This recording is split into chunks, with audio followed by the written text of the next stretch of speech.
go.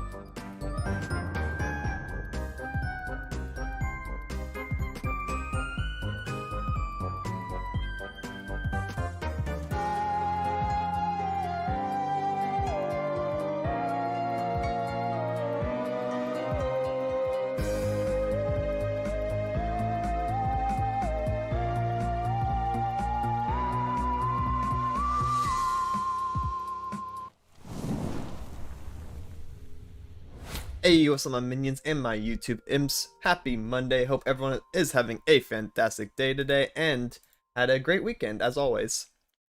Let's go. It is a new week in the middle of November already.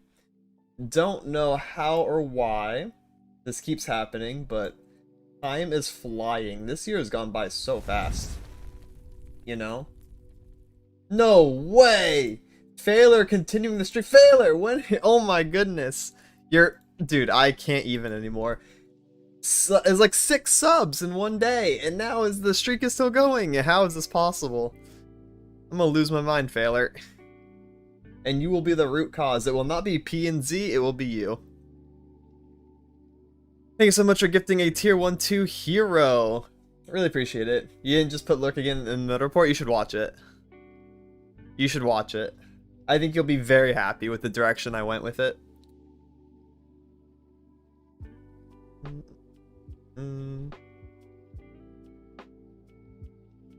The worst thing about aging is that years speed up as you go. Yep. I can really feel that. I've seen it happen in real time. Yo, Michael Man, hello. Let me catch up on chat real quick. We have Dino claiming first. Congrats. Welcome in. Gorgie claiming second. Welcome in as well to you. Hit Run Whitebeard Classic. Welcome in, Gorgie. Wolf, sup. How's it going, bro? Crossman, Tomato. You know you got gifted a sub, Crossman. You see that? I think Failure got you yesterday. Both of your accounts because you have 2 Crossmens. Failure hit both of them with the gifted sub snipe. So make sure you say thank you as well.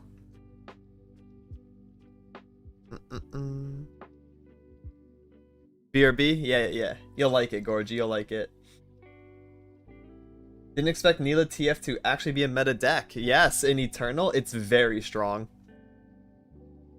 It is very strong. Because of Sunk Temple. We knew Sunk Temple TF was going to be good. We just didn't know which second champion it was going to be. It was Janna before she got nerfed. Because I played a lot of Eternal Norms and I fought Janna TF a bunch. But yeah, Neela is just like the better one, so took her place. Hopefully they don't nerf Neela. I don't think they will. Probably not. I would hope not. Asku, welcome in. Thank you for lurking, homie. Hi. I had a pretty fun weekend. I did the Call of Duty stream Friday, Saturday. That was fun. Did a 24-hour Call of Duty session. I kind of want to play again. I haven't gotten to play since. Because I got super busy. I slept a bunch Saturday night and Sunday. And then I woke up and what did I have to do? I went and I bought food. Bought myself some groceries. Then I did casting for Hikaru's Identity V tournament. I was a co-commentator. That was fun.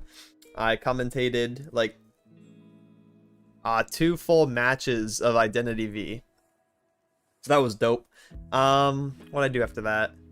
Oh, and then I did Meta Report all night, and then I went to bed. Yay!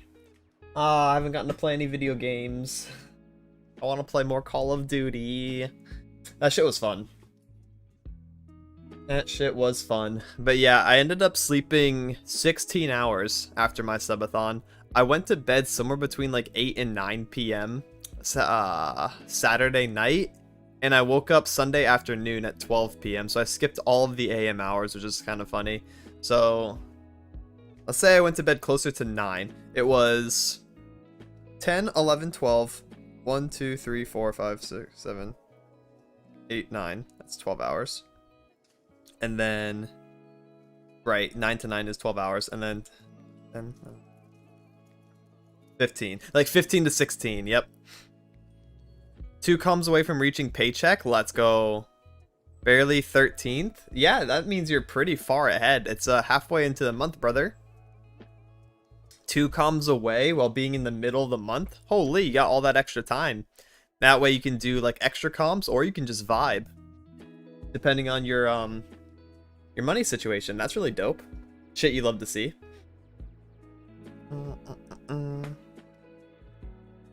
Being a furry plays. Yeah, furries have a lot of money. Don't know why, but that's always been true.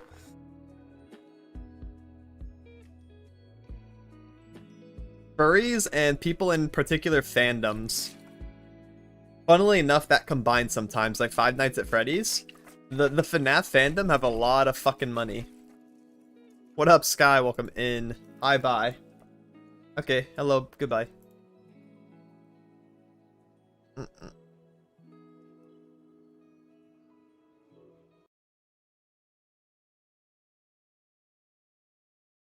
Alright, Song Quest is up for you.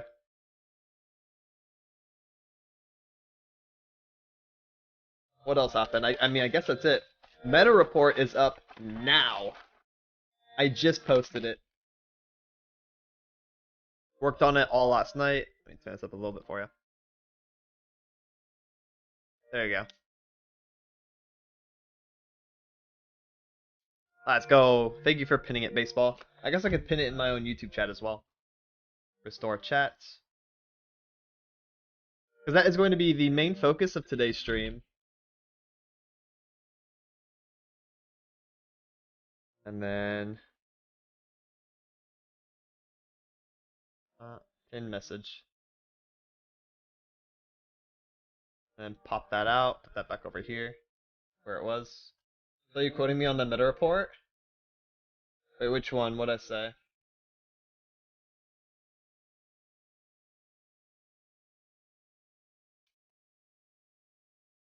I don't remember. Saw you quoting me on the meta report. I lost it. Oh, that wasn't meta report. Yeah, that was stream highlights. That was Saturday. I remember that. That was the bonus clip at the end. Right. Yes. I remember now. Yeah, I thought that was a funny moment from the stream, so I sent that to Sore, who's my editor. And he threw it in the end. He added those really good effects. I like the police sirens. Yes, Riot Crossman is here. Yeah, I remember that.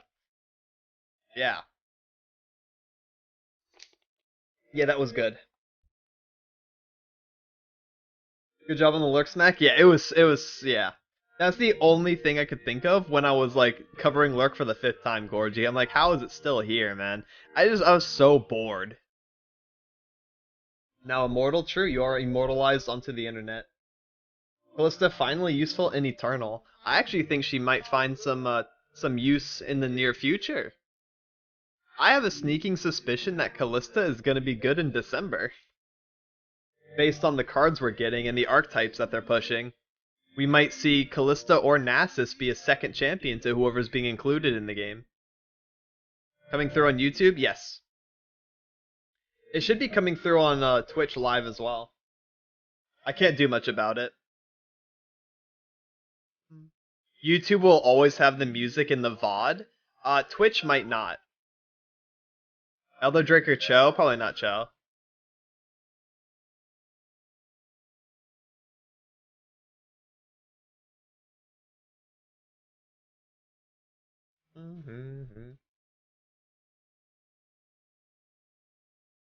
Yeah. Hey, welcome in, Vader. All the raves. Let's go. Hi. As long as you block Kalista, the unit she summons won't matter. Unless it has an on-summon effect itself. We can already see a little bit of a crazy combo with Kalista and Ironhound. That I've been utilizing a little bit.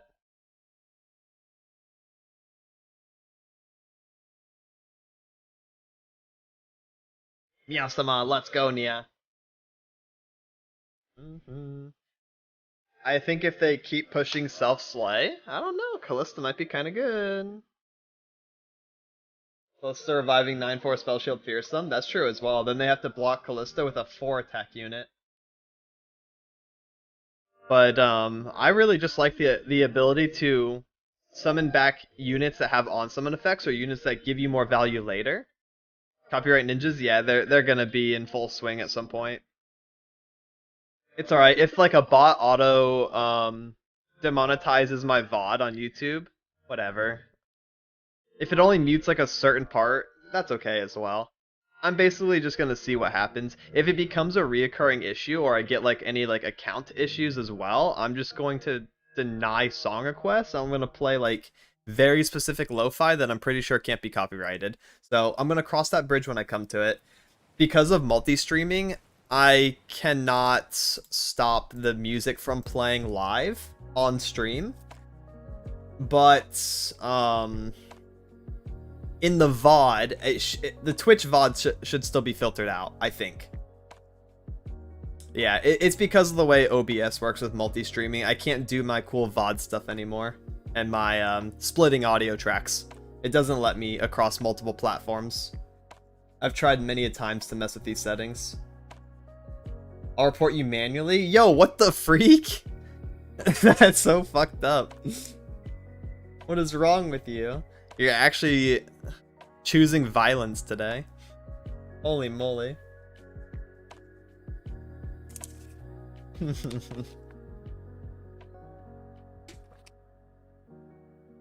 So yeah, let's talk about the schedule and the plan for this week.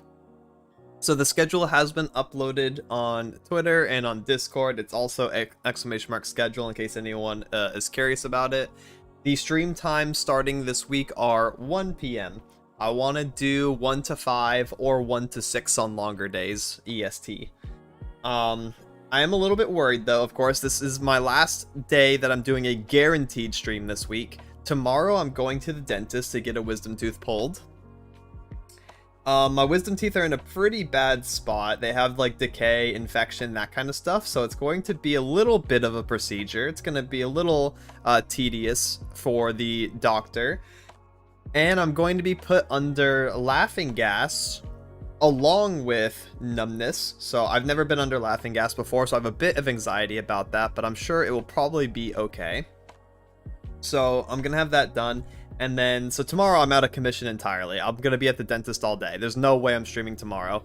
Wednesday, I have allotted for myself a dentist recovery day, where I'm probably going to lay in bed and watch anime or YouTube or something, and eat soup and drink Gatorade. Pretty much like a sick day.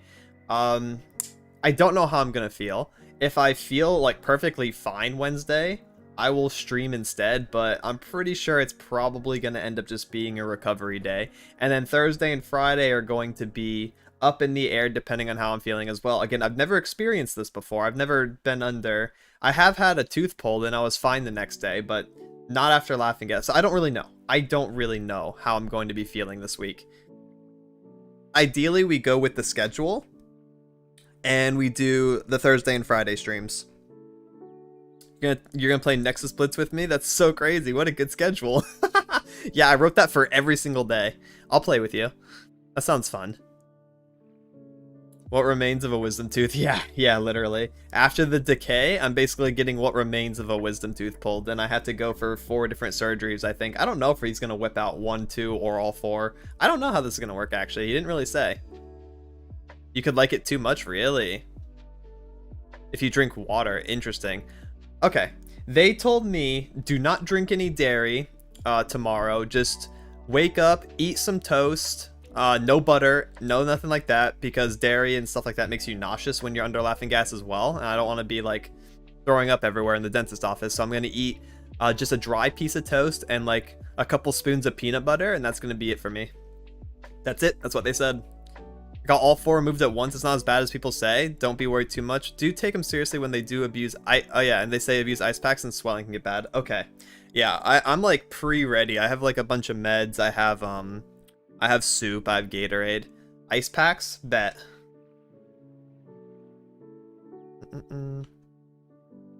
So that should be what we're doing. So there is a small thing that I want to announce, tell you guys real quick before we get into game here. In the Discord, in the subathon section, I don't think I got to announce this too much. I think I put it on the stream schedule tab, but I didn't really put it on like the Add Everyone's yet. If you want to vote for the Variety Friday game, make sure to go to the Discord and check the subathon section and emote react to your game that you'd like me to play this Friday, if I am playing this Friday. The choices are Cuphead, Vampire Survivors, FNAF games, don't know which ones yet, or Fury. So make sure you vote. It looks like Vampire Survivors is currently winning by 2 votes. In second place is Fury. Both really cool games. I've never played Vampire Survivors. I have played a bit of Fury. I think I played like the first 3 or 4 bosses long time ago. So yeah, make sure you vote for that. That will be this Friday's variety game. If I'm not streaming this Friday, it'll be next Friday's variety game, as I do owe you guys this variety game from my subathon. Yes. So that is the vote. Vampire Survivors is goated. It's like Cocaine made a video game. Interesting. See, I've never played. I watched. So this is a little funny story, again, before we get into the client here. We're going to be playing very soon. But quick story time. Last year, around this time, it was like November or December, I was in a call. And I was like with a bunch of like other YouTubers, VTubers, stuff like that. Basically my colleagues. And Ankle Spankin was there, who is a longtime League of Legends content creator. You might recognize the name. Does a lot of good stuff. So Ankle was playing Osu at the time. I think I was like playing IDV. I was watching some other people play some stuff. People ended up leaving the call that night, and it was just me and Ankle.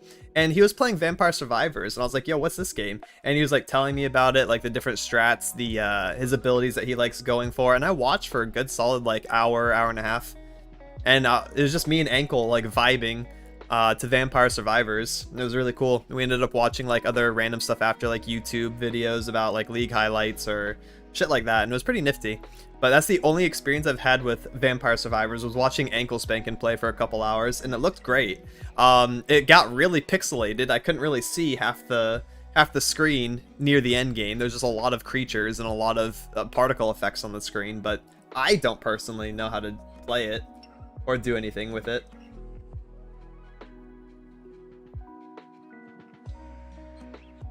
You won't come back from that game normally? Everything will feel wrong because it ain't half as satisfying. Really? It's that crazy?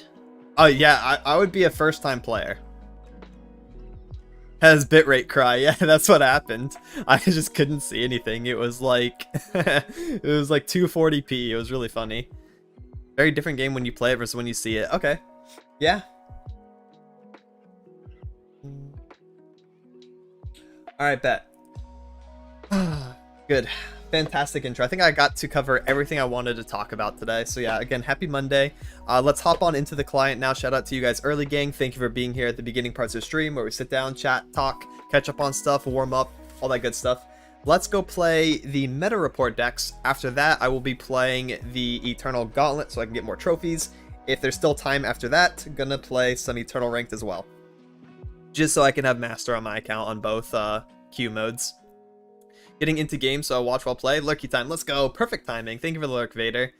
And what was the card you were talking about, huh? Have a good day, you too. I'm gonna coach you in lore sometime. I can play that card for you, whatever it is that you were asking me about. Tried some more lore today. Feels great facing Deep 6 games in a row with them going Deep by 5. Yeah, Deep is like turbo consistent. It was something Fnatic. Oh, Shadowblade Fnatic or something like that. He's a cultist. Shadowblade Fnatic, that's exactly what he's called. He's cool. That card's so dank. Yeah, he's hot and cool, I agree. Can't wait for Lurk gameplay. Yeah, I'm gonna play one game of Lurk, that's it. Alright, let's hop on into the client now. Appreciate you guys being here and hanging out today. We're gonna do some gaming.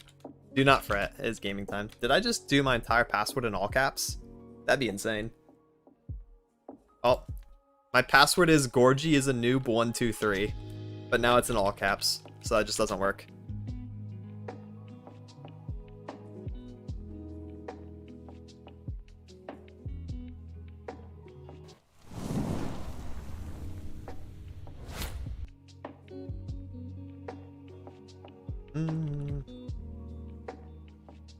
Self down here a little bit. I cannot see. You knew it? Yeah, it's because you have access to my account. We made the password together. So, the first meta report deck. What was it? It was Teemo Yumi, right? Which I believe is the best deck of the patch. Probably next to, like, what was strong before as well, Ashe LeBlanc, things like that. Because Ashe LeBlanc was number 2, and I think Teemo Yumi was at number 3 for me last patch. So the thing is about this meta is that it's very similar to the last meta. Very, very similar. The only difference is now Janna, in particular, is a lot worse. But that deck is honestly still fine. Janna Neela is actually at 49. It's very close to 50. If you main or one-trick Janna Neela, the deck is still fine. You can still win with it. It's just going to be gate kept a little bit more, which I think is fine as well. Pretty healthy. The rest of the decks are still very good. Pretty much nothing else got nerfed except for also Janna Teemo with the Demacia shenanigans. That also got hit. Hippity hoppity, your account's not my property. Let's go. Oh yeah, the timer is still up. Let me up. 0-0 on the timer. We could also way lower the sub goal. Down to 100. So it looks like it's actually achievable. We'll go for 100 today. The reward is I get to buy groceries next week. Meta report on standard. Yes, on standard.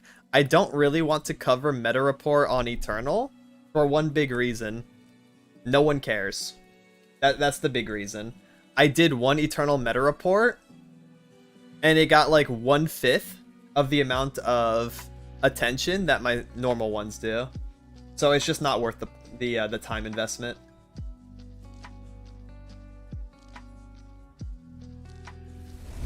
Let's go! Failure to Ghost! Pog! Ghost is a good lurker. Really appreciate the gifted sub. You know what's funny, Failure? I think your gifted subs have some of the best aim in the world. Like, it's hit really, really cool people. So, again, really appreciate it. Sharing the love, supporting the community so you can eat. Thank you. That does help a lot. That's like a small or medium fry right there. And I eat one of those every few days. Try to keep my carbs up, you know? Thank you, thank you. How can elusives be good, Riot said. They added more anti-elusive tools in the last dev stream. Oh, what, Omen Hawk? And that's it. So, yeah, we have Teemo Yumi. This was a very strong deck last patch. It will continue to be a very strong deck this patch. Acorn. Really good elusive card. Can hit any of our spells. All of our spells are pretty good targets, because we can just play things for super cheap, like 3 mana Eye, 3 mana Blowback. Both of those are not balanced. 2 mana Heroic Refrain just becomes better Brothers Bond, you know? So, Acorn does that. Bird's broken because chimes on elusives are not fair. Pie Toss is just kind of like a chill card that we run to deal with aggro mirror, or to execute things that block us, or we can also kill Omen Hawk. Basically, we want to hit Omen or like Saboteur, Crackshot, or anything else with 1 HP, other champions, like if we're fighting Teemo, if we're magically fighting Ari Kennen. Pie Toss is good against that, and then Pastry for face or for other 1 HP units. Also to execute blocking Badger Bear after he blocks something and goes to 1, you can kill him too. Teemo, Puff Caps, extra damage. Kelp Maidens, Prank, really annoying. The addition of Skip to the game really makes me mad, because then you have Kelp Maiden's Prank, plus you have Skip. So you have a lot of hand knowledge on the opponent, and you're also making their hand unplayable or just yoinking their cards. So not only are elusives frustrating because you can't really block them, but now you also lose cards in your hand against them. So it's a little bit of like a double whammy in terms of unfun to fight. Mystic Shot for Burn. Sting Officer, he's just in here because he's still elusive. He's a 1-2. He's a little bit worse than he was before, but the flash bombs are still good. Hitting the opponent's face, still good, obviously. Heroic Refrain, broken card. Octo Adventure, I don't know why elusives get to have an Explorer that's also elusive and is a great Yumi target and Heroic Refrain target. I don't know why this happened, but here we are. So now you can also deal with weapon matchups or landmark matchups for free. Or you can heal versus aggro burn, which is just so fun. Yumi, to give extra stats to elusives, that's all she is. She should say elusive somewhere on here, because that's really all she is right now. Just elusive stat stick. Yep, Clock. Blowback, Eye of the Storm, Divine Whirlwind. I actually think this Divine Whirlwind should be Vandal Tellstones. It shouldn't be a random one of Divine, because Divine got nerfed. Vandal Tellstones gives you Harpoon, which is direct damage, or Heroic Refrain number 4, which is really, really good for 1 additional mana. You don't really mind. Don't think you ever run this. Probably not. It could come up if your hand is empty, which is kind of funny, but... Or if you really need landmark removal right away and you don't have your Octo Adventure, I guess you could do that. But for the most part, these two are really good choices. So I would run Vandal Tellstones over Divine Whirlwind, for sure. I put that in the video as well. I put it as a little editor's note. That's what I would personally do, but Runeterra AR has it like this at the time of recording that video. Alright, so let's start. Play a few games of it. Show you guys how it plays out. That way you know what it does in case you want to play it yourself, or if you want to know how to beat it. Let me also make sure I'm in the perfect spot. Don't want to block too much mana, so once we get into game here, I'll adjust myself a tiny bit more. Hello, Hikawu. Hi. How's it going, homie? Wait a minute. Your 24-hour stream should be starting soon, right? Happy birthday again. Hope you have a fantastic rest of your celebration. I will be gaming one of your games tonight as long as time permits, or if it's like the game that I signed up for. So that's exciting. 6 hours. My goodness, you're up now and you're going to start your 24-hour stream in 6 hours. That means you're going to be up for at least 30. You are psycho, my friends. You are psycho. Oh, he's sweet but a psycho. A little bit psycho. You know that song? It's actually you. Where the freak did my YouTube chat go? There we go. So we have Double Bird, we have Octo, we have Acorn. Perfect hand. I'm full keeping this, obviously. Octo's really good against sigils, so we can have the landmark destruction. Probably nap, but I'm gonna nap on stream. That's a good way to do it then. Nap on stream is Giga Chad. I'd like to play Acorn now and just get the Eye of the Storm in, then we can Double Bird later on turn 2. Higher chance of my Chimes hitting the same unit. We're also getting Eye of the Storm discounted to 3, which is very balanced.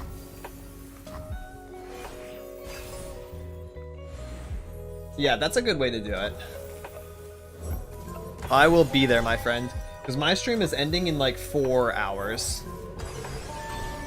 And then I'll just be vibing until your game start. I'll be there. And then after that, I'm just prepping for my dentist tomorrow. Oh, wow. That's a big Octo.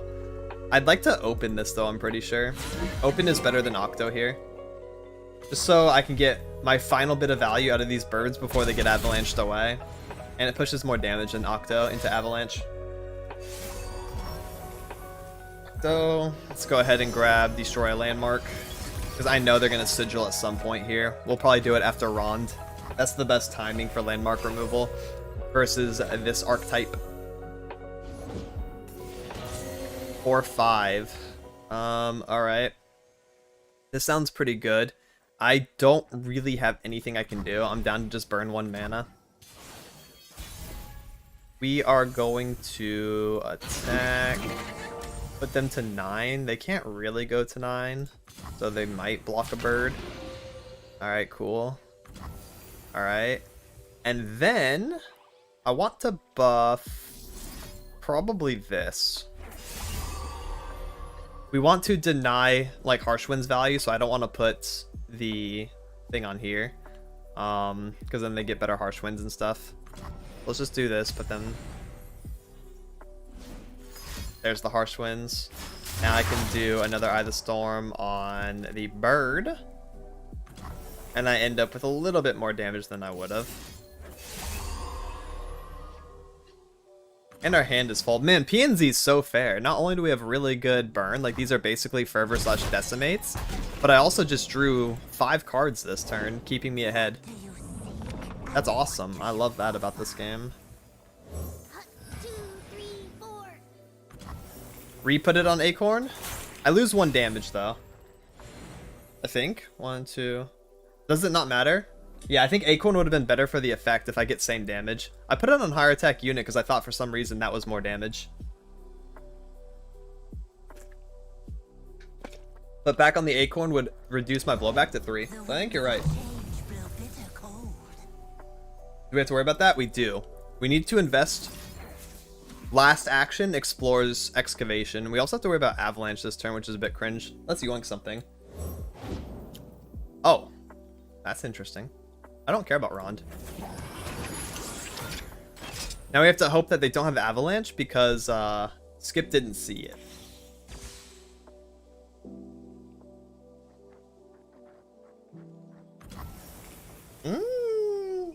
That's true. That's why I only do statistics. Exactly. Can't see YouTube chat. Time to post Sarah Queen. Yes, I can. Yes, I can. Don't be sneaky. I see you. I am pretty convinced they're not on avalanche. Then otherwise they would have done it this action. So we can actually commit to the board. Do one last thing. Probably Kelp, Maiden, or Acorn. Both are really good. Prank is annoying. I think Acorn might be a bit better for mana reduction, but we also get the one extra attack on the Kelp. So I think I value damage. I'm pretty good on mana. And we already have an Acorn on board. Well, this works for me. Now I can play them both because they're giving me a spot. That is hype. We'll let Rhonda come down and we'll excavate that maybe. I just want to open now. Because they can't deal with this and also play volley this turn. Yeah, they just can't. When the elusive is gaming, yeah, incredible amount of elusive gaming here. Now they're just dead. Literally right now. Hello, Rhonda.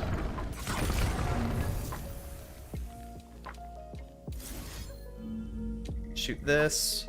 We'll discard you and you. Shoot this, discarding you and you.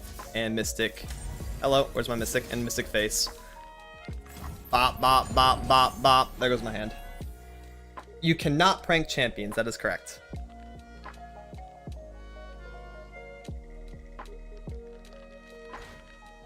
This thing healed 6, by the way. It's actually not that bad. That is expected result, is probably heal 6. Yeah, Jinx level.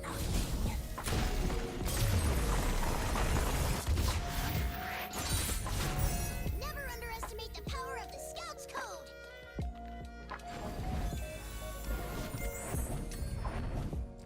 I mean, do they have Avalanche? They do. They run it at 3. They just didn't have it or didn't have the time to use it. I don't think they had it. They had a really good Avalanche timing. That really sucks. I think Avalanche is the main out to elusives. Because I was pretty dead to rights as long as they had that. That's all that game came down to, unfortunately for them. If Avalanche, W. If no Avalanche, L, you know. So this is a pretty interesting matchup. Galio Udyr, we're back to this. I only want one Heroic Reframe if I want any at all. It could be pitchable as well, but if I draw into Acorn, I really want Acorn to hit this. We have 1, 2, I guess we could hold 3. I think this is probably fine to keep.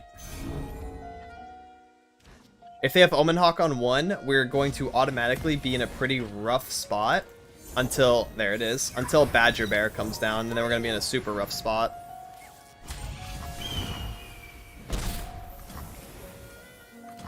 But for now, let's do Sting Officer, because he's a 1-2, and that actually contests the Omen Hawk pretty well. We'll show top deck 1. That's true, Arrows. It used to be Elusive plus Rally, now it's Elusive plus Burn and Infinite Draw. Which is magical, isn't it?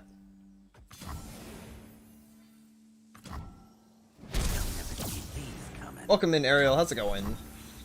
Yeah, I hope you liked the meta report. It was a good one. Huh.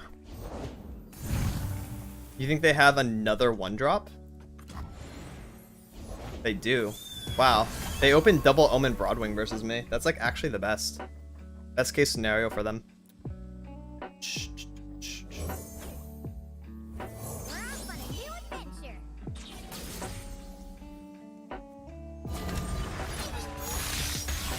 Okay, cool, we get to keep Teemo. We can just replay the Yumi.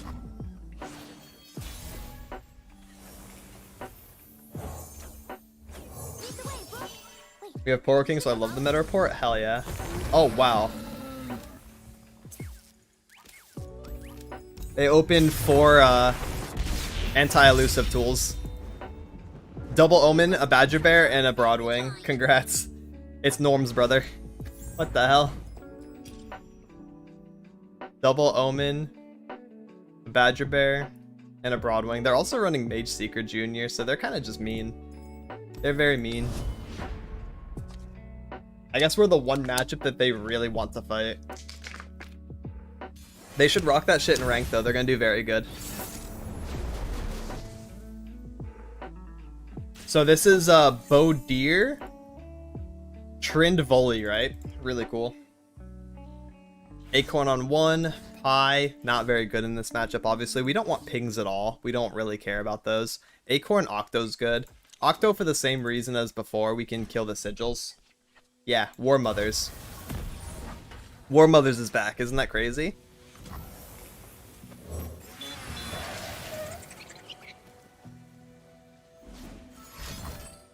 Quietus. You have no right calling people mean. Well, I mean, I think they're mean because they spam emoted in norms. That's why I think they're mean.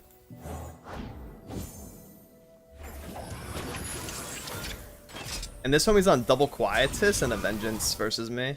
Also a bit hard to deal with.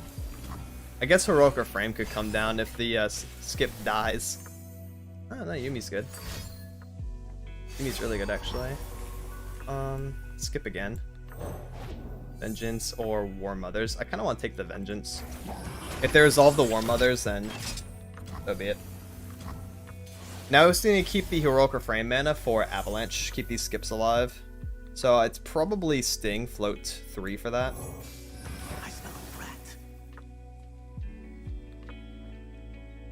Yeah, unfortunately I don't have a choice, Gorgie. If it was up to me, I wouldn't do it, obviously, but I have to cover the meta report decks to give players more context. Otherwise, I wouldn't do it. Vengeance to get back their Quietus. Okay, that taps them to 0. Can't really do much, though.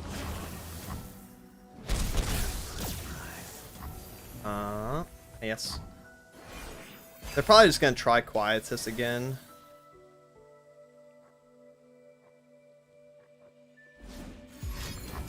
And then I will do Heroic Refrain. As much as I really don't want to. If it's first action Quietus, just gotta do it. Cool, now we're keeping that Vengeance. Put Yumi on him as well. Yeah, what up, Copper? We're playing the meta report decks. I'm covering 3 of the best decks in the meta from this patch. That way players know how to play the deck or how to play against it. That's what I like to do every Monday when I can.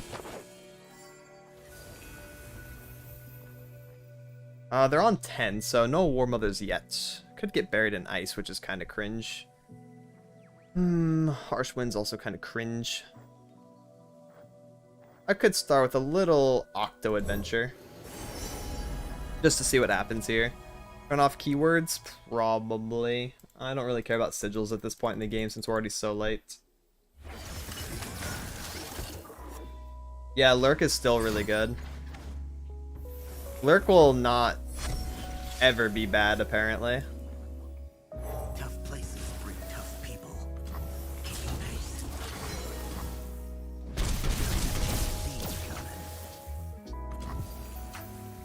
Their deck doesn't have Atrocity, so it's worse than War Mothers in the past, / FTR in the past. Yeah, elusives are annoying. They're annoying and cringe. War Mothers. Also pie that. Don't see why not.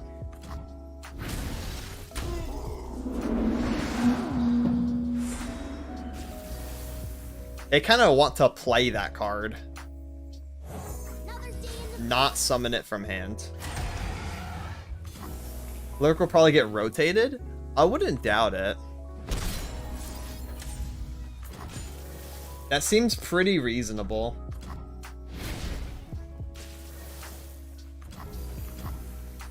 Alright, now I need draw and I need damage. Hello, Volibear. These are on play, man. War Mothers just ain't that great. If these had on summon effects instead of on play, it'd be so much better. Probably gonna get harsh winds and then lose anyways because we're not on direct damage. Flash freeze, same thing, yeah. Although that volley's not doing much.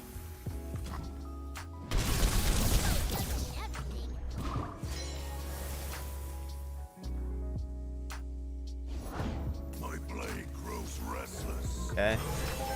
Good thing we took the silence effect. Now we don't have to worry about the overwhelm, and I can just chump block.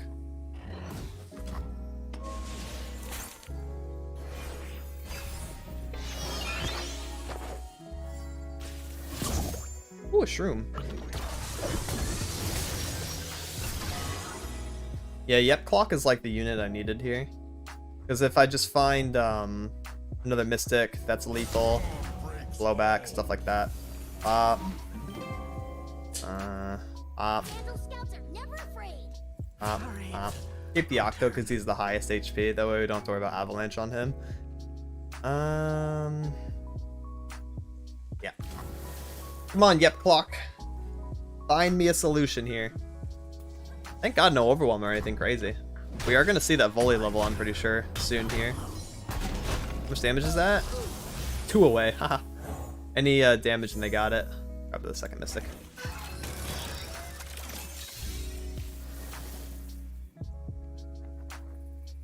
Ba-da. Woo! Grasp of the Undying in 2023. That's unhinged. They were too proactive. They should just hold that until they're dying. There's no reason to do that this action. They could even save that to next turn on my open. There's never any reason to just slam Grasp. I always look at Grasp and think it's rotated. Yeah. It's because probably in your mind you equate it to Withering Wail, and that one is rotated. Why would you ever run Grasp? That's a good question. I'm pretty sure Undergrowth is just better. For 2 less mana, you're draining 1 less.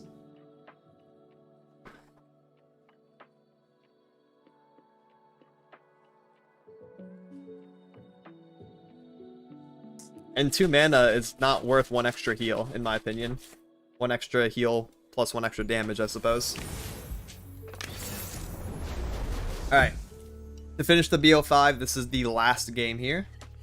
I think. As long as I win. Yeah, you also toss. Which I don't think any deck actually cares about. Because since you toss from the bottom, you're never going to see those cards anyways.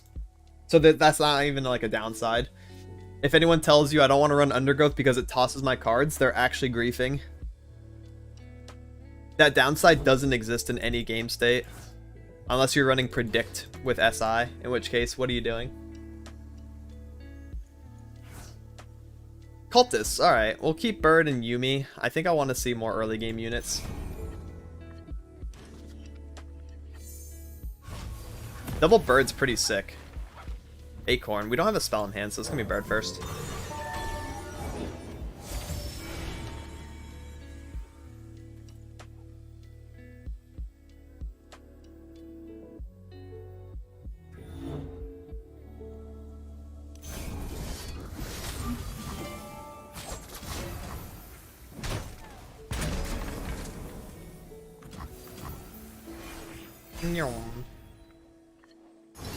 Who we hitting? Acorn, that's a good one. Another Bakai. Well, I'm just gonna slam another Bird then. They picked a weapon or champion this time. The bigger the hunt, the better the trophy. I'm gonna stick Yumi on the Acorn. I hope I top deck a spell. I want to get Acorn value. Aim for the hawk. Because I actually just think that's like my best course of action. It's gonna be really annoying for them to deal with a scaling elusive unit with a Yumi on top. They can't do much in the early game. Oh, not a spell. That's so unlucky. Oh well. We're off on a new adventure. Yo, what up, Mohit? Made your Ash LeBlanc deck after 1 week of playing. Working out great. Learning a lot when to hold back spells, float mana around to outplay opponents. Thank you for such a good deck. Let's go! Ash LeBlanc is also one of my classics that I very much enjoy. If you ever catch me playing Ash LeBlanc, please ask questions, and I'd be happy to help add context to your plays. Love that deck. Oh wait, we do get a spell. And I do think that it's a great one for learning, so shout out to you. It's a tricky deck to really master and get a grasp of, so best of luck in your games with that. And I hope you continue to enjoy it. Super Pog deck. We're going to let that hit, I do believe. Are they on the weapon, though? Probably. They are on the weapon, and it is the one that gives them buffs. Tough places breed tough people.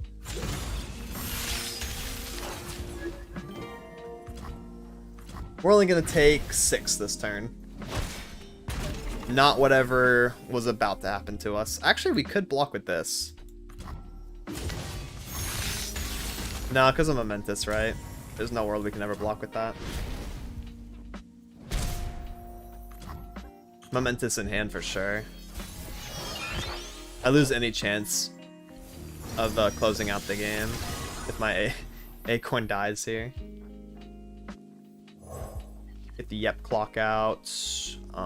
Get the 1 mana skip and yoink something from deck, or yoink something from hand. I mean, or we heroic or frame from our damage. I think more damage is optimal here. It's only this round, but Unforgiving Cold's kind of a pain. I think skip is actually just more well-rounded. If I can yoink Unforgiving Cold and get another unit down, maybe yoink that Momentous, yoink that Furious Wielder. All good there. Holy. Yeah.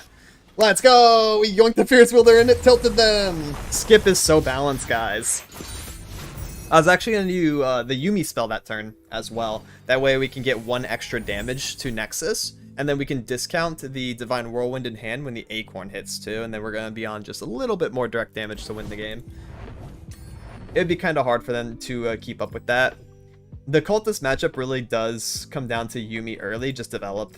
Because it's so hard for them to kill a Yumi unit by the time that they get their big dudes out. Because Cultists need to spend their first 4 turns literally just setting up, and then holding utility for later. So it's very hard for them to deal with a already scaled Yumi at that point.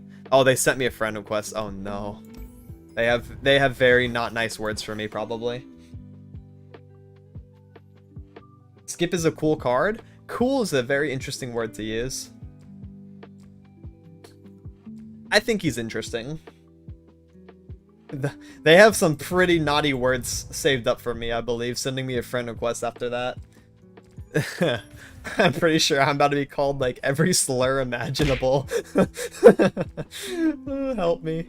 Yo, what up, Kelp? Welcome in. Alright, moving on to the second meta report deck. We have Poro King Yumi. Yumi is a lot less cringe in this variation.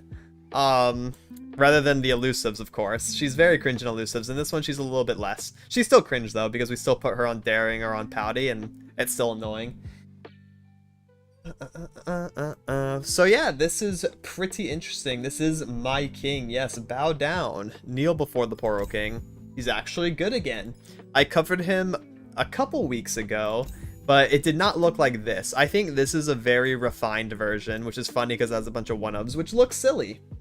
Just came back to lore from Aatrox update. Any I don't know that word. Any decks from that update to play today? From the Aatrox update? Yeah, you can still play Cultist. Viable. Oh, there we go. Veriabe. I was like, holy, we're making up words. Yeah, you can still play Kane Aatrox. I just fought it too. I should have it around here somewhere. There we go. Exclamation mark Kane Aatrox. Type it in the chat. It will pull up the code for you in Twitch chat, and then you can use it. Anything else from the Darken expansion that's still viable today? Is that when Jack's Orn came out or nah? I don't remember. Where are my cards? Where is my filter?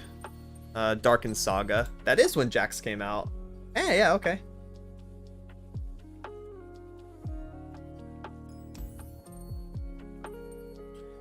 Vayne Aatrox is also a good deck.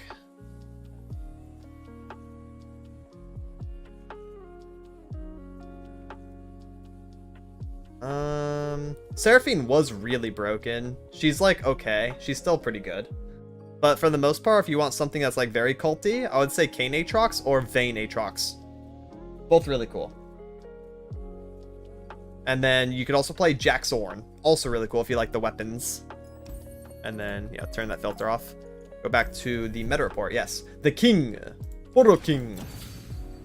So we run a bunch of different early game Poros. That way we can maximize the ability to play differently named Poros for the King himself. So we can level him on 5 or on attack 6.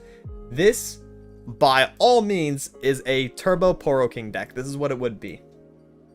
We have double affectionate, triple daring, triple lonely, 1 plucky, 1 pouty, 1 proto, 1 sinister. That way, as we're playing different ones. We have high chance of tutoring unique ones with the herder. And then Poro King is just going to be leveled by the time he comes down, and we get our snacks. And we use the Poros to beat down the board. We have 1 random Targonian Tellstones for the good stuff, 1 random Guiding Touch for draw, 2 Hush, 2 Pale, 2 Patch Poro Bot. Another really good differently named Poro, triple herder for tutor. He can also hit Poro King himself. That's a good high roll if you land that. Triple Poro Stories, because again, this deck really cares about just playing differently named Poros as soon as possible. We don't run Borealis in here because it's too much mana investment. We don't care about that. We literally just care about spamming the little boys that we already run. Hard Run Snack, we want that to buff them up. Yumi to put on Pouty or Patched or Daring, all good. Even Affectionate Poro really loves having Yumi. All good stuff there. Fabled for extra keywords and is also unique Poro. Sled because he's a unique Poro that summons more unique Poros. That also gives you more snacks on open attacks because you get the 1 cost Poro summon. And that's really nice. Poro King will see that and give you extra snackage. Then you can use it during the very same combat. 2 Sunbursts because it's broken. Poro King himself going to give you all the snackage in the world. And then Zolani as a secondary win con. Since our Poros are going to be buffed and die over the course of the game, Zolani is going to buff herself up, come down as a big overwhelm finisher like Darius. That also turns other units into super Dariuses if you get to Aspect's Bane, which is really cool.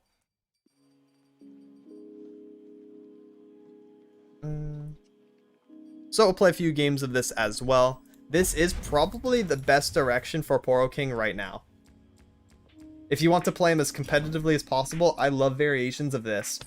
Playing the one of early game Poros, maybe adjusting the numbers on the guiding and the pale and the stuff like that. You can like tweak the numbers here and there, but this is overall very strong core. Poro King snacks are neat and all, but why do we need snacks when we have tempo? True, I'm the sweetest one. I'm basically the colorful snacks, right? That would be my favorite. IRL. Yes, I'm this one. I'm very sweet with the frosting icing on top. Because this one's red velvet, so that's cream cheese frosting. So good. We're fighting what? Oh, deep. We have 1 Tellstone, 1 Guiding, Daring, Fabled. Probably Pitch Fabled. I think I just want to see all my Poros. This is one of the games where we want to turbo the King. So nothing else. Sunburst is good. We can use that on Maokai. That way he can't turbo level us. Daring early. They mayhaps have like Quietus and other Shadow Walls removal, so we have to worry about that. Undergrowth as well, which is super cringe. Howdy. Like the impact one? Yeah, the impact one looks like a dinner. It looks like a sausage. It is a dinner. That's a pigs in a blanket, it's called. Very good. Very yummy. We can tackle both of these. They can't be blocked. This one's coffee flavor. Obviously, it's espresso. This one's probably... I think this is vanilla, and this is just like a sugar crystal. This looks like just a basic cookie. Red velvet, and then this is a pigs in a blanket. What's going on here? They lost a Vengeance. That's really good. We need to count Vengeances because that's the main issue with our Poro King. And then this one is... I don't know what this would be. If this one's vanilla and this one's vanilla, like one of them has to not be vanilla.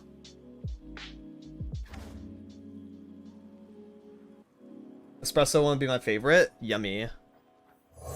That's a good choice.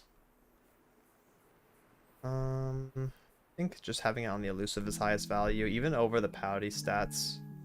That may not be true, because pouty goes up to tough right now. Which means Deadbloom Wanderer can't deal with this. Just plain sugar? Yeah. Yeah, okay, I'm down for that. One's like sugar cookie and then one's vanilla flavor. Hey, yo, what up on I'd probably eat all of them, though. There's not one that's bad. Coffee, ice cream and coffee cookies are really freaking good.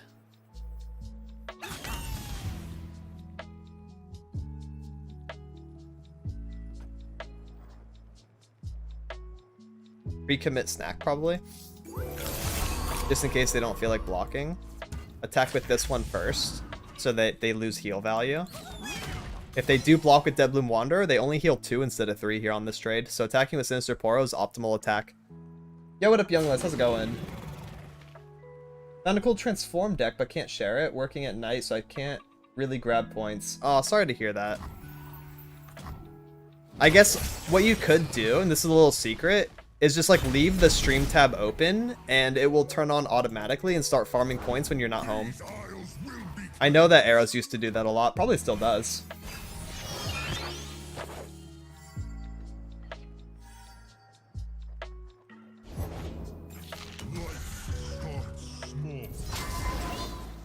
I'm so tired of this Maokai. Maokai double Sea Scarab. They really want to blow up my deck. Thresh Nasus? Yeah, Thresh Nasus is really cool. That was one of my main decks back in the Azir Aurelia expansion, which is where it really popped off because it was a counter pick. If Thresh Nasus is still doing good in Eternal, then kudos to it. That's awesome. It has all of its self-slay tools over there, like the Ravenous Butcher and the Cursed Keeper. And the Escaped Abomination got buffed a little while back, so yeah, if it's in a good spot, then I'm happy for it. Thresh Nasus is really fun. Really cool, aggressive mid-range deck, or it can be slower mid-range depending on how you build it. Sick deck. That's what I think about. It's one of my favorites. Love that deck. Too bad Thresh was rotated, otherwise I'd probably try to play variations of it in Standard. Lost all 3 of their Devour, thank you. That is good intel to have. That means they don't have Devour back until Nautilus gets summoned.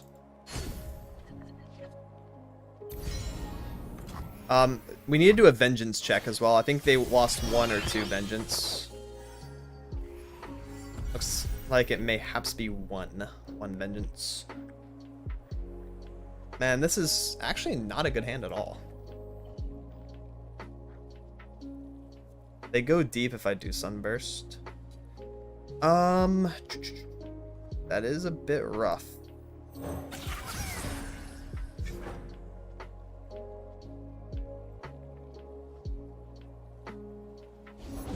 We'll see who feasts tonight.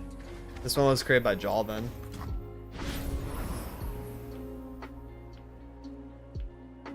That sucks.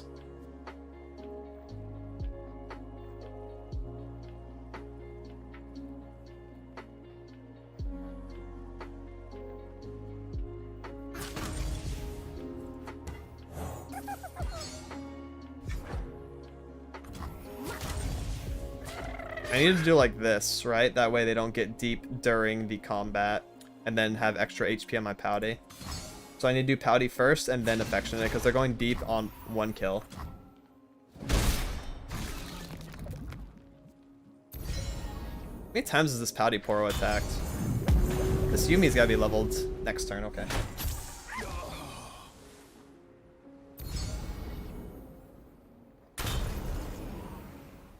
I can't deal with Nautilus on 7. I'm just gonna have to take 13.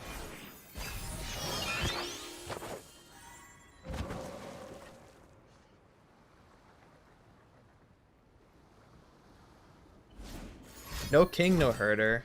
I think my hand has kind of sucked. What good is freedom to the dead? What you doing, bro?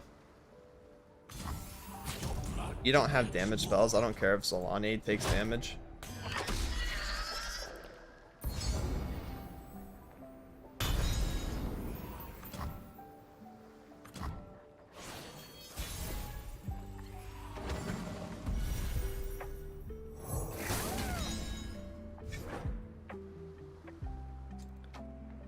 Oh, yeah. Maokai is annoying here because I don't have 2 champions in hand. I only have my Yumi right now. The rot must be cut away.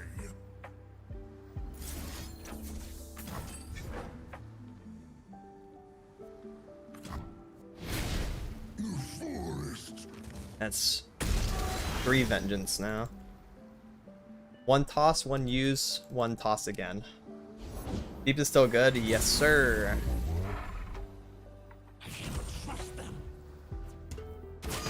Attack with Zolani on the far right, correct?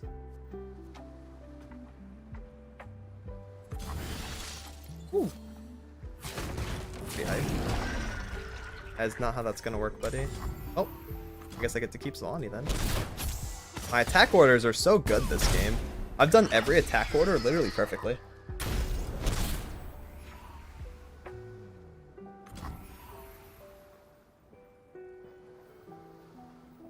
Yes, Eros. Someone did ask that. Well, no, they asked, what do I think about it?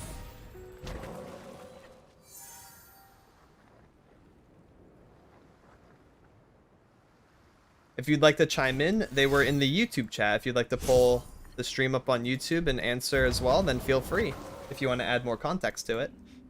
That way you're watching me in both places at once. Yeah, okay.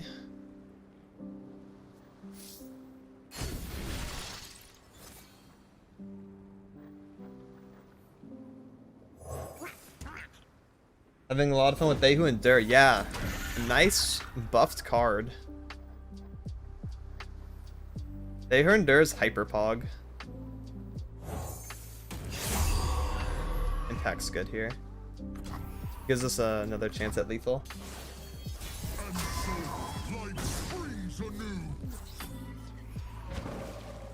Bop, bop, bop.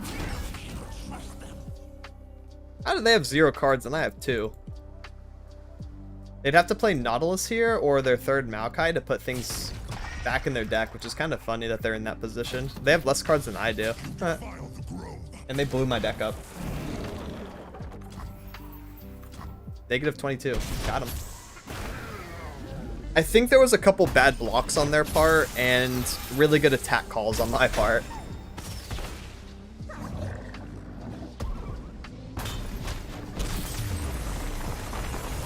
That's pretty much what happened that game. Good for the king. Let's go, Ryan. The 6969 redeem. Always respect the meme. Let me type nice in the chat for you. Nice. Good work, Ryan. Run it back. Run it back.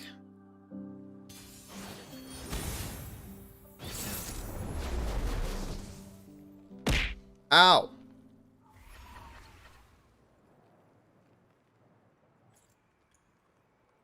Galeovoli trend.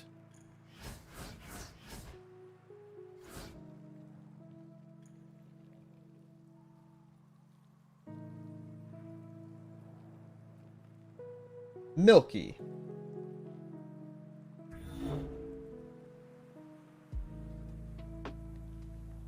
Thresh was top meta before rotation? Yeah, I think. Ow, it had another time to shine. I think so. Did Annie master getting attack calls right? True. I mean, hey. Yeah, I'm conditioned to do attack orders properly because I have mained Shen Lulu before, and I also mained Jin Annie. So like doing proper attack orders is like I have to, man. I have to. Otherwise, what am I doing? I'm scared of Omen. I'm scared of. Do they run Tracker in this? They could also run the 0 too.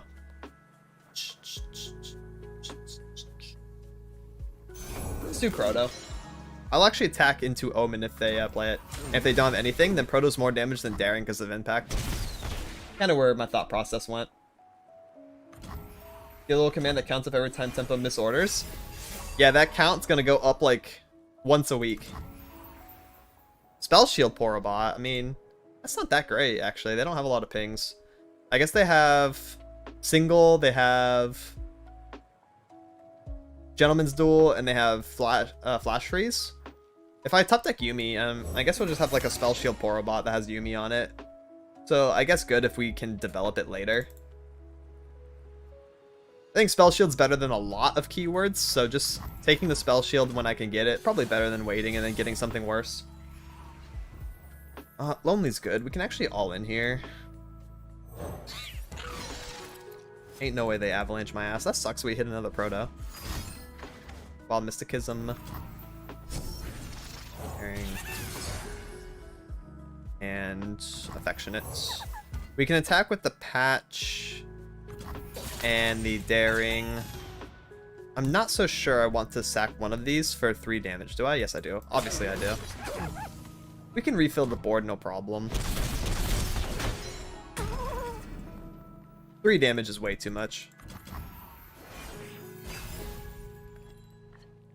Oh, nice, Herder. Maybe we hit the king. If this was a unique Poro from the Lonely, we would hit king level this turn if we played Herder plus 1 drop and then had king.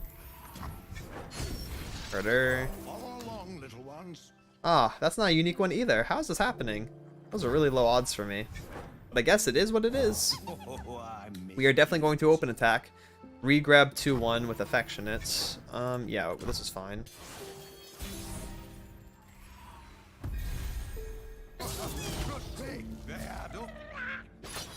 Like that. And then, wow, we can actually kill Tryndamere with the Silence, which is funny. He still dies to Sunburst. Wow. What a poo-poo card this Tryndamere unit is. Free new Ingvar, Boat the King. I agree, we should do that. The only issue with the King is not having him, and I haven't drawn him a single time by 5 in all these playtest games, which I think is a little sad. But also, like, quite on brand. Me getting my champion in a champion-reliant deck, and the opponent having triple Wild Mysticism, I mean, isn't that just, you know...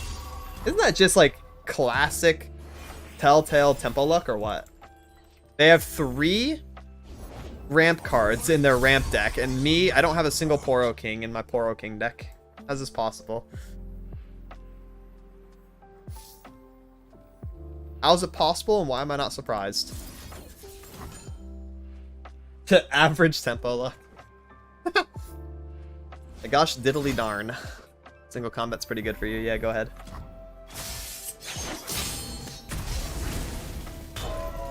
Not even the snacks. Yeah, no hard run snack either. It's pretty crazy. We can prevent 8 by just blocking with Jubilant. Combo's too strong. They gave King, you'd have 5-minute video. True. It'd just be over. I have to be nerfed somehow.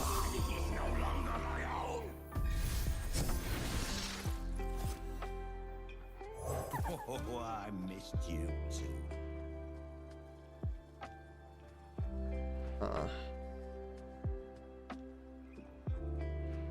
Where are my snacks?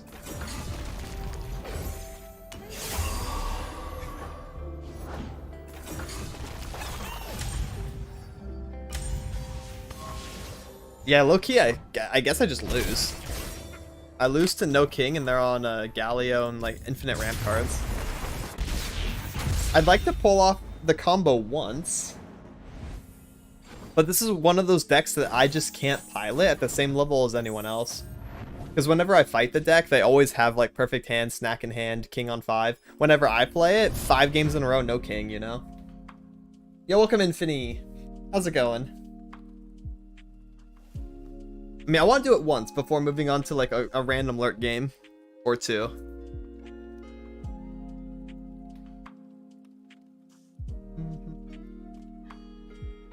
The king deserves it.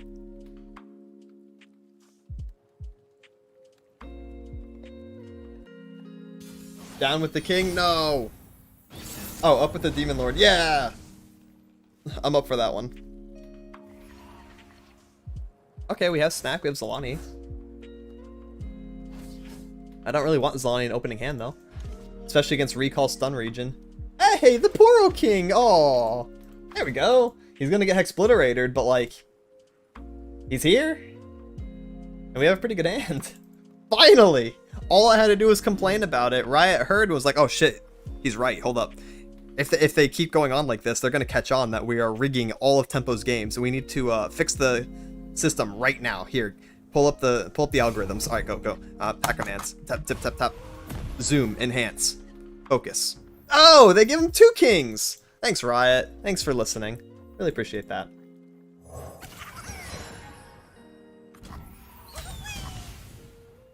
I'm truly convinced that Riot has some kind of strings pulling on my main account, because on my main, it's just really weird. On my other accounts, it's like pure RNG. We can like see, oh yeah, there's ups and downs. On this account, it's just cursed. So I'm convinced Riot has some hand in it. Should have let words solve this. There's like no doubt in my mind about that.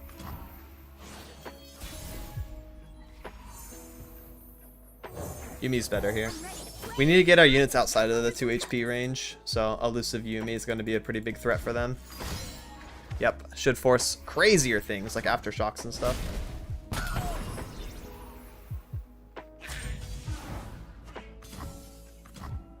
Hard run aftershock is crazy. Thought they would just have Telstones and have to take up the entire turn doing that. Hello, Zolani. Hello. You need humbling.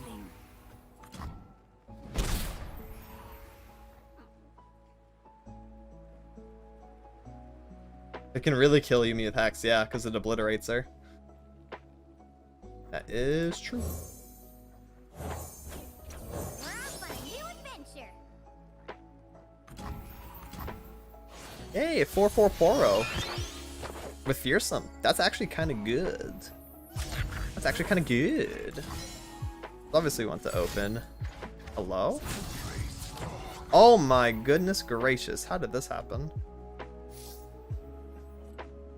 Kind of cringe, isn't it? Want to play the king this turn so I get snackage. They actually got like the best possible wonder. What is this RNG? This is freaked up, bro. I don't like what's going on here. This is not chill at all. That. I'm the boss. That's all there is to it.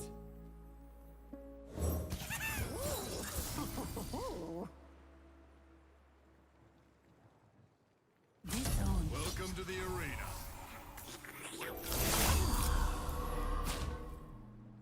That's all we have to do, right?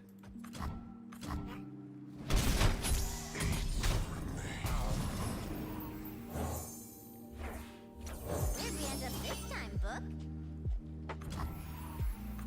Now I gotta stop drawing duplicate Poros. That's my next goal, but I just keep drawing them.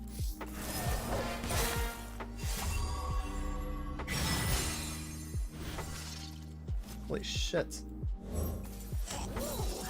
Dude, stop dude, the same Poros over and over and over. I finally get the king and I get 3 unique Poros. And a Poro ball. I guess I have 4 unique Poros. I can't level him. How am I drawing oh my god. I can't with this video game sometimes. That is just so tragic.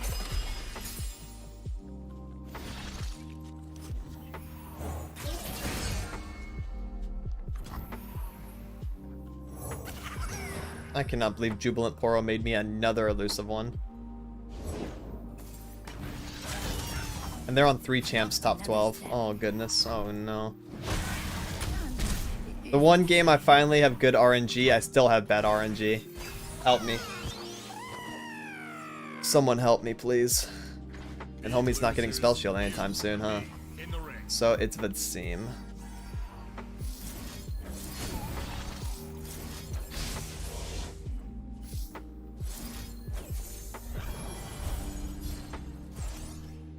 I just can't draw my... I draw my 1 of Guiding before another unique Poro? How is this possible? It shouldn't be. Seraphine created Sky Splitter, the best card in the game. How is that possible? What is happening? This shit is so illegal.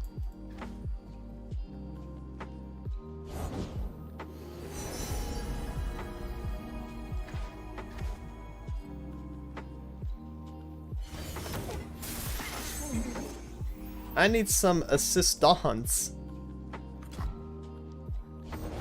Hey, Meg, whip up anything special for tonight? I call it pit grit.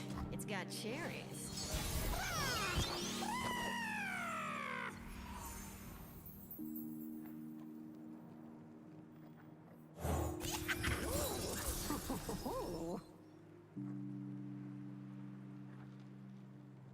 Ay. That is a big king, yeah. He's gonna get obliterated by set level, but he is pretty big. What good is freedom to the dead? We are at the threshold of something great. Fair enough. Our purpose calls to us. We cannot turn away.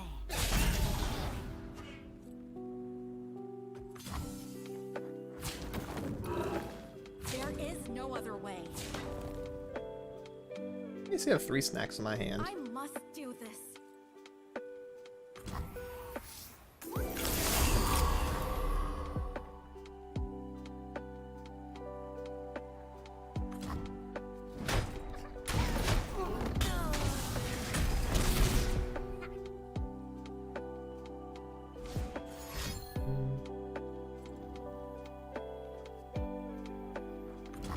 I don't know, maybe this deck sucks, but only when I play it. There's no, I'm level, or I'm at turn 10, and Poro King's not leveled yet. It is so cursed. This is so cursed, it's so messed up, and I just can't believe it. Ain't no way. Never lost yet, and I ain't starting now. Sharpening edges. No holds barred. I saw you looking at me. Congrats. Now, where did that one run off to? That's not a unique Poro either.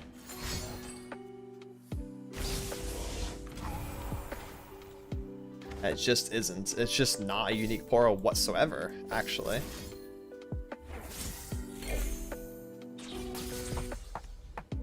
Really? That's interesting.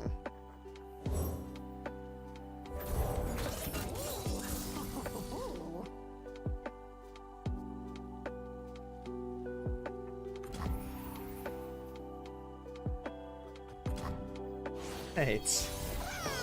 Oh, I have Spell Shield King now.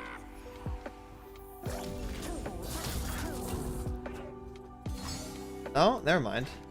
Why don't I have Spell Shield King? I thought Yumi's attacked this 3 times now. Has it really not? I guess it's only been 2. Sag.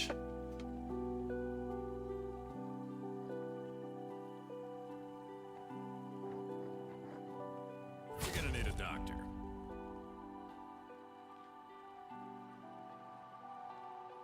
Sing with me.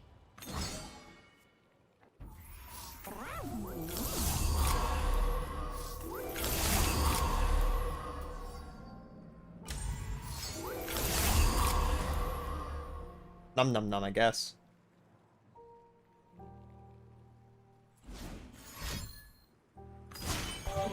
Light, stage, amp. All right, let's jam.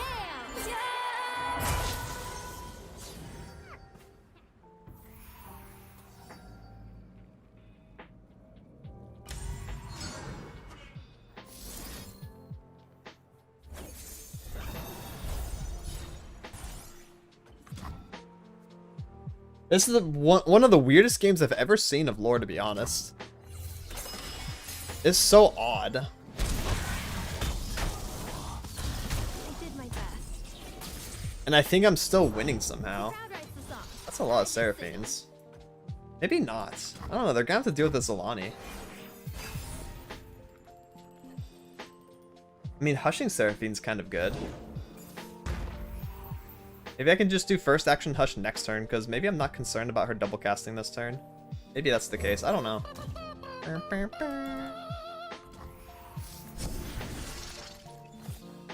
Even with this is not all unique Poros. Plucky's not quite there. Fearsome one's pretty good though.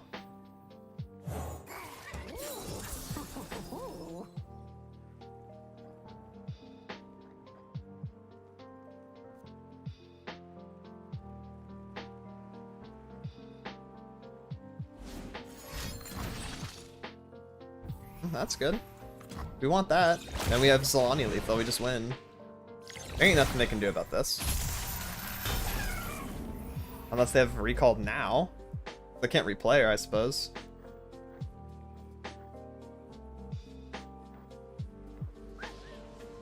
We still win even with that. That's odd. That is really odd. That was a really, really weird game. Finally, this world I don't know if I'm ever gonna have a weirder game than that one. I had like 7 or 8 snacks too. That was just weird. I don't know.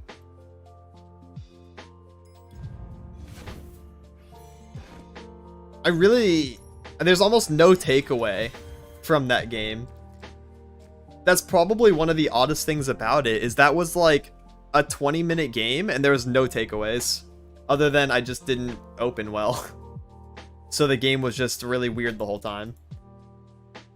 I'm a little taken aback by that. That was... Huh. Watch the very next game even more strange. I'd have to be in like the Twilight Zone for that to be the case. Because that was... Wow. Okay. Next game is Lurk, meta report. Lurk is still good. If you've been playing Lurk, it's still really broken. It's actually the #1 deck as of recording my video. It looks like, yeah, the stats are going to update again in like an hour or so, but yep, that is the case. Pike Rek'Sai is #1 with a 4% play rate, basically strangling the meta right now. Lurk code, yeah, you can use mine, which is !Lurk. That only runs 4 non-lurkers, or you can check out the meta report video and get the code from there along with the Mobalytics link in case you're on mobile, or you can wait for the game to be finished that I'm about to play and then use !Deck, which will pull it from match history. All kinds of variations. I highly recommend checking out all the videos that I put, because I talk about the cards and inclusions and the deck and even the showcase game. I didn't really go into Lurk this time for today's meta report because it's my 5th time covering the deck. So yeah, a lot less effort went into Lurk this time around. But in any meta report that you see Pike or Rek'Sai on it, definitely recommend checking it out if you want to get into Lurk. You love it, it's still good. It's still broken. I would recommend just running my version that has 4 non-lurkers. This one's too crazy. A little too crazy for me. It's got Rive Negation and Ruthless Predator, which I can never fit. If I do that, I just lose the game for free. So yeah, that's the main difference between this Lurk and mine. We'll play this one because it's the meta report one. We'll play it for maybe 2 games and then move on to the rest of the things I want to do today. Is Lurk hate allowed? Oh yeah. You can hate any deck as long as it's not Jin Annie. And even then, if you hate Jin Annie for like, you just don't like being stunned every turn, I mean, that's kind of fair hate, to be honest. You can hate pretty much anything. Lurk and Control are the main ones that we hate collectively as a community here. And Elusives. And Seraphine, which Seraphine's kind of Control, so that falls into that. We pretty much hate everything that's not aggro burn. Because burn is Giga Chad. And one of the most honest ways to play the game nowadays, especially since all of our burn stuff is gone. Ionia? Yeah, we hate Ionia. We are not Ionia gang. Well, this is very balanced, I think.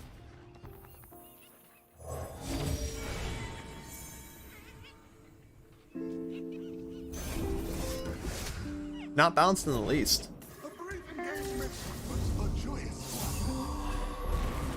Yeah, we love Ash LeBlanc.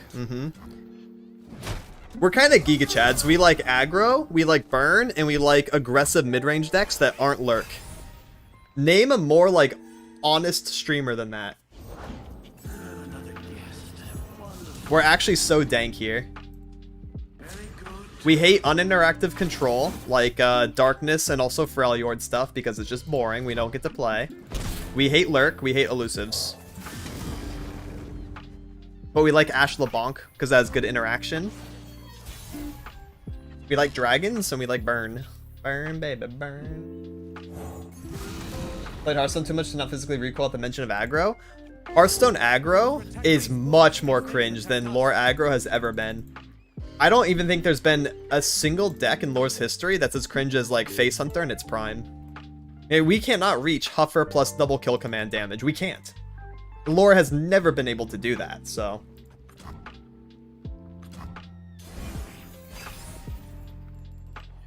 Like, Huffer double KC was just not chill at all.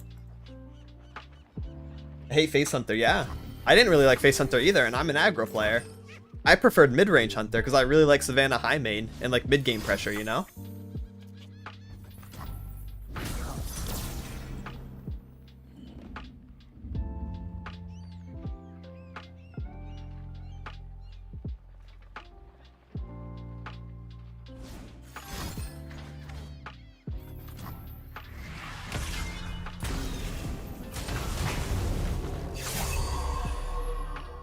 What brings you here? Oh, Pirate Warrior. Yeah, face is alright. I'm in charge now. You win this time. Pew!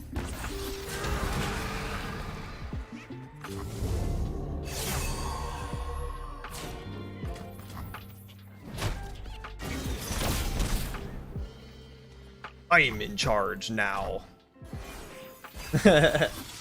Got you, Milky. Choo. Only the real ones know what I just referenced and what I just mentioned. That was like the entirety of like my turn ones against Pirate Warrior. Whatever patches sounds, it was I'm in charge now. He always said that. Great sound effects, thank you. Did you hear the first one? Alright, face is alright. You remember that one? That's the 1 mana 1/1, I think he was? Maybe a 1/3 even. Broken card, I don't remember, but it gave you a hook. Shit was broken. Broken.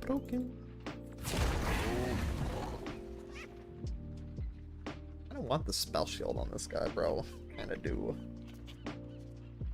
Spell shield and fearsome are pretty good. I think I value the keywords over the 1 extra attack, yes.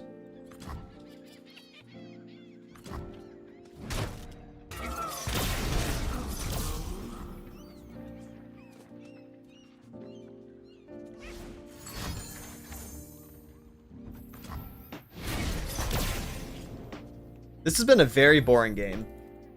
At least it's not weird. This game is very normal. It's just kind of boring. Give me a 1-drop. Ooh, I got 2 of them to choose from. Thank you, game. That's hype.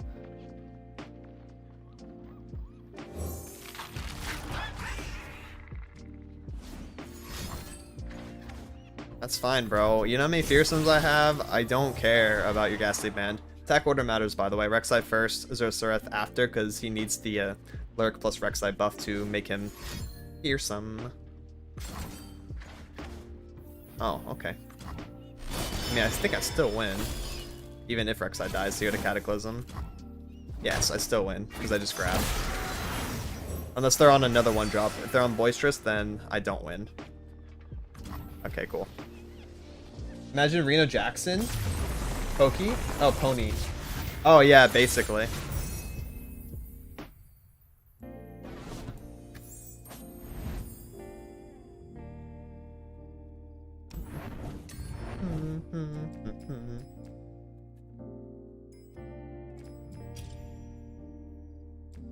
Their hand sucked. Want to not level Rek'Sai? What? Was Rek'Sai at 7? So, nope. What I wanted to do was attack with Rek'Sai on the left, and then that will give us our Lurk, and then also give us our Rek'Sai buff, and then Zersereth after will reach his 8 power, so that way he can get the Fearsome and Overwhelm and Spell Shield effects. That's what I wanted to go for, and then my Rek'Sai died to Cataclysm. Oh, I don't know why I'm taking her out, that's kind of weird. Yeah. But yeah, our Rek'Sai just ended up dead. She was going to die to Vengeance, Crumble, or Cataclysm. I don't think they ever run Crumble, but those were the main things I was worried about. And then she got Cataclysm, but we still win with the dragging. But yeah, the attack order matters there because if you attack with Rek'Sai on the right of Zersereth, he will go up to 7, and then his attack call will start. He will not get any keywords, and then Rek'Sai on the right of him will buff everything by 1, putting him to 8, but again, he won't have his keywords. That's a very, very, very important attack order for you to learn. Rek'Sai before Zersereth. So he can go from 6 to 8 and actually get his keywords before his attack call.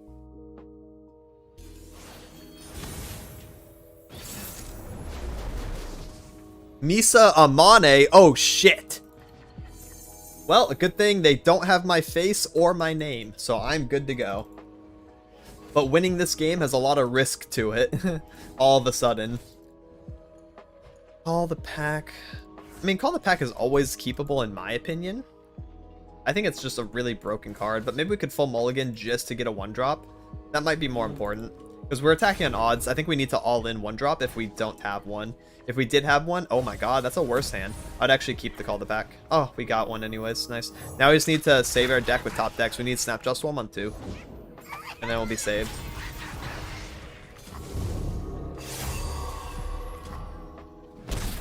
I hope that was Snapjaw Swarm. It's funny, I just watched Death Note, like, last month. Follow along, little ones. I can barely keep up. Cool. We can Call the Pack Rek'Sai. I love that this is a Lurk spell. That makes me so happy. We ended up getting the Call the Pack back. Oh, nice. There's the Snapjaw Swarm. That's really good. So we'll Rek'Sai. And then we can also Hammer Snout if we desire. Do I desire that? I think I kind of do. And kill the Plucky? Perhaps, yeah. If they're not on Snack this turn, then they lose Plucky for free. If they are on Snack, then they trade. Yeah, they're on Snack.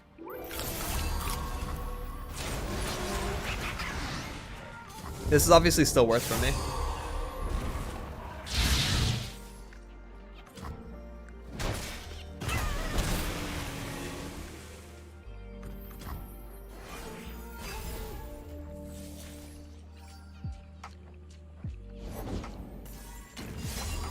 Yeah, overwhelm Poro. You've gone and spoke them.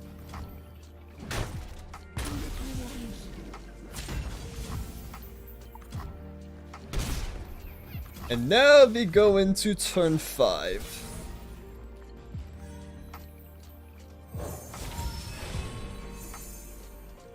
Call the pack again.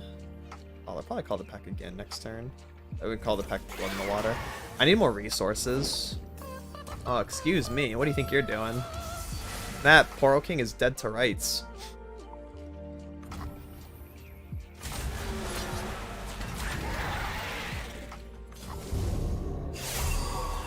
Man, this Lurk deck is really cringe, I think.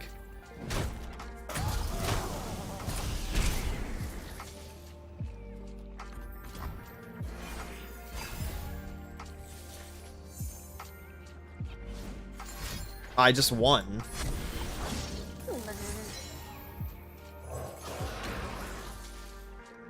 Like, what? There's no way this is chill. And this one has a mouth full of big jagged teeth and smashed fists.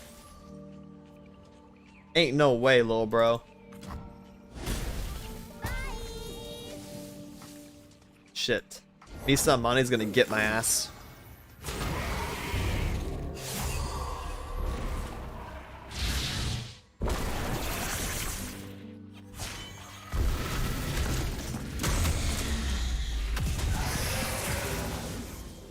Yo, Rek'Sai, what that mouth do? Arr. We win.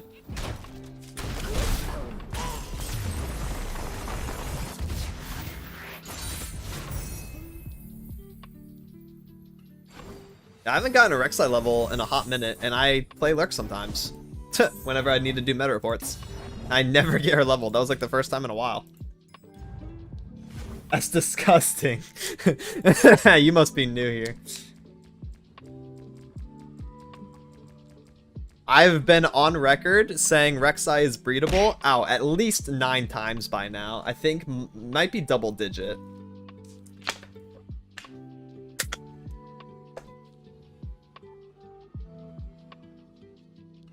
Alright, well, that's it for the meta report section of today's live stream. Play the decks that you enjoyed from last patch, except for Janna strategies.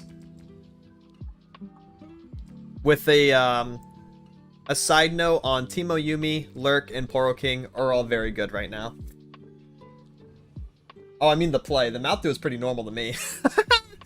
Yes, the play was disgusting. Isn't that so funny how playing Lurk is actively more disgusting than shrimping for Rek'Sai? Isn't that crazy? What kind of world are we living in? Have you seen Plunder around lately? It's been popping up. I fought Plunder in Eternal Gauntlet last week. people were playing it because of like Spirit's Refuge and stuff. Or no, Spirits Unleashed. Sorry, there's so many Spirits cards. Spirits Unleashed, yes. I saw it once or twice, and it should be in a good spot. Other than Gangplank is still pretty bad. We hate Lurk, but love Rek'Sai on top. Yep. Rek'Sai is, objectively speaking, breedable. Yeah, I did say that. That is true. That one's not even a misquote. I'm down for that one. That is true. Yeah, Plunder's great, yeah. If they just put Gangplank back to a 5-5, I think it'd be like, I don't know, top 5 decks. That deck is really good. It has so many tools.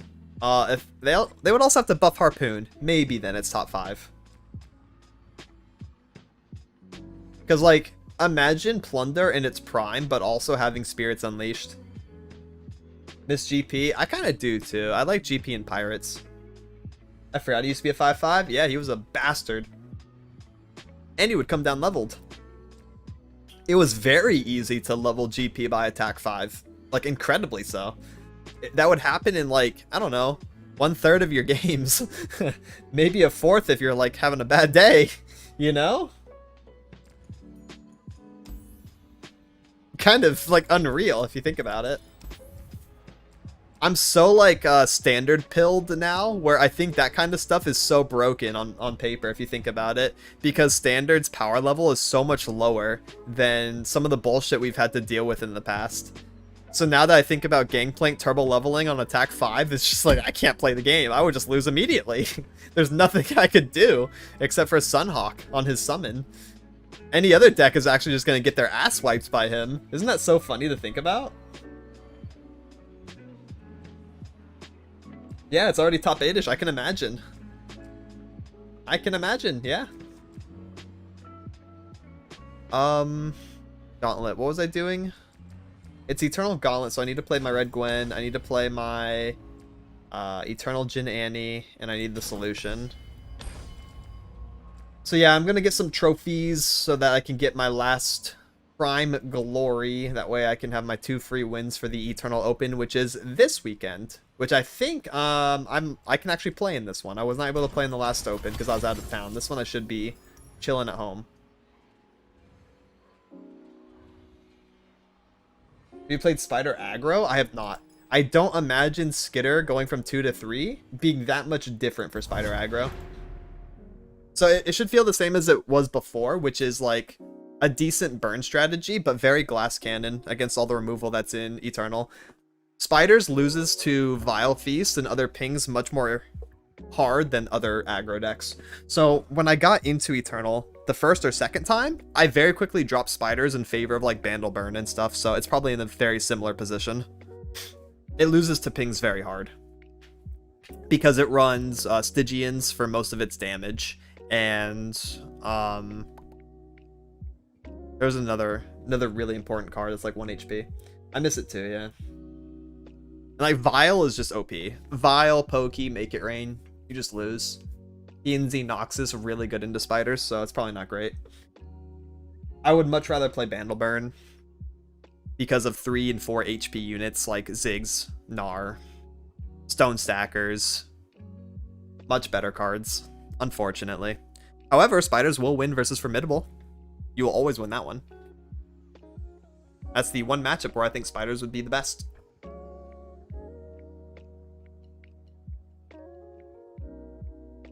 If you want to play aggressive, no point not to run Slay, Nasus, and Dur. There you go. That makes sense to me. Mist Wraiths? Ooh. I think they'd be okay. If you try to all-in Soul Cleave combo on Mist Wraith, you're probably trolling. But if you just play, like, Fearsome Aggro, it should be okay. I played a lot of Fearsome Aggro for a couple of the Eternal metas, and it was good. I played at least Nocturne or Kalista Nocturne. I don't quite remember. Yeah, it was good. Nothing to write home about. It was solid. Because you get to use Atrocity, which is nice, but Harrowing is still nerfed.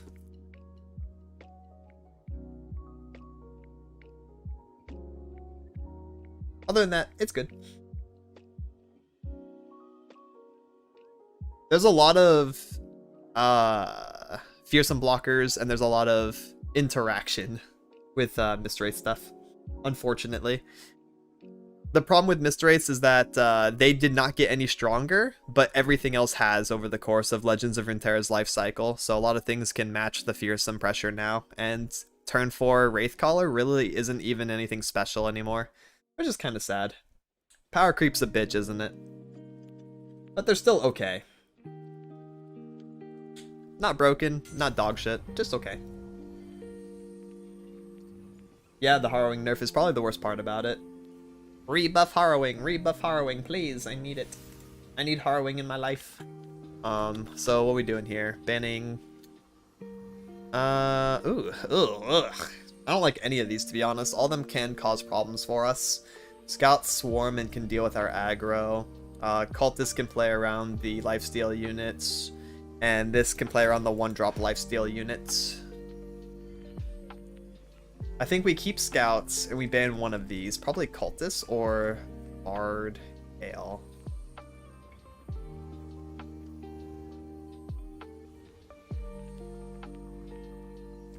I think it's the Cultists. I don't know, Cultist is a standard deck. We're playing Eternal. We're power crept, bro.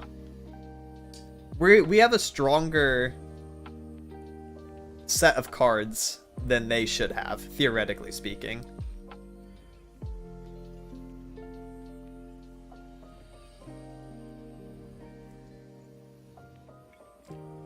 I don't know, their cards are still kind of broken though. Strike Spell, Aatrox Heal, Unforgiving Cold. And I think Red Gwen's the only deck that can deal with them, and Red Gwen got banned, so I think that was a good one. I think this is correct. We're just gonna have to hold the L on the lifesteal unit or on the Scouts play. If Scouts beat us, I mean, that's pretty expected. Scouts are really good. Nice, we want this matchup. At least we're getting what we want. I wanted to ban Cultists if Red Gwen got banned, and then I also wanted to play into Scouts because that's the best one to lose to, so it takes Scouts off the table, because I think I might be able to 2v1 that Bard Kale. So, hey, at least at the end of the day, I got what I wanted. We'll see how it plays out, though.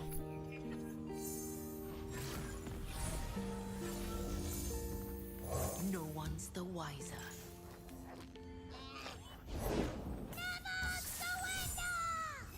Everything.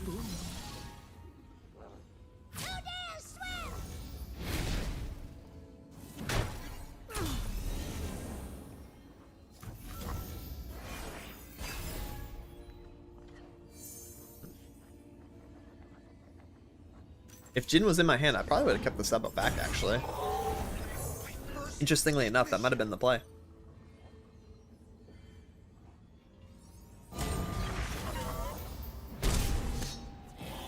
Yeah, Broadwing is a pretty strong card. Sabo. My orders. Probably stagehand it this turn. Every work demands a piece of ourselves. We are at the threshold of something great. Is that top deck Sculptor? Our purpose calls to us. We cannot turn away. May have been, yeah. I'm down to take the Sculptor for the Sabo. That's actually very worth for us. A lot of damage, too, that they're taking. Need repairs? Oh, interesting. Oh, wow. Very interesting. They full took. Yeah, remember when Riot thought Broadwing having instant challenger was okay? Yeah, especially in Kaisa meta. That felt very good. One of the strongest decks of all time.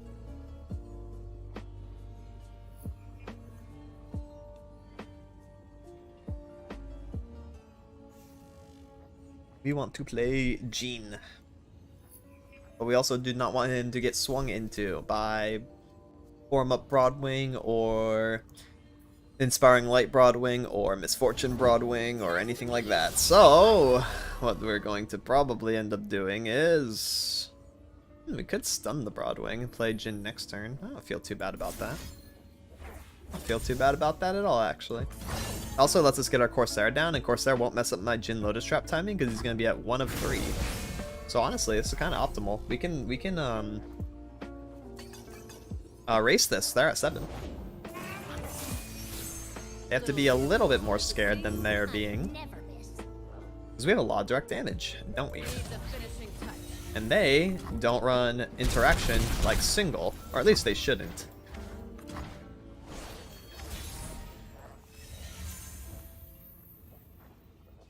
There's some world where second Boom Crew is actually better than Jhin. I think it's this world. I can do this. That's way too much damage. That's 2, 4, 5, 6, 7. Like, that's immediately lethal if they don't do anything. Even if they play a rally here, we just win through direct damage. Boom Crew rookie better than Jhin. Funnily enough. This almost never happens. Nice, we just won. There's nothing they can do about it. It's uninteractable damage. 2, 4, 5, 6, 7. Exact lethal. This reminds me, what? Have you ever tried the 6-mana dragon on standard Jhin Annie as like a one-of for burn and board control? No, because it's just demolitionist. You're interesting. It's a 6-mana demolitionist that's going to brick my hands even at one-of. Nope. Not doing it. If we had might, maybe. That unit is strictly run with might, nothing else.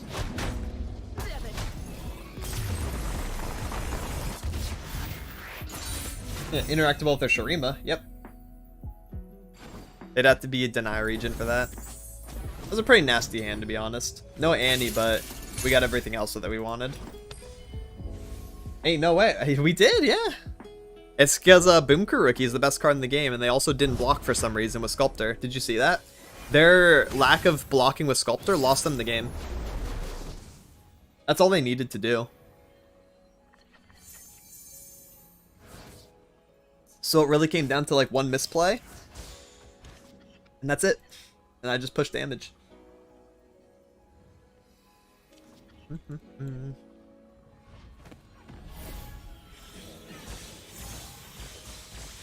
Yep, very calculated. We calculate everything.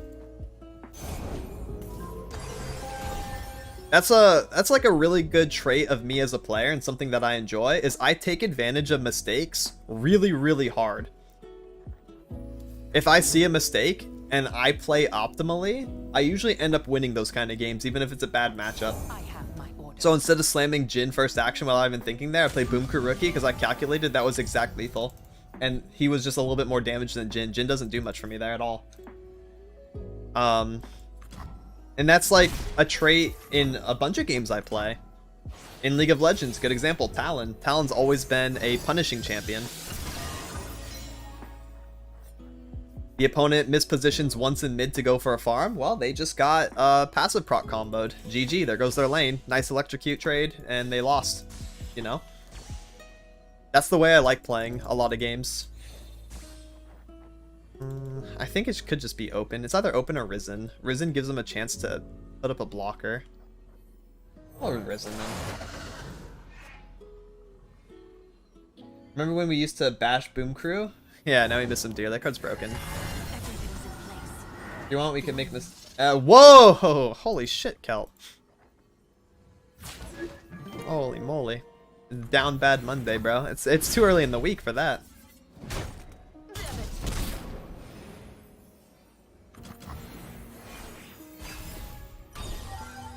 Good work, Ariel. My hand sucks big ass. This is like one of the worst hands I've ever seen in my life.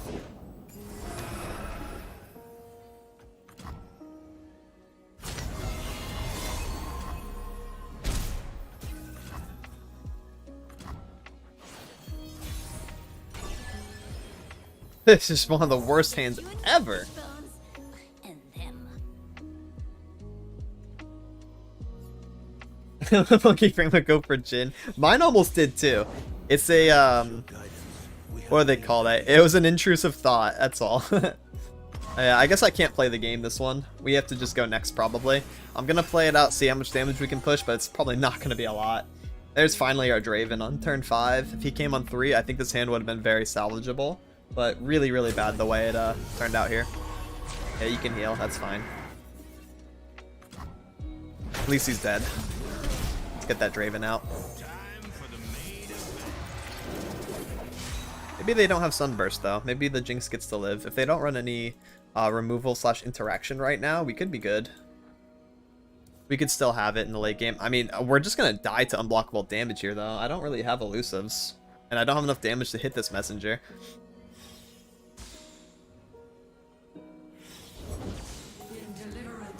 Mahira. Bit of an issue as well. Yes. I'm gonna end up experimenting the Mahira then. So let's do... Doesn't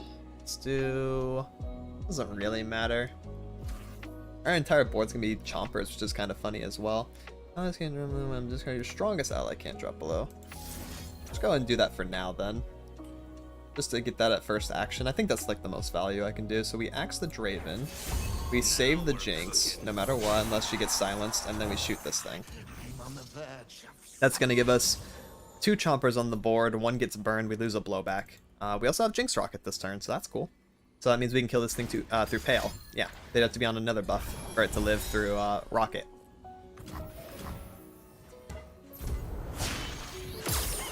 I'm on a roll. And now they can't Sunburst Jinx.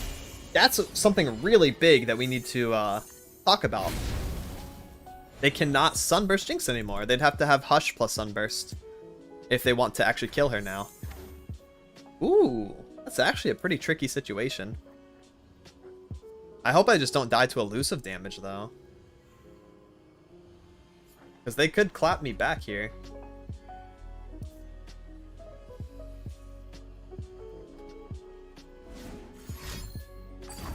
Bruh, that's not how that works. What'd I just say? I said you can't do that.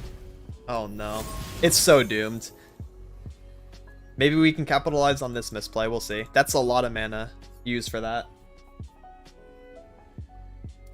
Yeah, I'm reading like a madman, bro. I'm in this player's head.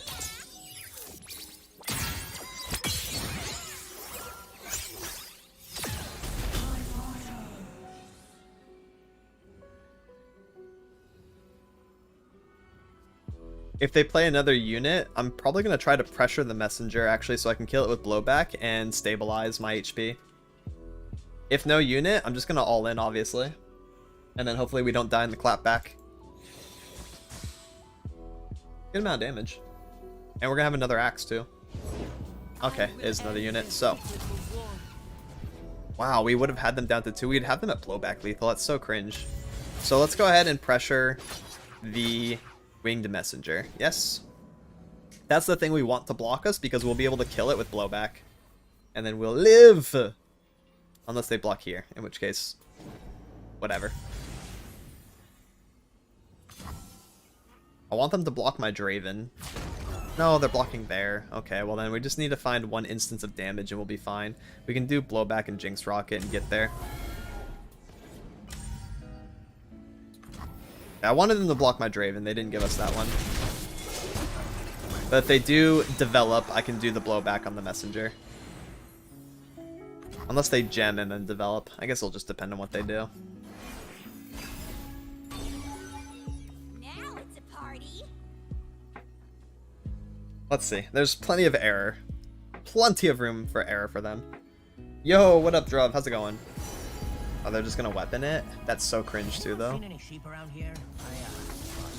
Wow, that's enough to basically kill me here.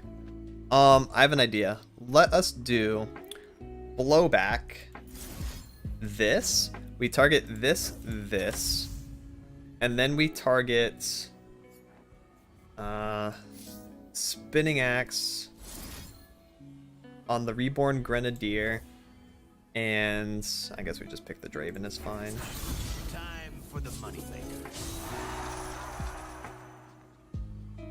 I wish I could get this out of my hand too, but I just cannot, huh? There's no way to do all of this. Because my hand was just like a bit too full.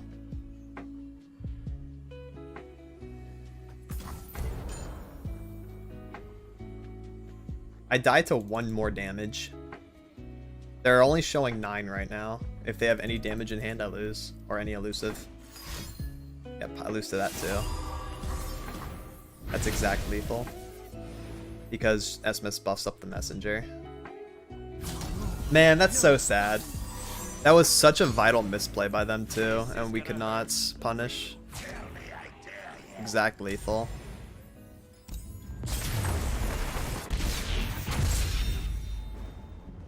Whatever, man. Not my fault.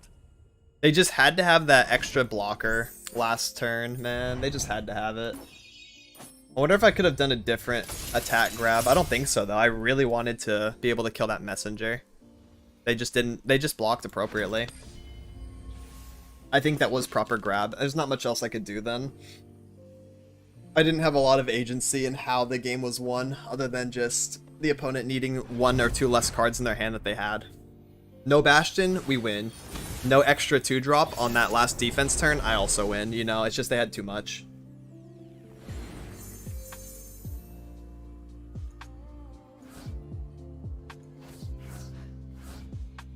Pretty sussy hand again. Reborn Grenadier is nice. Like this package is actually kind of good. Because they like to attack a lot, so we can take advantage of that with a burst speed Grenadier while also drawing some cards. Because we can just deal with like Sculptor, Mirai Warden, Broadwing, a lot of stuff on turn 2. That I'm happy about. Oh, nice. We can do Big Fan as well. Big Fan into Rummage is really good here. We can Rummage Grenadier Rider, or we can Rummage... No, that's what we're going to do, because we can Axe the Chomper out. Every work demands a piece of ourselves. We could actually even bait this pass, because they're going to attack us. Needs a finishing Optimal. touch. So now we do Rummage, and we do the Grenadier and the Rider. Grenadier will block the Sculptor, giving us very good value. And then we play the Big Fan, and we're going to top deck Draven.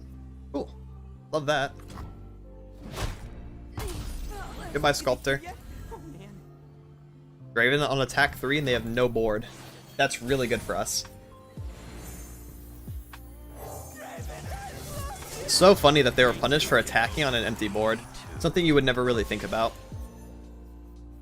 Their proper play was to just accept the pass and not do 2 free damage, but like, how can that ever be the right play? Only in that exact situation, isn't that cool? That's a cool thing about lore. I'm one of the good guys, but not that good. I'm actually down to just attack. I don't have to Spinning Axe.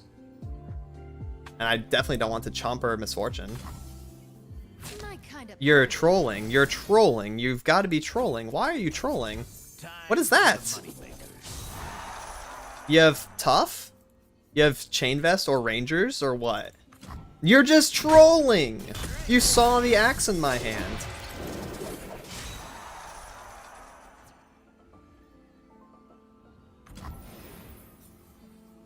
Summon the slime, I got you. Where's my slime?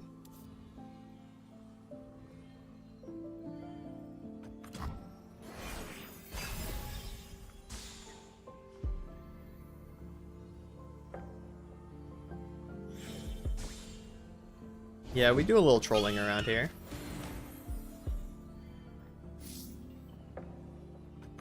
I don't really have to do much.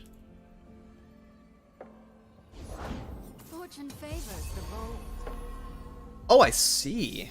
That's not that bad of a play, actually. Let me go ahead and just do this. We know they're not on Rangers or Chain Vest, so that's 2 Misfortunes out of their top 8. They're a scout player that gets multiple champions top 8. That's kind of lucky. Why are you trolling still, though? Wait, you continue to grief, even to this very day. I find that to be kind of interesting. I don't really need that Boom Baboon, to be honest. I just want to play these on 5 and this on 6. So now we get to kill the tracker as well. Then we'll do double Risen Rider on attack 5, because that's really good pressure. Oh, and we have a rear guard to slam as well. That's optimal. Any top deck 1-drop is good here, except for Urchin. Even though I could play Urchin naked, not even use the draw. So honestly, hey, be happy about this. Bro just doesn't learn. Yeah, it seems like it.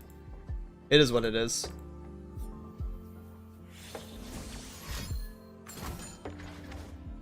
That's fine. Reporting in.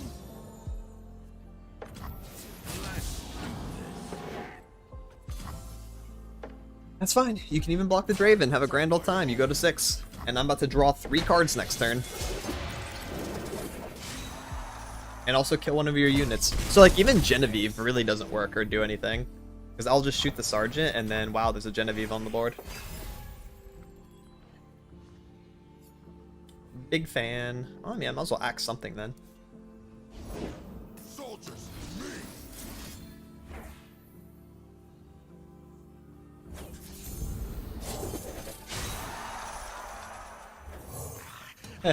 Draven, I love you. I love that card, dude. Big fan's so funny. what science? Running eternal cards? Maybe not. Maybe not, brother. Come. The crazy part about all this is people run standard cards. looking for 3 trouble. misfortune Maybe top I'll 10? do. You've got to be diddling me.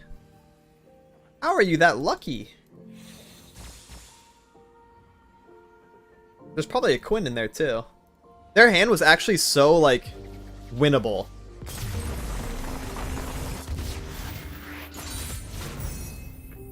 Because those extra misfortunes are Make It Rain, by the way. Make It Rain's really good into me.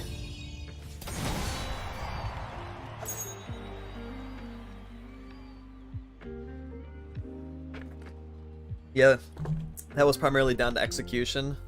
Alright, I'm gonna take a quick pee break, grab a snack, grab a drink, grab some popcorn, whatever you guys need. I'll be back very shortly. Quick pee break and then I'll continue on.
Actually, let me look at my boards.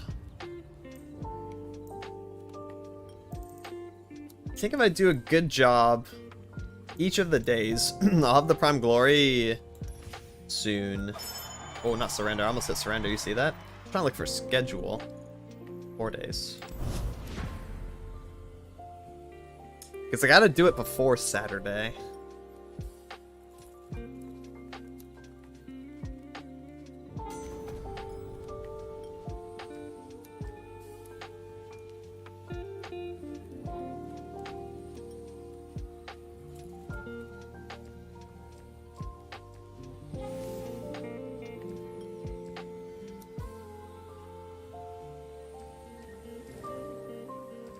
Vaults, discard, barrier boys.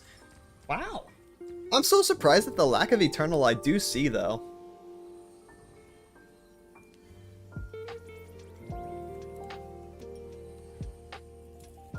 Did you fly watch Death Note? I don't know what that means. But I stopped watching Death Note at the catalyst, right? The story point that everyone talks about. I didn't watch past that. I don't know if I'm going to. Maybe if I have like extra time, I'll finish it at some point, but really not my to-do list. I watched until the event that everyone talks about. Why not? I heard it's trash. I heard after that, it just like the second part of that story just isn't as good because that guy isn't there, and the characters that replace him are just insufferable assholes and not fun to watch. That's what I heard from multiple people. Also, fuck barrier boys. We're too combat focused to be able to deal with that shit.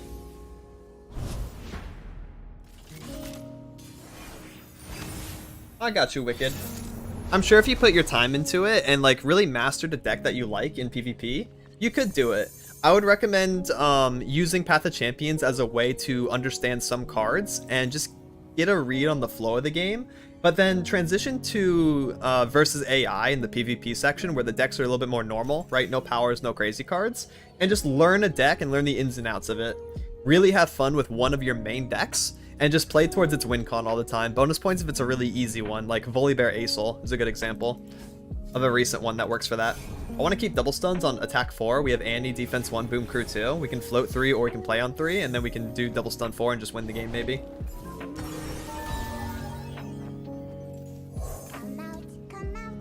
First part was just too good to get it a season 2. Yeah, that's comparable. Makes sense. That's what I heard.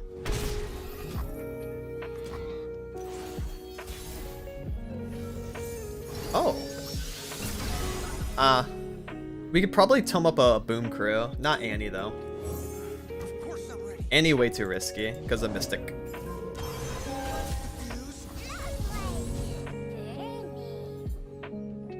Defense 3 is either set up tome on boom crew or just set up a new boom crew. I think since this one's damaged, might be better just play a new one. Eating chips. I love that scene. I will take this chip, and I will eat it. My favorite scene was Misa's phone. That was my favorite one. I've rewatched it a few times. It's really funny. In both Japanese and the English dub. Gets me every time. When I saw that shit the first time, oh man, it was so good. My first big mission. Revert to 1-4. Oh my god. Oh my god. Homie's a psychopath. I love it.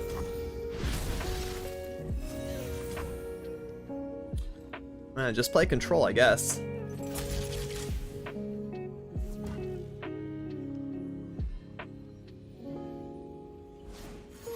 Yeah, wow, look at you go.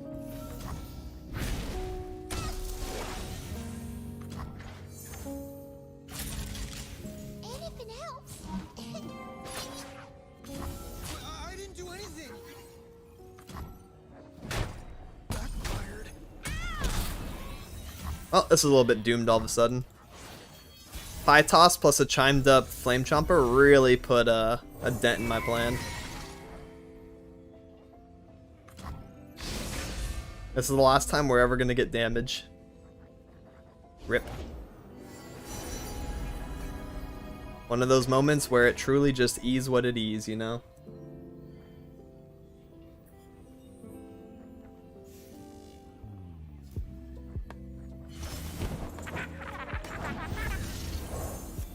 We are at the threshold of something great. What we do is so much bigger than us both. It's here. The value trade and not blocking most. Alright, cool beans. All of a sudden we could get there. All we need is 2 decimates now. Jin could also help. Oh yeah, Jin with Tome on him could help a lot. Actually. Grant me a bunch of stats. Alright.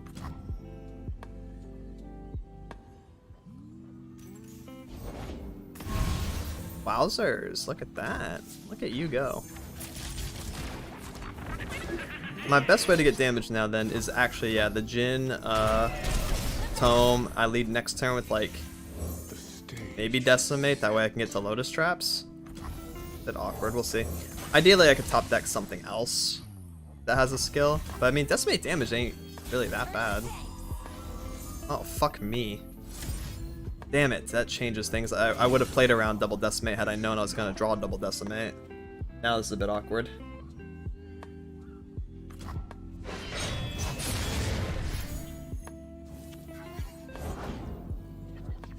Because now my Jin just dies to the Rascal, right? And then I lose on open. And then if I let them play, I lose on open as well, unless they magically develop for some reason. I would have played my mana differently. I would have just played Decimate last turn and Decimate this turn. Actually, I don't die on open.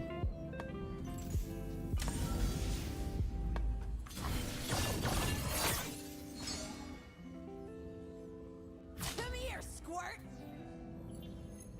Yes, I do. Fuck. No, I don't, because then my Jin gets to stay alive. Unless they're on Mystic. Or another Pie.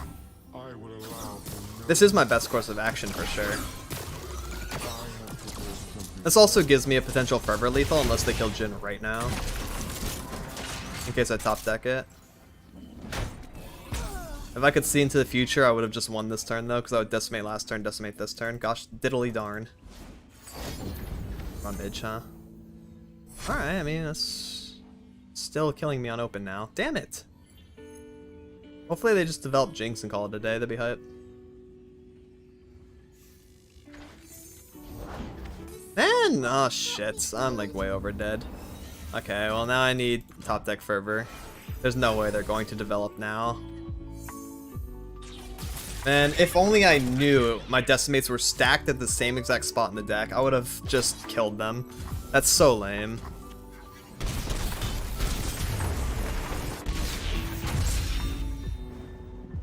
How incredibly banal.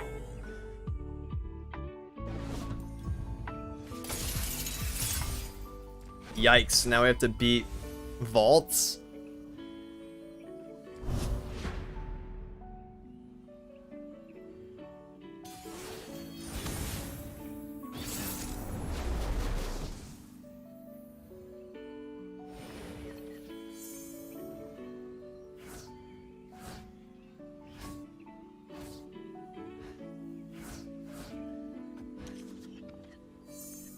Okay, we have Draven on attack 3. It's a good way to start. Yo, Night Eagle, thank you so much for lurking. Welcome in, bro. Hope you're having a fantastic Monday so far.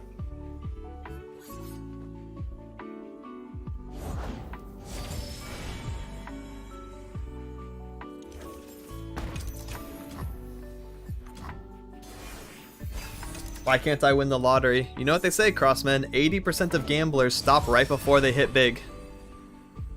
Keep gambling. It's a warm Monday, 38 Celsius. Oh, let me see what it is for me.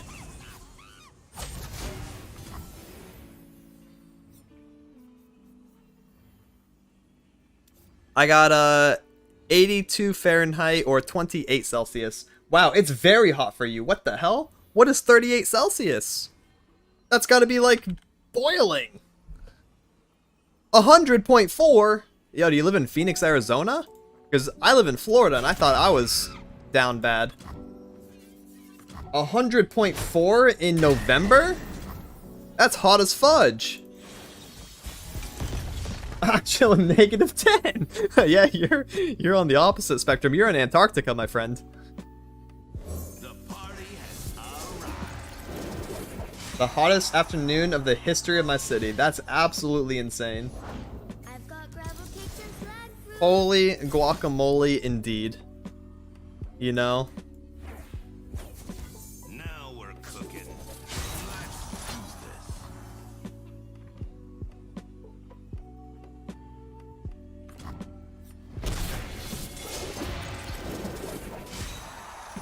this. That is a sheesh.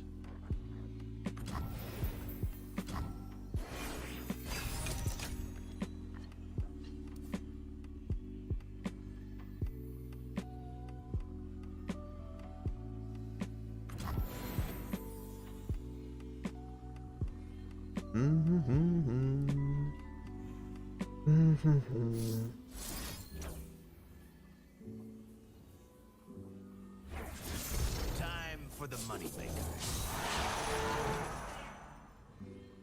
Yeah, Volt is a turn 5 now. How you feel about that, punk? Punk ass kid.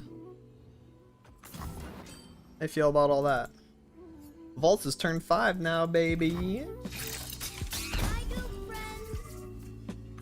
Which means you ain't doing shit this turn. Holy. Oh no. That really sucks for them, doesn't it? And Volt's this turn? I want to lead with Big Fan, maybe. Just in case something crazy happens. Looking good, kid. You're not on Ruination. I'm playing Jinx. For me, bro. If you castigate now, there's no difference in last action. You play Eradicate now, it's almost like no difference. I'm just gonna play Jinx. I'm just gonna play Jinx. Go ahead, Vengeance me or Hate Spike me. Whatever. I'm still pushing most. I have to all in this turn because it stops the vaults. Axes coming right up. Or apparently freaking not.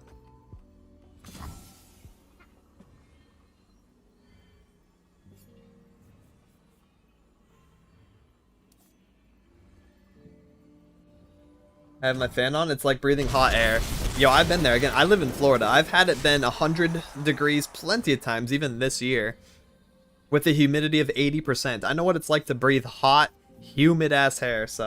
Or air. My bad. I know what it's like, bro. Hopefully it cools down soon. December's coming.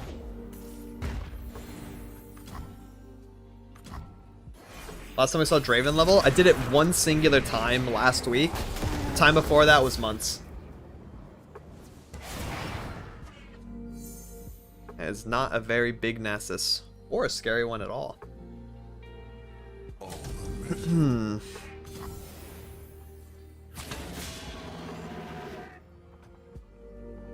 This is good, I can shoot him.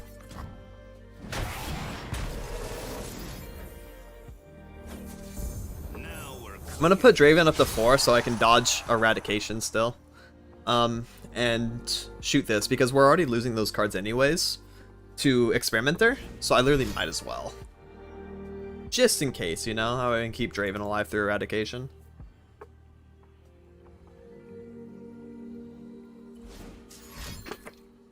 Literally optimal. Oh, Black Spear. Oh, Vengeance. I see. That sucks, because, yeah, the Nasus is going to live through the shit now. Now I need to find 3 direct damage, which is doable. Not easy, but I can do it. Rekindler, another Nasus. Urchin, huh? I think it's Rear Guard, and then we're going to Experimenter again. I just need to find blowbacks and multiple mystics and shit. Alright, well damn, what the hell's going on here, you know? Gosh dilly darn, what's going on there?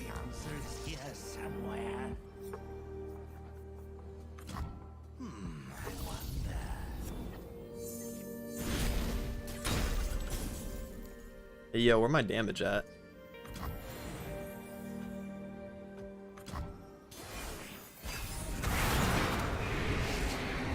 Don't get a heal guy. You got a heal guy.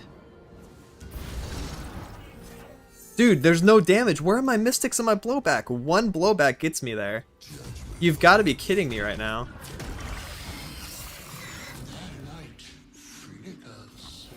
How easy on the hands, they're new. Yeah, okay.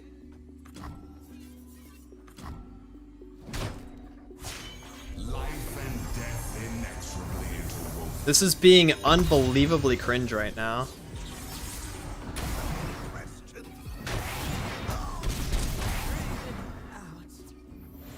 No one's the wiser.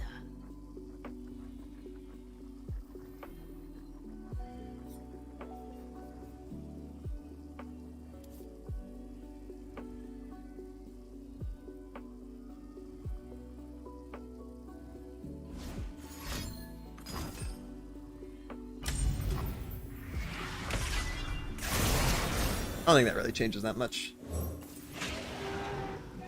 Atrocity? Yeah, I guess so. I do just die to Atrocity at any point if they did slam that in here.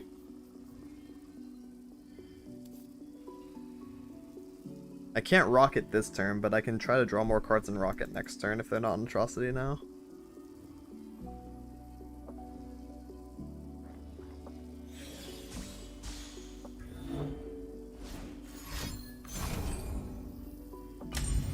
Three Nasus. Life and death intertwined. That's a lot of Nasus going on this game.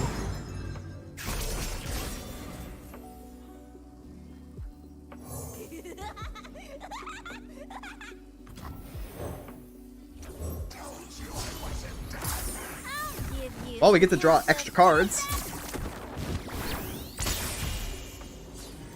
1 mana off of being able to rocket. Unfortunately, I had to get my hand out like this though. Let's see what we got here.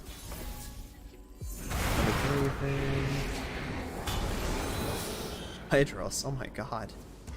Good thing he doesn't do anything now. You know? Good thing he ain't doing shit right now. That's fine. No, it's here somewhere. Excited. Interesting. They'll never see it coming. Behind you.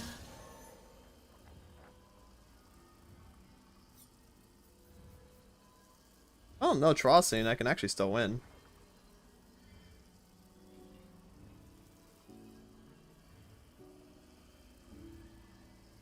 Turn to dust.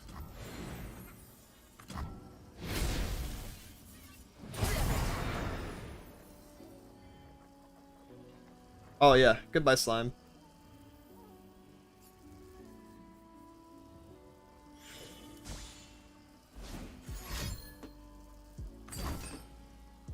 Don't care. Kill all followers if you want, that's fine by me. They run it? They should, yeah. They should run it.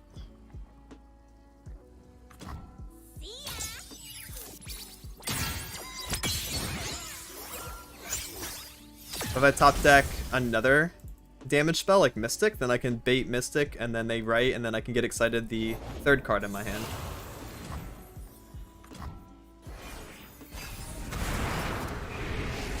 Same with Blowback. I can play Blowback without needing to discard and that will do one damage. Boom boom boom, not good. Dude, like what is this bullshit? Okay, Ryan Negation Atrocity I lose. If not, I win. I really wish I could draw my Blowback, but they're all in bottom 17. I don't think I run Mystic Shot in here, actually. I think that was top deck right as well, so good for them. I don't deserve to win. I can't draw the cards that I need. Fun time over? It's fine. I don't deserve it. The game wants to give me absolute dog shit each time I draw, then I just lose. It's fine.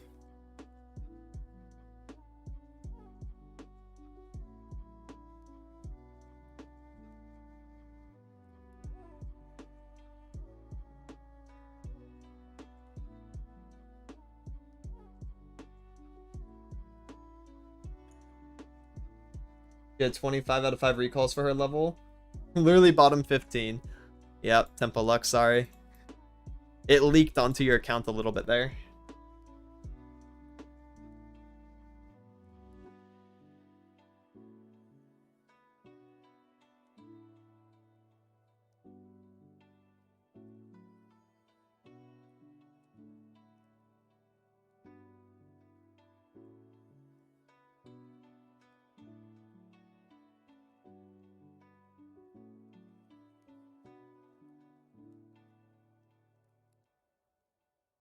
True, Griffin. Loving not having to fight Janna P and Z every game. Yeah, that's true. It definitely did die down. I think the only people playing Janna Neela now are like main / one tricks. In which case, they'll still probably pop up anywhere between 49 and 51% win rate. It's still like a solid strategy. Just a lot worse than it was. Don't know what this is. Don't like this. Don't like this. Oh my goodness, I actually get to play Red Gwen this set? That's pretty rare. I think I want to lead with it as well. Mono Shreeming, Eternal Iron to Gold, that's fun. Mono Shreeming can do it. It's going to be a bit of a slow climb because that deck is pretty slow by nature, but it'll be a fun one. Gwendolyn, Vile, Mark, Quietus. I only like keeping Mark if I already see Cat. We don't want Vile Feast versus them. Quietus is good.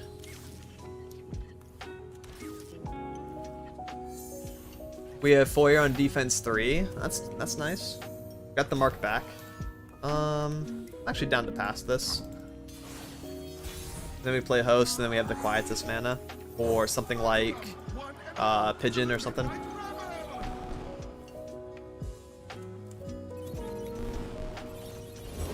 The winter's claw strikes. Interesting.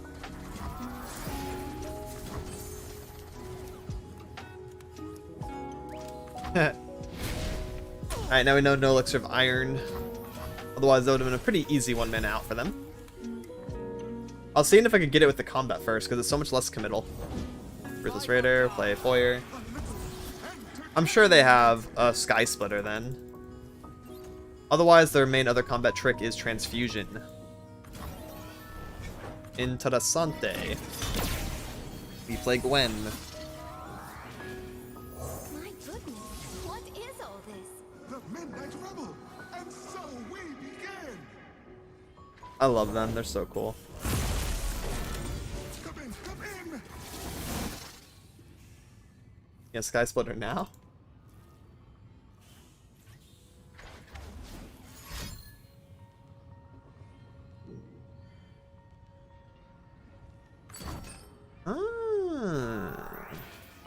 It's pretty interesting. I actually feel like Mark of the Isles is really good here. Also, they misplayed. They wanted to put Ruthless Raider up. I'm down to Mark for a lot of damage. Could just give us a Might Lethal if they're at 7. We're getting snips and stuff too. Between a date with Nico and Gwen, which one do you choose? Smoshies included. I don't know what Smoshies is. Between Nico and Gwen? That's an incredibly hard decision for me. In my ordering, I guess I'd have to pick Nico, but it depends on the day.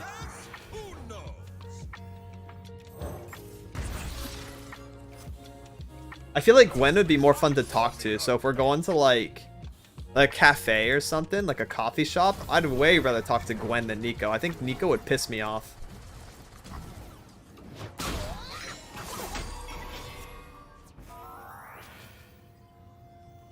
Also, Nico is canonically a lesbian, so unless I'm like completely femboyed up, I don't think she'll be into me.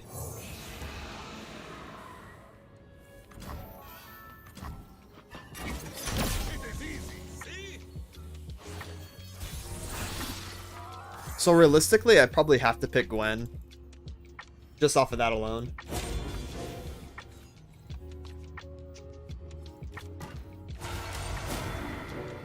What a joy! Let's give it to a ghost. I shall leave my tools. Gwen should be a 3/3? No! Leave Gwen alone.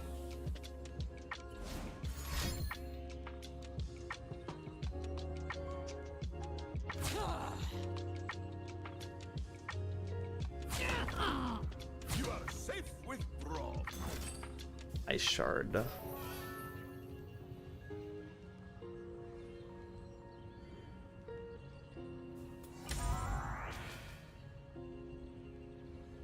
Oh, I want to might.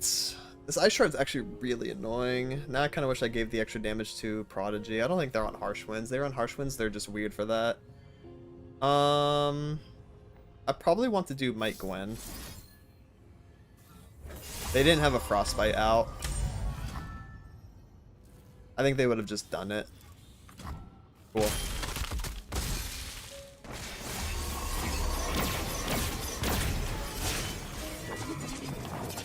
One stitch at a time, we'll make something totally new.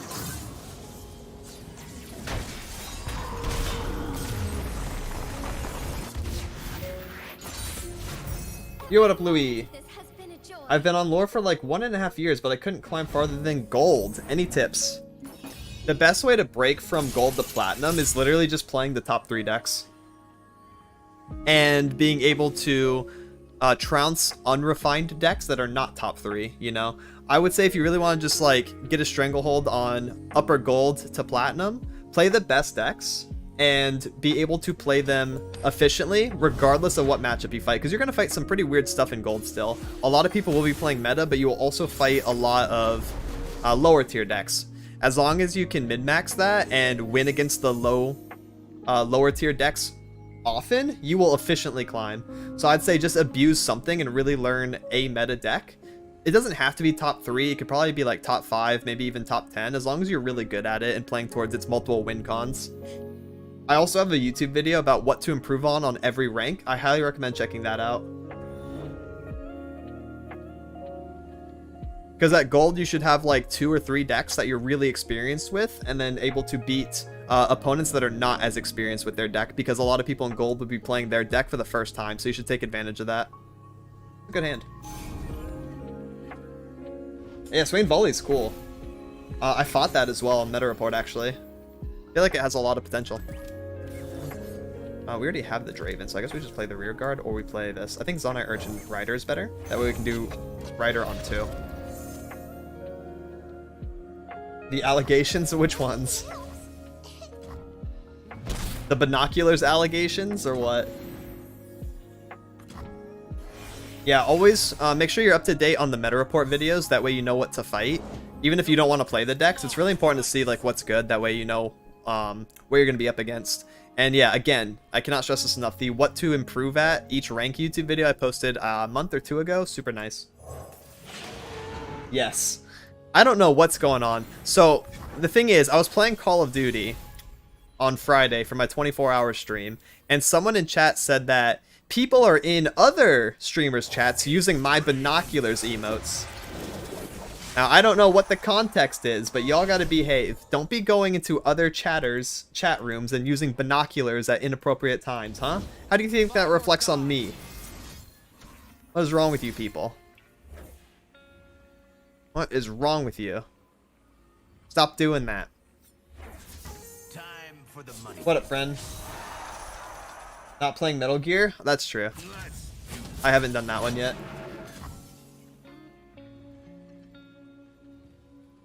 Where do I find the rank-wise video? It's literally what to improve on at each rank. It's on my YouTube channel. Let me go find it. I'll post it in the Twitch chat and also the YouTube chat videos. Oh, funnily enough, it's actually on my homepage for you. Huh. How to climb each rank and become a master at lore. That's the full title. There's the one in Twitch chat. I'll send it to you guys in the YouTube chat as well. It's a good one. It's less than 10 minutes. Really good, easy to digest video about how to improve at the game and what to work on at each rank. Hey, yo, Ariel. Let's see what we're doing here. We're passing. What even happened this turn? They did Sky Splitter? Oh, Troll Chant. Yeah, that card's broken. That makes sense. Brum. Brum, brum, brum. Is the game dying? Absolutely not.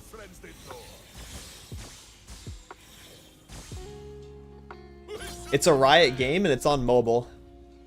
It is impossible to die.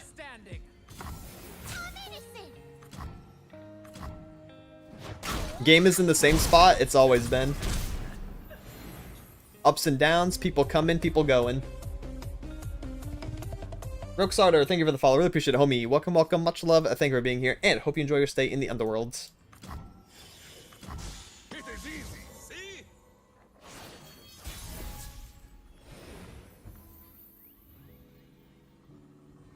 Let's see. Would it be possible to level Jinx? I don't know. I know I don't want to do Big Fan and discard him next turn. That would be pretty tragic. Ow. I think this could be possible to do at fast speed level, but like I can't do a rocket this turn then. Not that I would even want to rocket. I have to use rocket strictly for direct damage, huh? Interesting. Ow. Very interesting. No, I actually can't do it.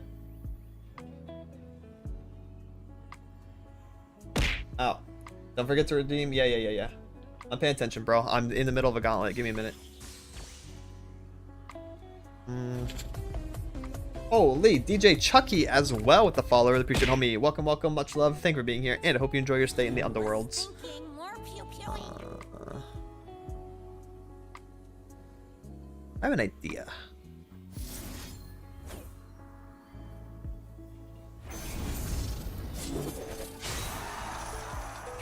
Ow. Yeah, I'm gonna have to do something like this, unfortunately. Safe with Brom.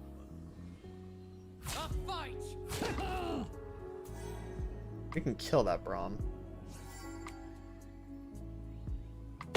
Ow.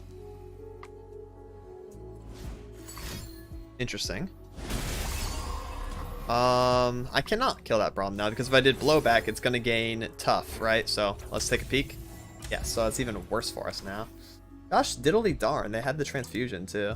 Yeah, and then they emo. I'm just out of here. I can't win from that position then. Fun time over? True, Roxar. All you will see is Lurk and Standard for a little bit. Lurk and Elusives. Alright, try that again. We get to win against the easier deck. That was a really good opening. What are you wearing? That's a good question. What am I wearing, Orca? Oh! I'm wearing the full getup right now. Top hat, shades, and a little dose of copium. Also, welcome in. Hope you're having a fantastic Monday so far.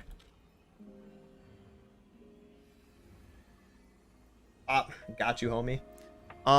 Let's see. So here we have Azir Zed. We should be able to just smork this full aggro. Get rid of survival skills, get rid of rummage. We keep Sabo, keep Jinx. We want multiple 1-drops or like a 1-2-3 opener. Just play super aggressive. We have Draven's biggest fan, so that's Draven on 3. That feels pretty nice for us. Khakis, yep. That's a good meme. What are you wearing? Khakis? Fucking Jake from State Farm, bro. Do I want Draven on my turn 2? No. I kind of want to top deck something else. Okay, no more emotes for you. You've been emoting way too much, my friend. Ow. What's Azir Zed about? That's a good freaking question. I actually don't know. Like, big fan. Is he here yet? Oh, man. Yeah, it could be a scuffed version of Ephemerals. They're probably playing the new Azir spell that got recently buffed. I say new because it's never been played before. And also the landmark. Ow. Freaking ouchies, bro. Thank you for lurking, Roxar. Appreciate it. What spell is it? Desert's Wrath. Zedorino. No problem. We can make a chump blocker for that. In the form of our Chomper. Or we can just use Big Fan to block him. Me too, kiddo. Me too. I don't know how much I value this Chomper, though. Oh, that's a bit annoying, so they're also going to have a lifesteal unit. Okay. I can... Well, You think they're on Momentous in this deck? If they Momentous my Draven, I guess I would just lose, but blocking Draven to the 2-1 sounds fantastic.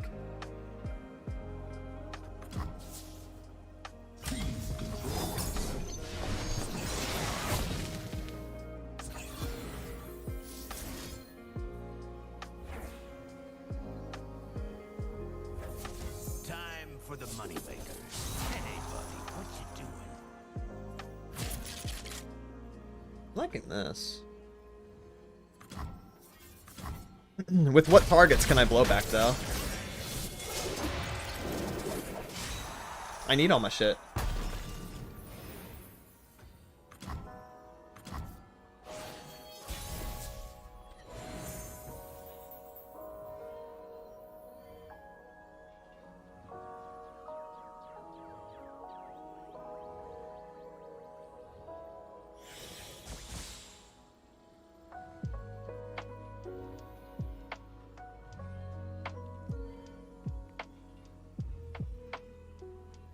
Chomper and what? I want Rummage to level Jinx. I didn't really feel threatened by the Zed at that point. And they had mana, didn't they? Before they put on the weapon. So you're telling me you want me to do blowback while they have 3 mana up and Twin Disciplines in their deck? Yeah, bro. Good idea. That's great. That'll be so awesome for me. I can't wait. They'll never see it coming.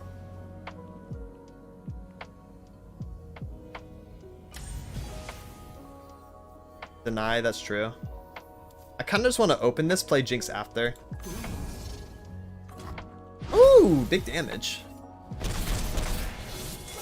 Or if they tap. Because now I can do blowback on the spinning axes. I didn't have great targets. I had 1 Chomper and something else that I really want in my hand.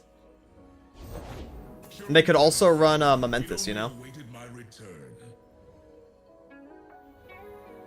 I don't really mind playing like this. Rules are made. We can save blowback for when it's guaranteed or when it's lethal. We don't care about Zed all that much. Yeah, we have to worry about twins, unfortunately. Oh, Get Excited's good too.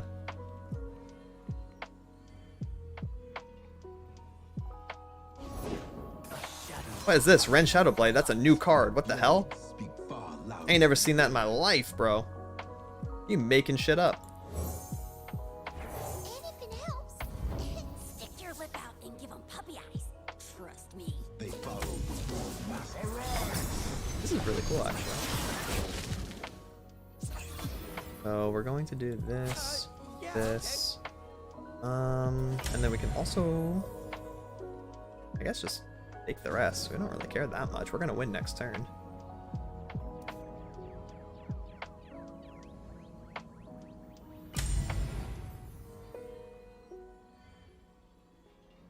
Or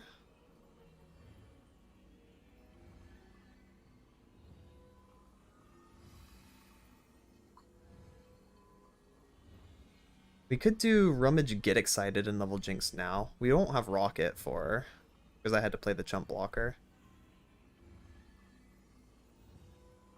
Or we could do blow back on the Shadow Blade. Doing this and that. Yeah, that sounds pretty good too. Pooping. We do have to worry about the Momentous, so maybe put up a safety blocker. Just in case something weird happens. I guess that'd be this.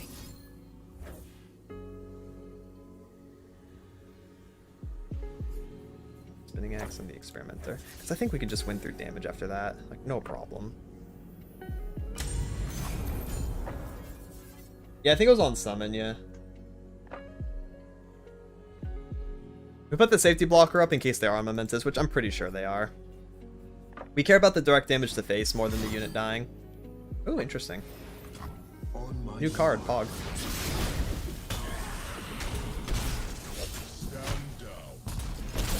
The 8. We have 2 quick attack units, though. Actually, we only have 1. That's right. Jinx dies to Ephemeral Round End. That is a bit trickier.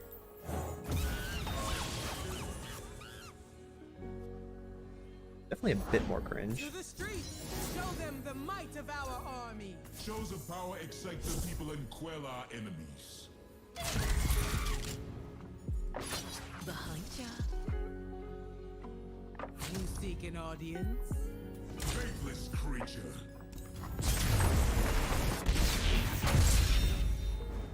Classic Ionia. So this is what losing feels like? Old twin. I guess I could have tried the blowback earlier, but I thought I could win through it. And then I got a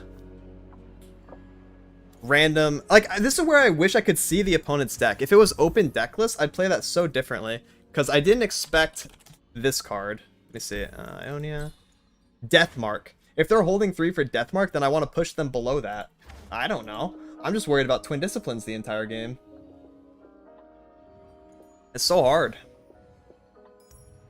The fact that I can't see their deck makes it so much more difficult to play. Rose up 4 ranks and have a degree in game theory. Let's go, Louis. See, that's what my content can do for you. I just watched the ranked video you dropped. I now rose up 4 ranks and have a degree. Thank you, homie. I really appreciate it. I want to try again. That was so sad. A couple of those losses were just tragic. I need me those trophies so I can get higher placement in the tourney. The freak, bro. Where is my Jin Annie in the solution? I feel like that was a warm-up, just bad run.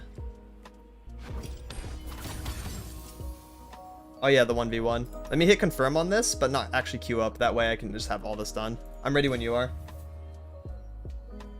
Are we doing Eternal or Standard?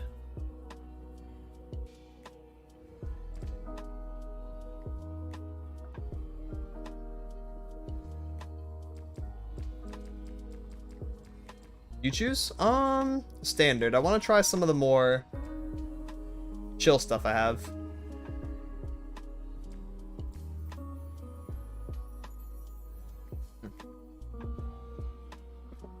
I also need to crack open a cold one.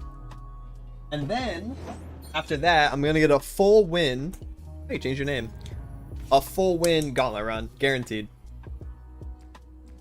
I want to play this because I really like it recently. And I want to play Nico because I like her a lot.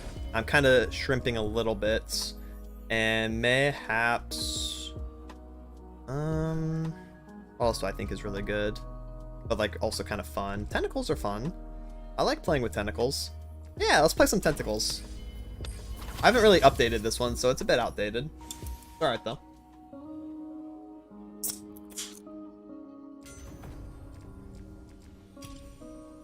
Holy shit.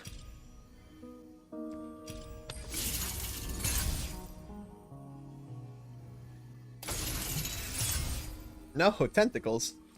Fair enough. Fair enough, brother.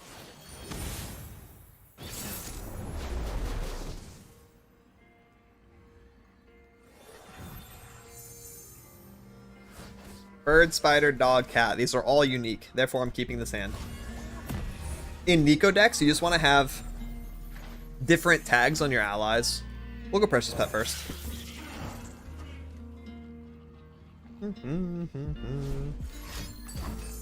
That is a bit annoying.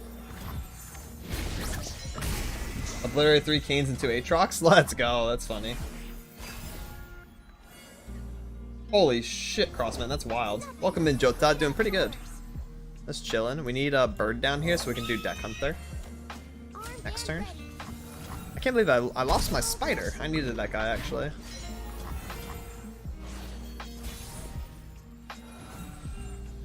Deck Hunter. Then we need to get Yordle or Weapon Master. I like Weapon. I don't think I hard run Weapon Masters anyways. So, Combat Cook, really good.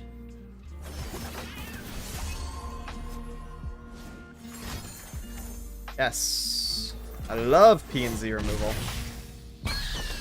I've attacked with 1 animal so far. My Nico's very far behind because of this.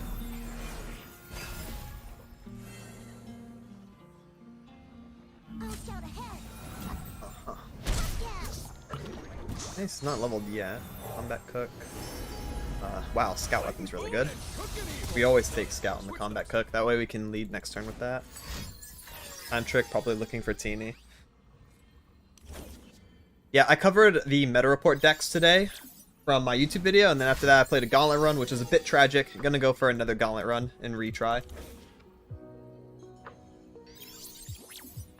How can they allow Teemo to say fuck yes? Yeah, it's a PG-13 game. We get one of those, you know? Scout attack, lead with that. See what else we're doing after. Who's a good boy?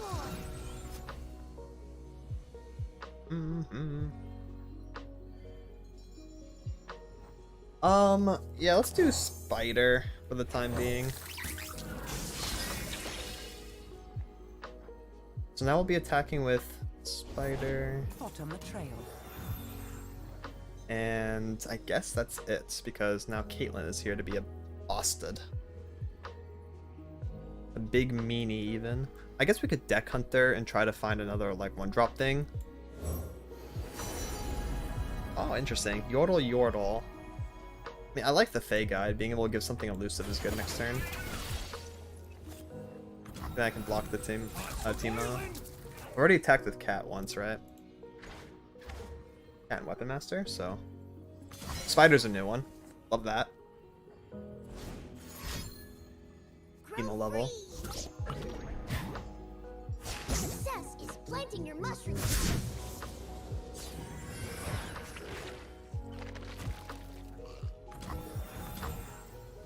I can't print the 2-cost elusive that's in her tribe? Pretty much. That would make her really annoying. You know what's funny is I'll probably do it anyways.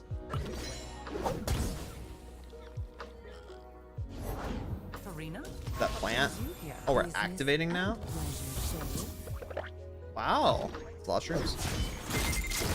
I aim to win, and my aim is excellent. Should have been open attack with the Teemo though, and then activate after. Then I probably would have lost immediately. Let them see me, not you. Scoping the area. I still probably do lose immediately though, because that thing's dealing a lot of damage. And dealing 8. So now I died a Mystic or 2 shrooms. Hey.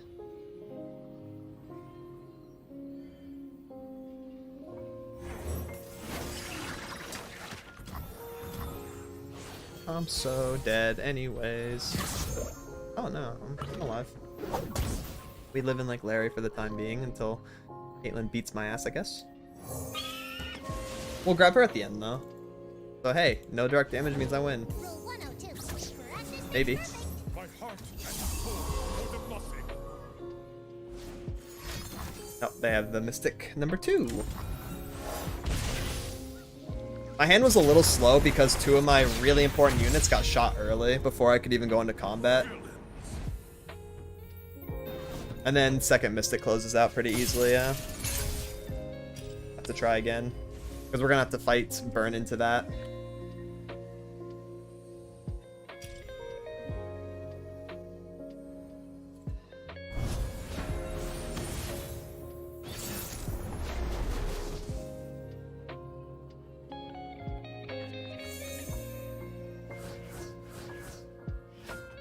like Omen on 1 though. I got you, hero. Let me do a zoom in kiss. Haven't done that in a while. Here with my copium tank on me. Here you go. You're gonna love this. Choo. How's that? Alright, so now we do Omen on 1. Hopefully we hit a Nico.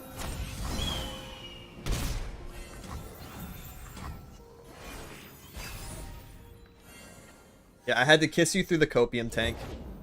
Be off for the day. Good luck tomorrow. Have a nice rest of the stream. Thank you, Failer. Not only for the good luck wishes, but also just the nice stream in general. Means a lot, homie. I'll do my best at the dentist. Really appreciate the continued support, gifting subs, all that. Hope you have a great rest of the night. Much love. Send in the cat. Oh, wow. That's some top-end stuff. I kind of want some not top-end stuff, though. Kiss of copium. That's how I share it, bro. It's mouth-to-mouth copium.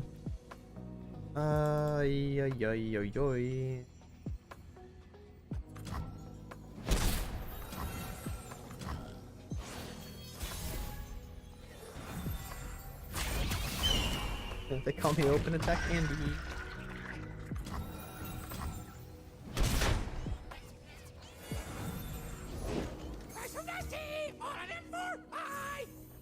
The Poro. A brash spell shield. That's actually not bad. Actually, not that bad at all.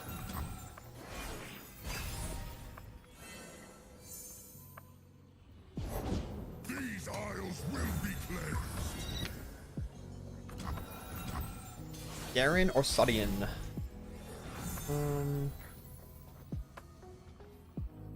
Probably Garen. Best Garen value I'm gonna get. Also, he might eat a vengeance. Or a Scourge. Back with Garen first then. Maybe deny the heal value. And that's Nico. Pretty much leveled. Oh, interesting. And let me keep Garen. Oh, it's just because of Mask Mother in hand already.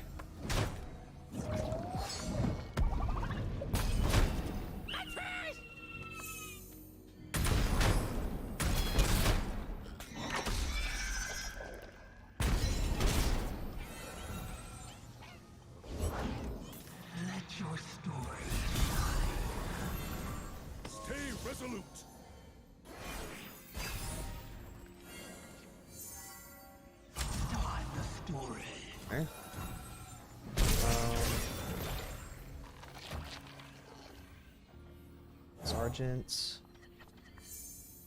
Ooh.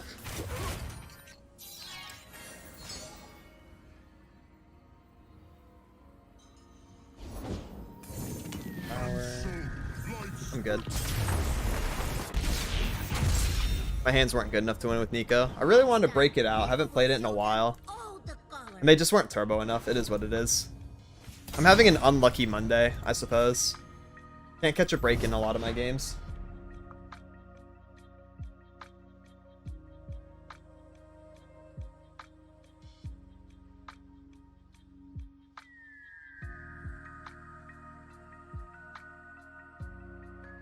Was fun. I'm glad you had fun. I didn't really get to play. I played Nico twice, didn't open her, and then had my units killed before I could attack.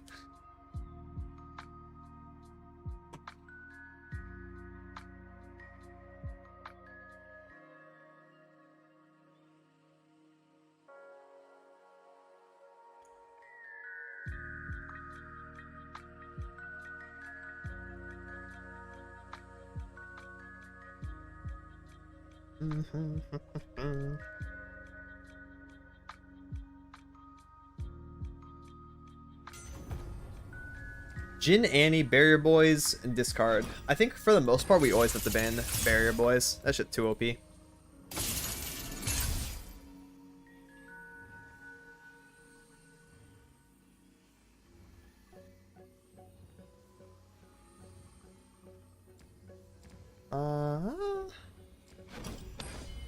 Jin, Annie with one Samira is kind of cute.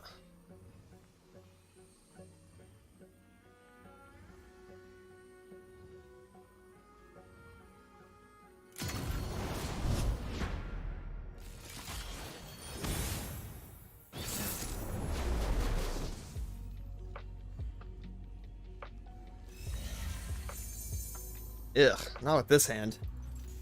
I do like Telsi on attack 5 though. I think if we do draw Jhin, we could just win the game off of Telsi existing. She's a really strong body. We have Jhin Tome. If we just play for attack 5, we could straight up win outright. I never miss. Let's get him, crew. Finger on captain's orders. Bullet to the face. So we're gonna float turn 3, is what this looks like. Probably just gonna open and then put the Tome on Jhin on 4, Telsi 5.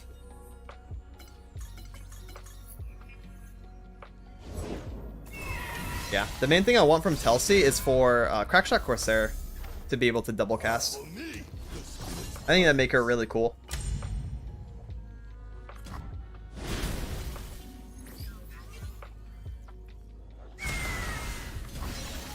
Blink against me.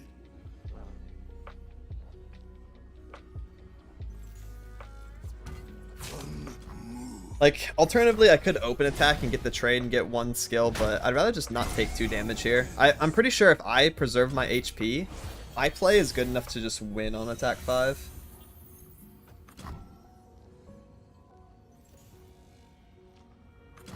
Cool, we both pass it.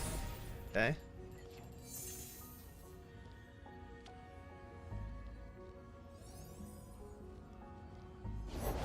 If you do not They're have not a even on part to Jhin. play, Oh, why no Jhin on attack 4 here?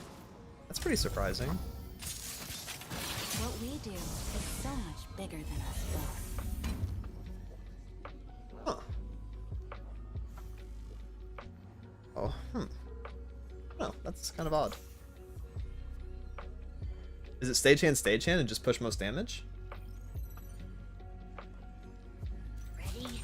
Aim. I will make this right. They don't hard run Disintegrate. So, this could be like a Fervor or something, which is kind of interesting. It's done.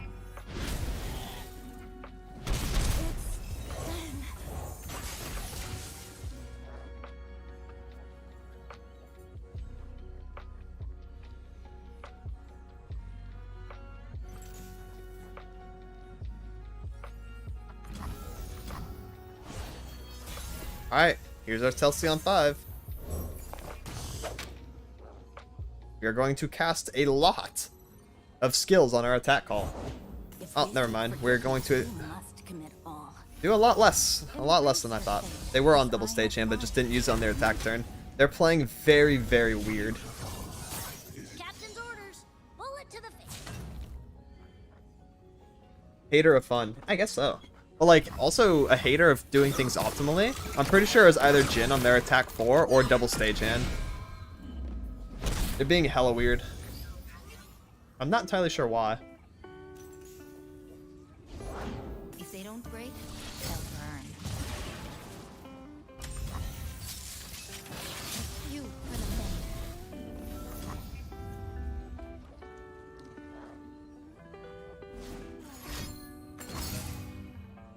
Hey, are you about done? Forgive me.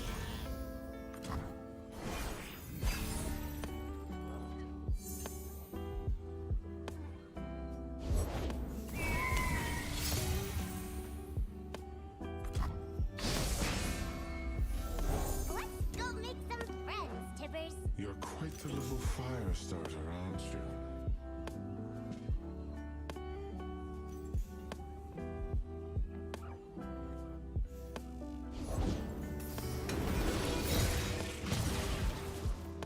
Ow.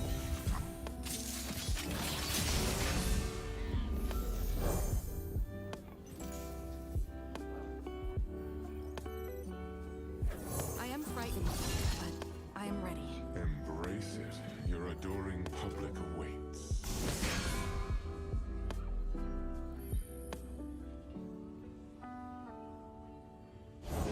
Yeah, stop!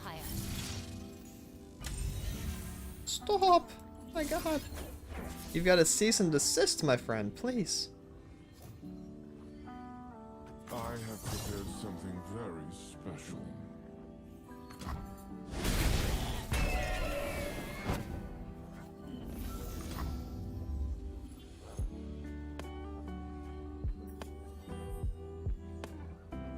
Finger on the trigger. Blast 'em. I've got us covered. I'm living. Unless they top deck a skill or a spell. Shit. Nice.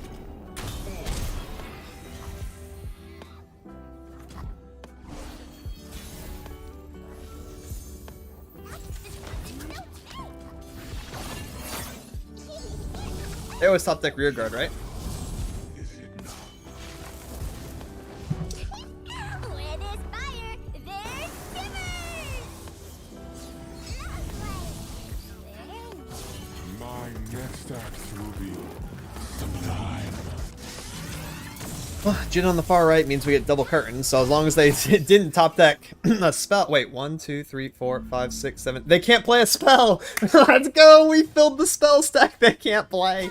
Even if it's top deck fervor, they lose. 1, 2, 3, 4, 5, 6, 7, 8, 9. We fully filled the spell stack. They can't play the game.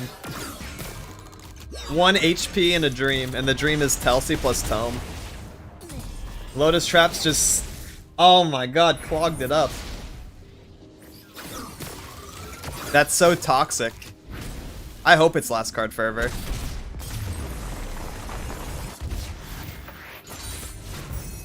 Holy moly. I don't think that's ever happened before. Where I filled the spell stack against a Jin Annie like mirror. That is incredibly rare.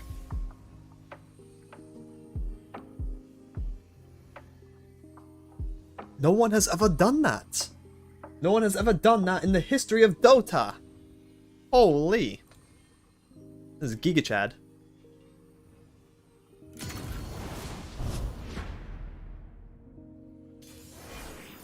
Why forever no work?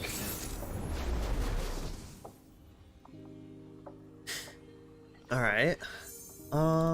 Solid hand. Big fan. Yeah, it's a good hand.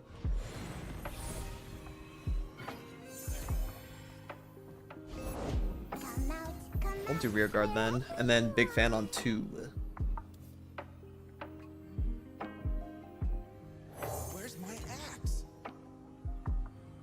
What am I inhaling? A nice big dose of copium. I'll show you the tank. See it?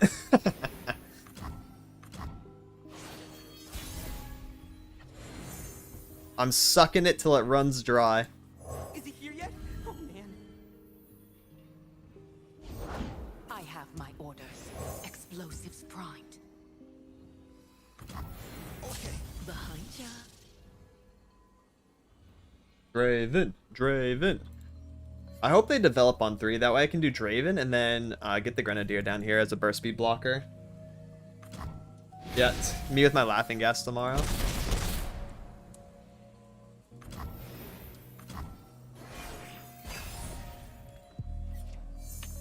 Draven. Draven. Oh. You telling me it's open attack Andy hours? And you have both champs. Alright, they're much luckier at Jinani than I am. They're running like one of these at 2-0 to fit the Samira, and they still open both. Ow. I have the best job. That is annoying as hell, brother.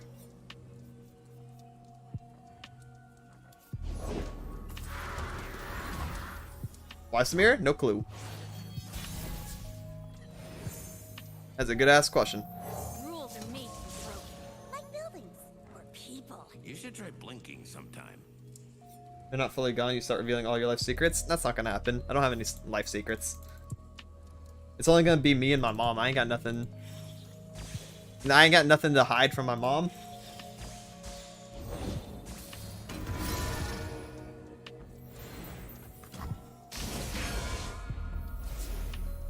I'm into feet? She wouldn't even be surprised. Although it's not even true.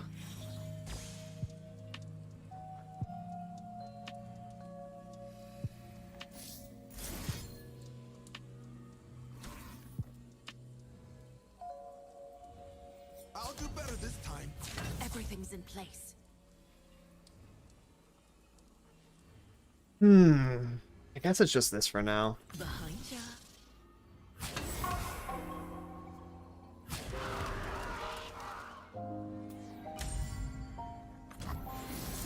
want to get the chomper down. Now we're cooking. If I have a blocker.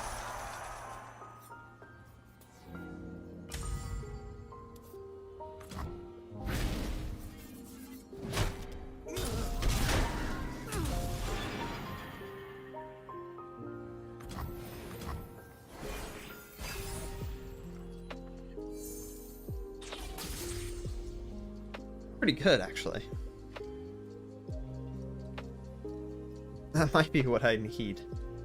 Straight up, huh?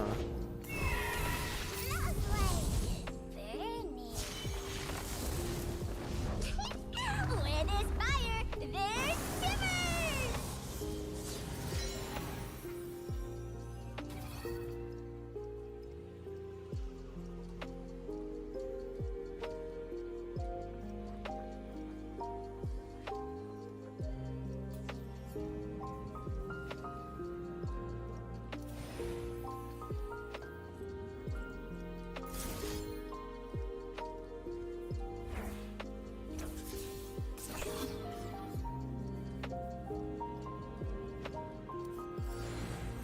I have to worry about fervor though. So let's do this as our that.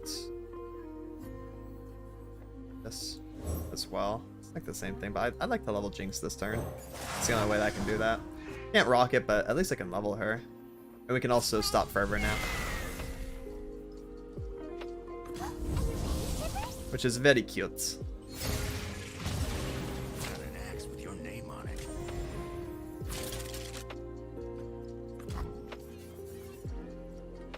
Come on, I'm waiting for Disintegrate or Fervor. There's Disintegrate. Second Annie.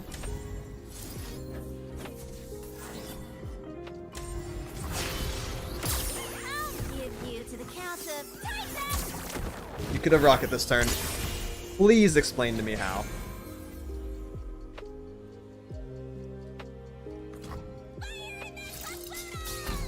I would love to know how.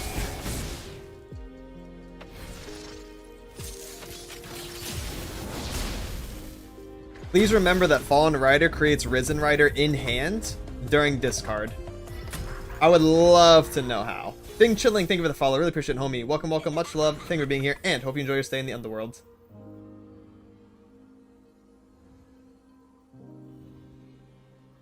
One cost unit discarding the 2 cost. And then get excited. The new 2 cost.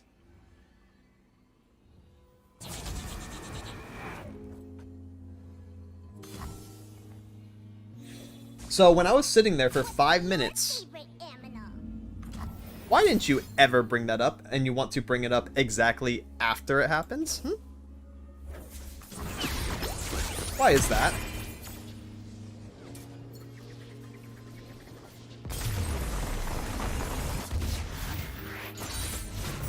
Damn, I'm good.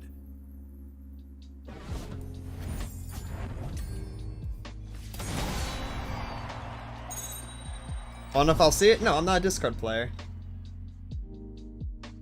Ow. You know you could help me, right?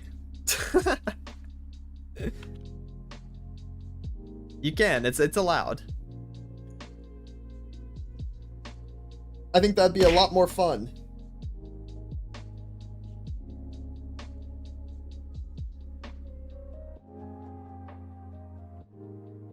Yeah, because we're seeing the game very, very differently from each other. Oh, because like it's so different to like play and stream the game than it is to watch someone streaming the game. So there's a lot of things that I'll see that you don't, and vice versa.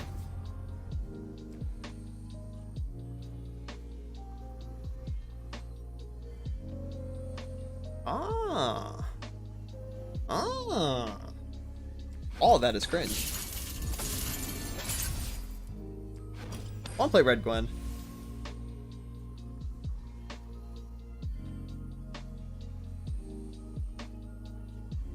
Yeah, don't you know everything? I wish. I know everything with Jin Annie.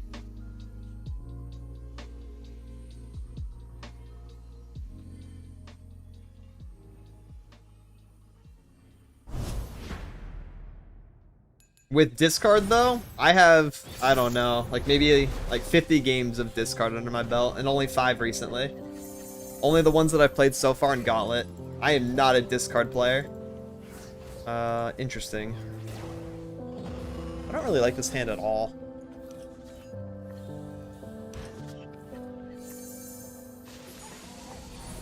What do you play? It's really strong and Eternal.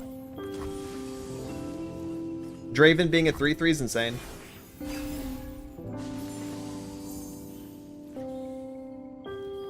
It's just really, really strong, so I'd like to master it at some point. Because the payout for learning that deck is very high. So that's why I practice it. That's why I play it. Because when I have it mastered, I'm going to be unstoppable with that deck. Even not playing it perfectly, it's like 60% win rate. What decks I'm playing in tourney? Yeah, these ones. Red Gwen, Jin Annie with Tome, and Boom Crew Rookie, and Decimate, and then also Discard.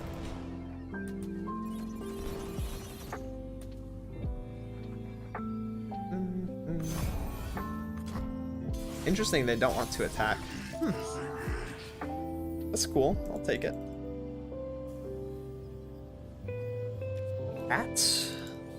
Cat's really rough here, though, because of P and Z.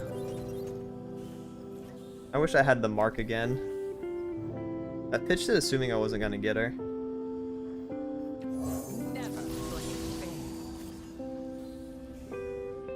Don't really have time to not play Cat though, because I need to do Foyer on defense, Gwen next turn. Like, I'm not playing Cat until turn 6 with this hand.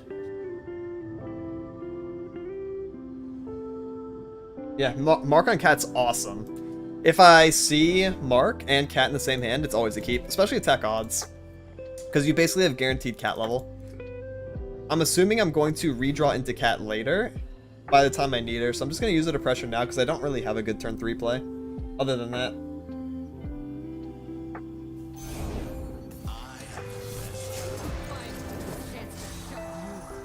Oh damn, Katarina's talking shit.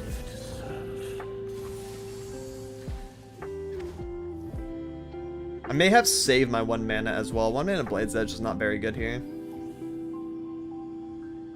But now I can just do like Foyer on defense 4, have a chump blocker, Gwen 5, and then Katarina rally on 6, which is nice. I don't get to play Red Gwen enough in these games. This is the one I really, really want to play and have fun with, but it gets like permabanned. No one gets in my way. Just gonna be what, Ignition here, ramp that thing up.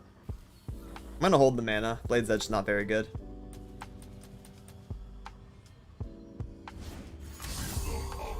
Yeah, Red Gwen is sick.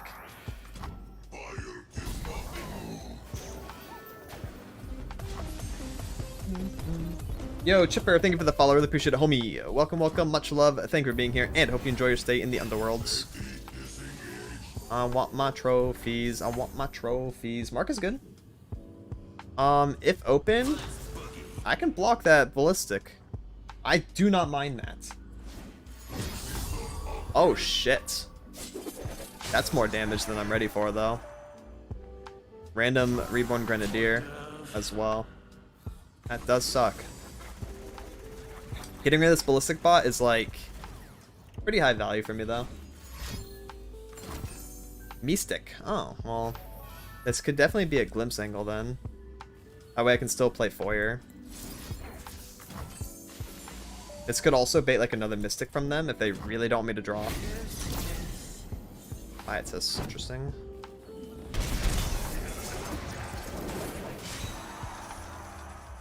Foyer on defense turn. If I had Ravenous, I'd probably do a Sentry Ravenous on this Draven. How is?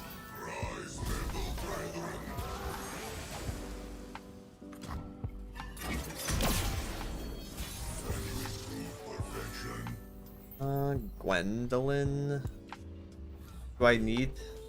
Oh, we'll just do Boisterous first action then.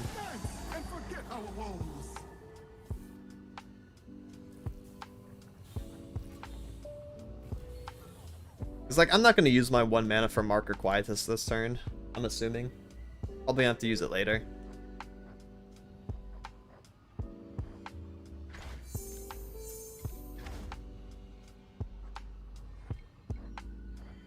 Their skins look pretty good together. I like Soul Fighter, Gwen, and then also Battle Academia Cat. Looks good. Nice pairing. Rumble. Hello, Rumble. My goodness, what is all this? The Midnight Rebel! And so we begin!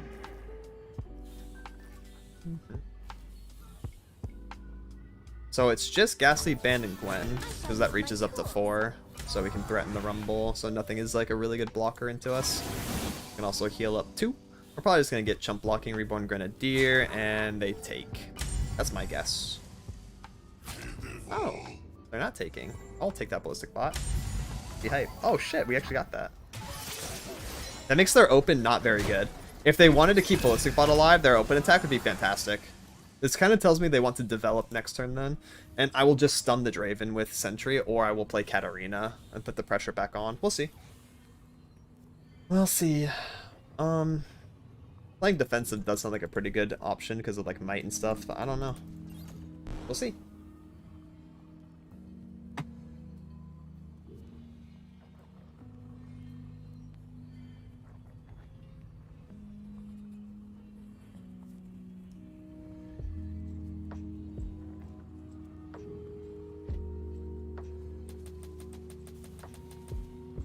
I'm obviously just very happy getting that Ballistic Bot.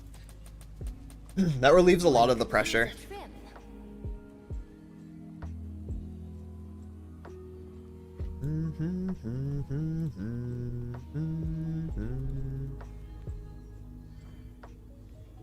Having good success? Nice. I would imagine so. It should be in a good spot. Because if Dancer always summons back leveled Cat, I mean, that's just hype. It's the main thing that the deck needed. Old school? Double wreck. Oh, yeah, okay. I'm not running that, yeah. I'm not running nerfed cards. Other than Foyer, because I have to. Oh, it is open attack. Why don't you keep Ballistic Bot alive then? Really? Like, hella interesting. Isn't it, mate? There we go. See, that makes more sense then, doesn't it?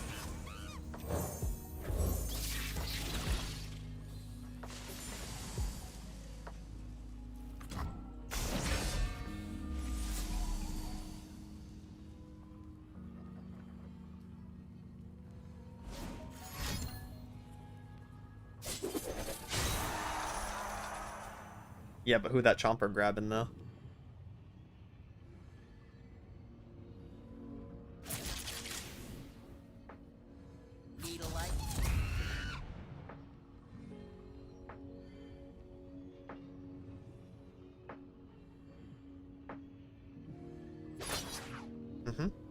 That is the correct one. Cut to the chase. I think I do have to play a bit defensively in case they have Might in hand. Because if I accept this, I'm gonna die to burn. Snip.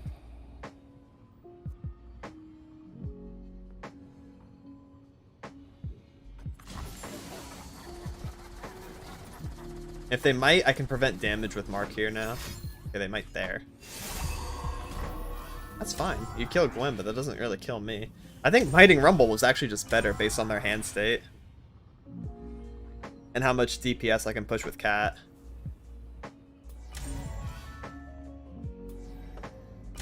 There's a lot of worlds where it's Glimpse right now, just because I have the extra mana, and I also get to deny the impact, and they're not on Might for Rumble. So this is pretty chill.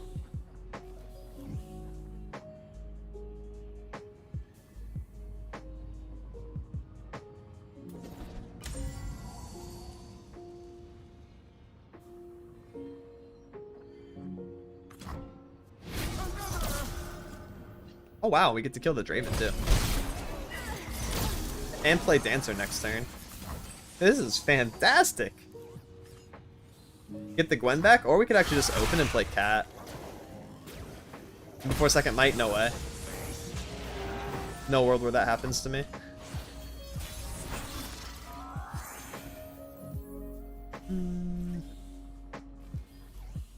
Am I playing Dancer, summoning back Gwen, or am I attacking multiple times this turn? I don't know. I can only attack one extra time with Cat being 4 mana. That kind of tells me I should play the Dancer then. And play Cat next turn. Attack a couple times. Get a little Dancer action. I can trade up into the Rumble with anything with my Mark. So we're not playing Boisterous. We're going to hold the Mark mana for aggressive trading. They only have 2 cards in hand. If they don't have a stun, it's kind of doomed, I think. Random Mystic Face, you got it. Which makes no sense. Like, you have Mystic in hand, but you didn't Might Rumble over my 1 HP unit. GG, man. So, like, let's say we don't do this. We're getting who? Who's that? Oh, it's Gwen. If we attack with her, we're still getting Gwen, right? So that means what we need to do is just put that on you. Because I'm getting Gwen regardless. Owies. So it should just be a win.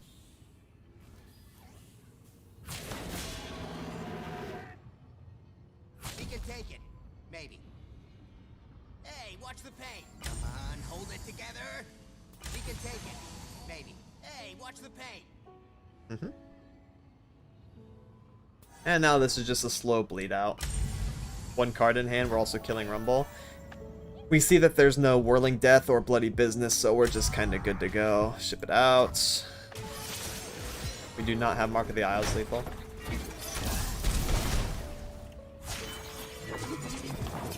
No matter their resolve, mine will be stronger.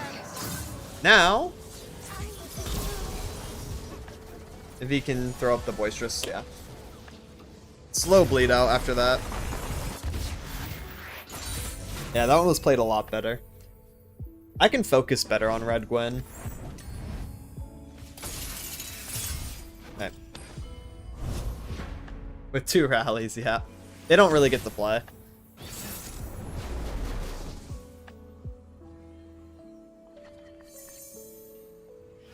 We don't need double Jinx. This is nice. Oh, we can do Big Fan on 1, just have the Draven for 3, play Boom Baboon on 2. Alright. Seems good. They're also playing aggro, and they also have Rumble, which is a really scary unit. They utilize Rumble with like Whirling and Bloody. It's like actually kind of them favored in this matchup. I used to play a version of Rumble with this card, and it was really broken. That deck is also kind of at full power because Ballistic Bot is good and Draven's good. Could be another alternative.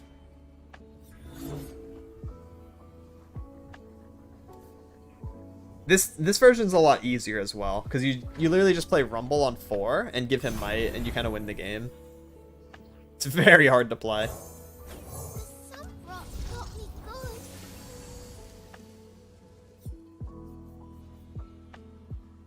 Since we're attacking on evens, I really like this play now. Since I top deck the Rider, we're just going to do Urchin into Rider. Wow.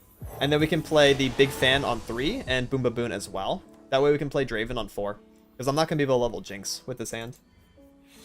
So since we're attacking on evens, I kind of like this for pressure. And getting ahead on the board in an aggro mirror. Also, a fearsome attacker on turn 2 is very scary for them.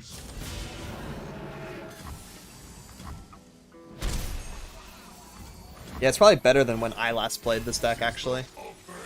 I remember playing it with Rumble and Scion, I believe. Or it was Rumble and Victor. I don't quite remember. I don't think it was Draven. Hard to play, but doesn't have a lot of skill expression. Rumble Draven? Not really. Our deck? Yes. Our deck is hard to play and has skill expression. Theirs is like an easier version. For sure. Boom Baboon's fine. Or Big Fan. They're the same stats, so I guess it doesn't matter. Yeah, there's Riven Victor. What was the Rumble one? Was it Rumble Scion that went aggro too? I don't remember. Oh. Axe.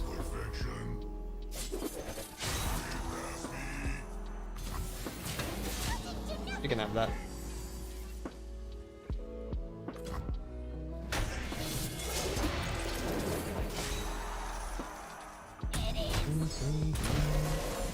Time for the main event.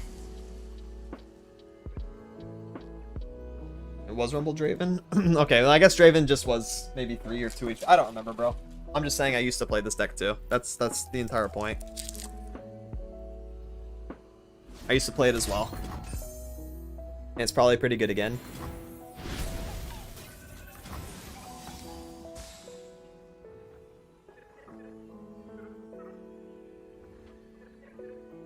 Mm-hmm.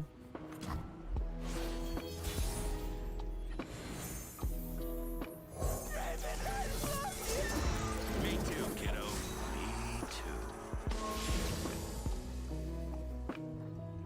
They don't really want to chump or anything. They just slam Rumble here. I'm only attacking with Draven at that point. Rumble has 4 HP.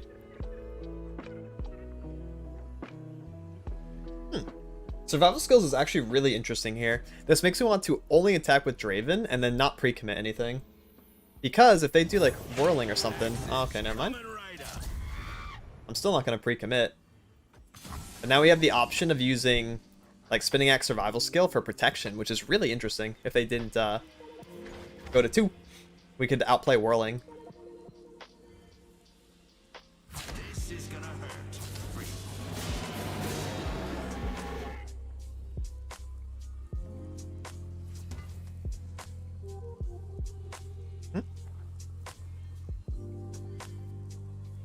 I don't know how they plan on protecting this Draven.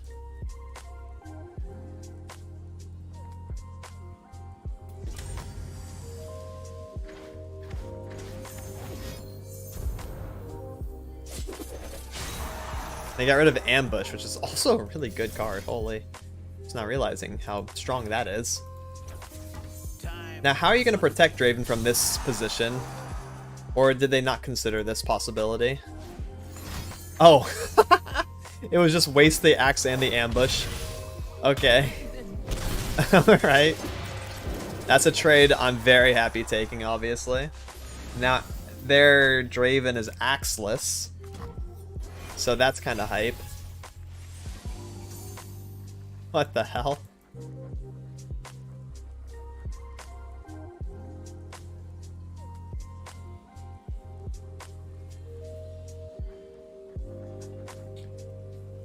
And we're gonna outplay with this combo for sure. I'm kind of gonna hard prioritize it very soon here.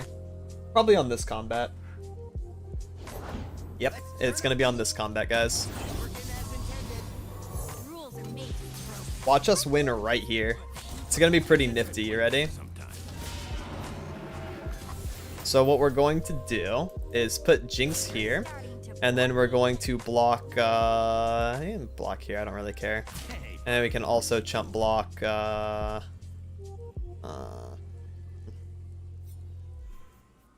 have a better idea. Let's Spinning Axe this, and then you can block that. Now we're cooking. That way I can keep my Draven. And then I can literally just take like no damage. And then we probably just win. This is really doomed. This is really, really doomed for them.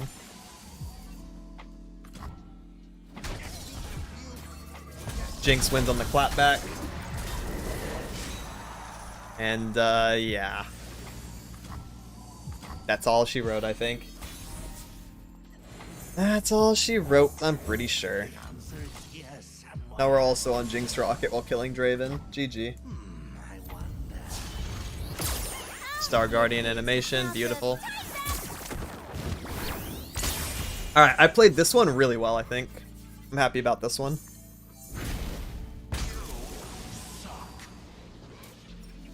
That card is really broken. Being able to outplay a quick attack at burst speed is kind of good. We blew them all up.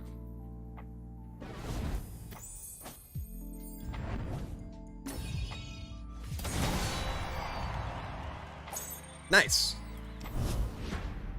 2 wins. Combined with the run earlier, that's 3 wins total today in Gauntlet. Getting my trophies, getting my trophies.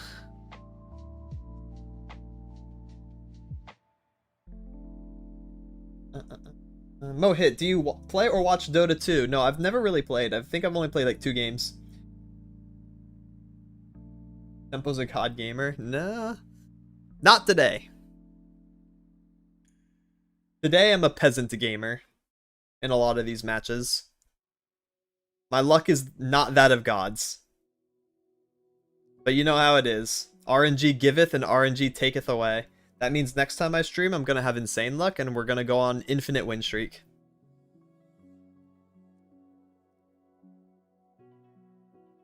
Today has not been it.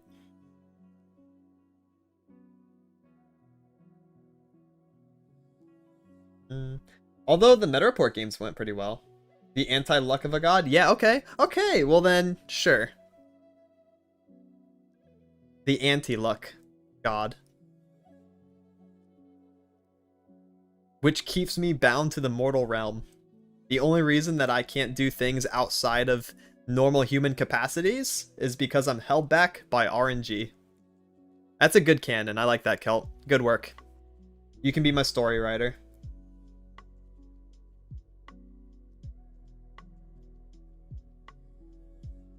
Straight up, bro. Ah, what are we doing here? What is this? Lysandra, Trundle, Bandle, Volier Soul, and Slay. Alright, 3-part novel. Thanks, bro. I knew I could count on you.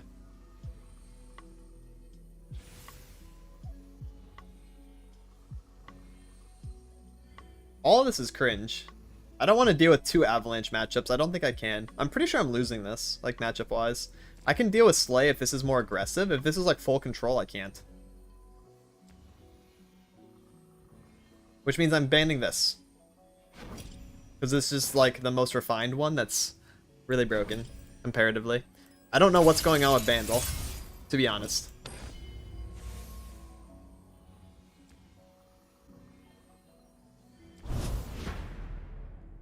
But I will try my best here.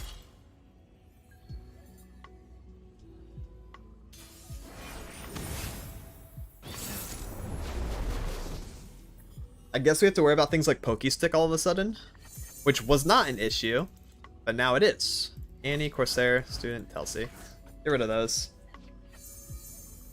We can still do like triple 1-drop opener ideally, so that way we can get all of our damage down before we get avalanched, but it looks like we're not on that quite yet.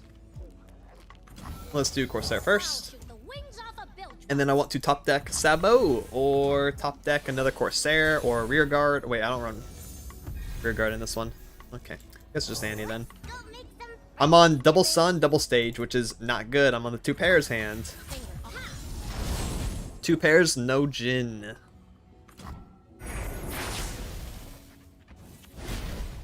I would say not a very good hand versus Freljord.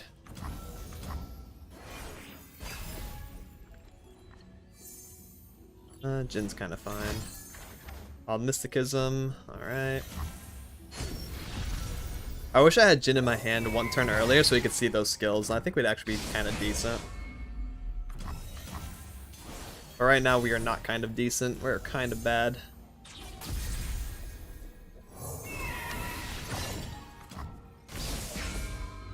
Actually, we can level Annie. Maybe we're good.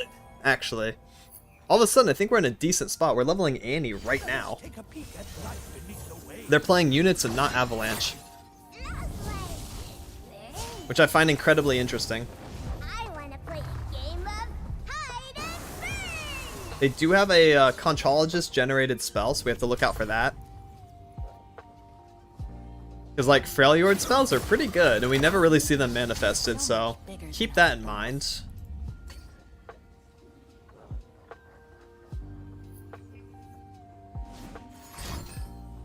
Yeah, alright, it's Poison Dart. They got that one. All good. We send. They're down to 3. That's pretty doomed. Wow. They better start healing. I don't know how they're gonna do it, but they need to start now.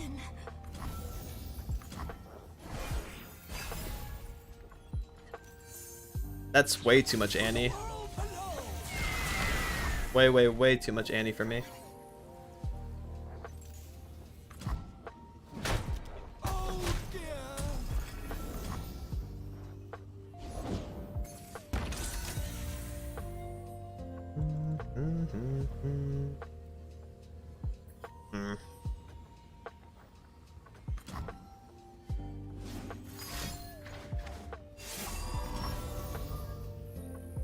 Just gonna open. Stay in school, Annie.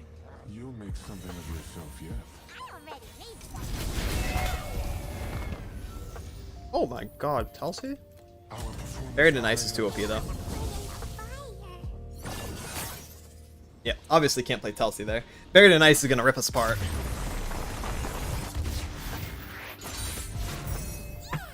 Let's go make some more friends.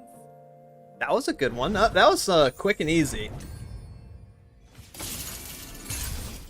Netting even 1 W here is going to really set the pace for this BO3. I thought I was going to get 2-0'd. All of a sudden, now we have a potential. We just have to high roll like 1 time with discard. Maybe doable. That's a good way to start. Urchin Rider. After that, we want champions. Because our champions have 3 HP, so we dodge Avalanche as well. But we can also just get this Urchin Rider going, and we'll be in a good spot for open 3 before we get Avalanched. It helps.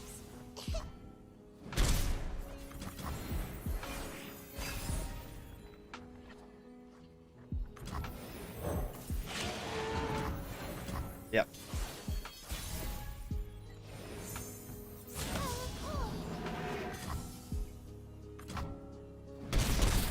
Nice.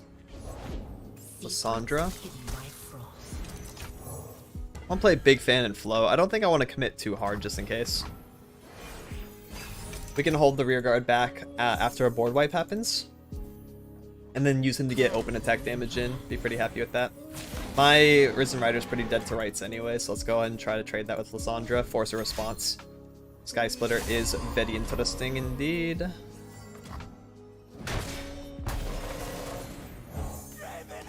It could still be something like the Ravine here.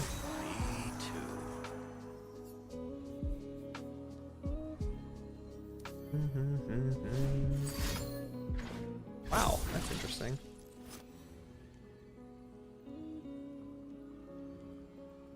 And if it helps. Naked Urchin. That says a lot about their hands. Reporting in? IMO. That says a lot.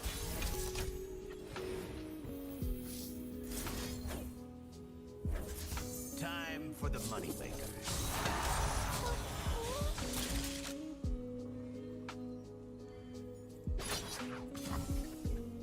Oh, medicine. Yeah, and then a Frostbite. Oh, a couple of them even. A couple of them Frostbites.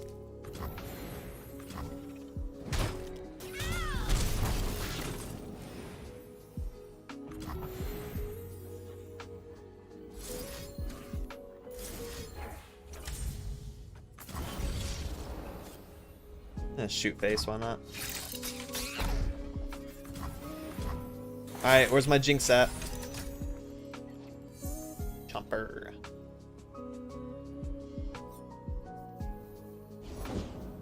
Punchy boy. Let us take a peek at life beneath the waves. Risen Rider. Now blowback will protect him. Oh, interesting as well. You're gonna prank me? The spectacles, please. Yeah, prank this, pants grab.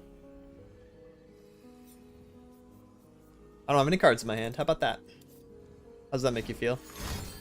What's this? Recall an ally? What the fuck? That's pretty spicy. I ain't never seen that card used like this.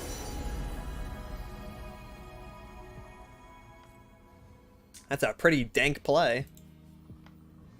Alright. I mean, yo, it'd be so sick if I just top deck Jinx or Experimenter and refill or get Rocket. Happy with both. A lot of cards off the top make my hand really good. Or I guess I should say the lack of a hand. That's not one of them that makes it good. That makes it not good at all, actually. Funnily enough.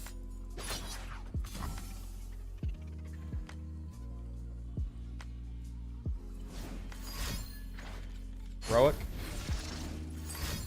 Alright. That allows you to block 4-2 and 3-2, sure. What else you got? Can't do Three Sisters Flash Freeze anymore.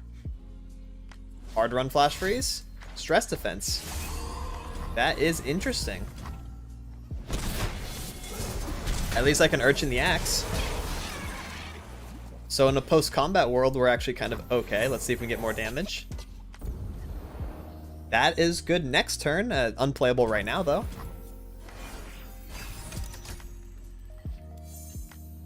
Nice. Experimenter.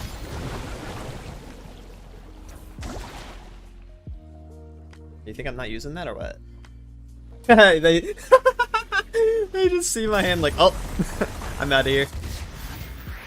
That's a get excited, brother. I'm dead. And maybe those other guys. Because they know I'm going to whip it out anyways. When in doubt, whip it out. And I was finna about a. Yo, what up, Artok? How's it going? That's 3 W's. Let's get one more.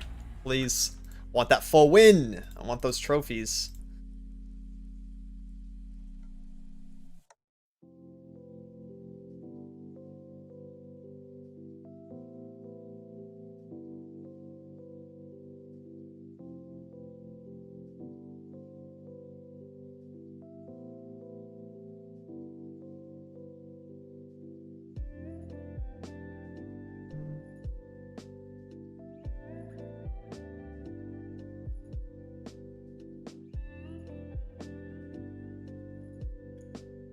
The final boss gonna be the most insane queue time, like always.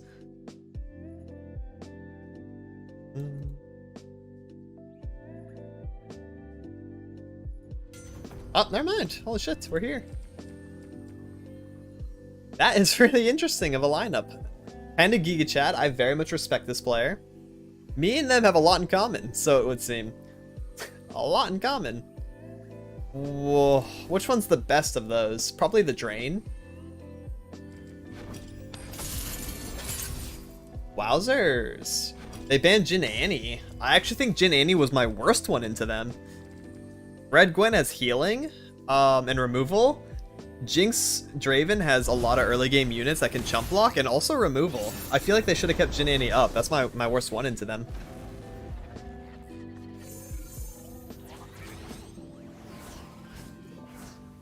Pretty decent hands. Okay, not 2 cat though.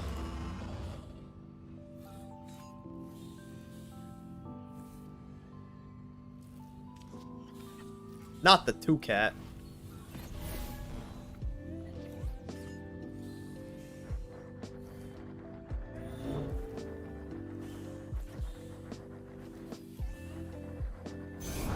Explosives primed.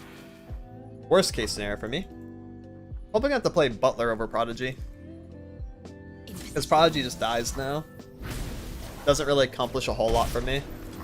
So I think it's going to be Butler. Use him to block something like a Stacker, Katarina, Dagger. Okay, I'm on triple cat. Extremely extra, but I guess Death Lotus is not terrible. Little balls are just as good as big ones.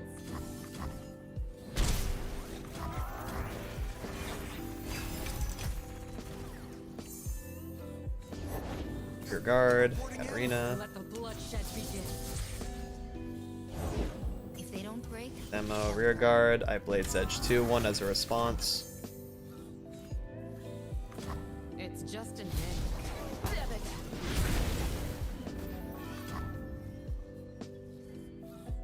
Not taking all that much yet. Oh, now I am. Now I'm dying. All of a sudden, taking a lot of damage. I'm down to 7. I die to Forever Decimate. I need Gwen so that I can heal. I'd very much like to heal. I'd very much like to heal. You know? This is very doomed, actually. I can't attack with Cat. She comes back to my hand. I mean, I could ping something off for free. Alright. to the point. For free?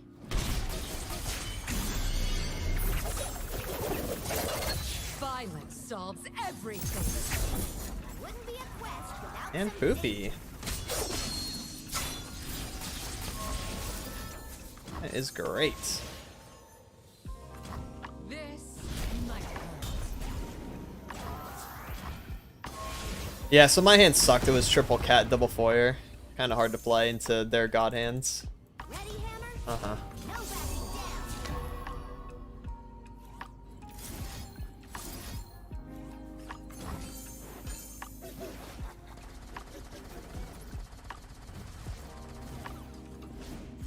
And Fervor.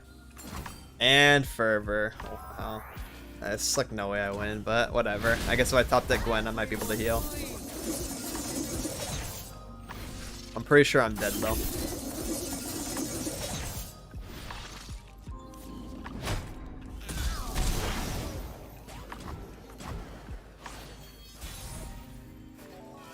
That's Gwen. They just doesn't. Yep. I died at any first action anyways. Just kill me. Yep, they have it. Wow. Nice hand, bro. So that one's a wash. One of the worst red Gwen hands I've ever seen. I think we have to run it back though. If we play super defensive, we can beat Janani. We just need the Quietus route. Quietus, Vile, Arachnoid Sentry, Ravenous Flock, Gwen.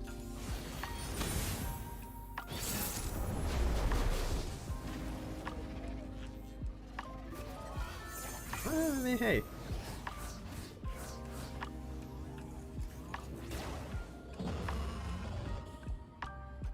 That's kind of what I'm thinking, yeah.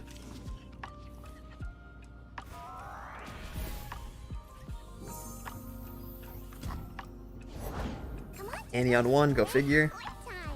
This makes sense. Corsair.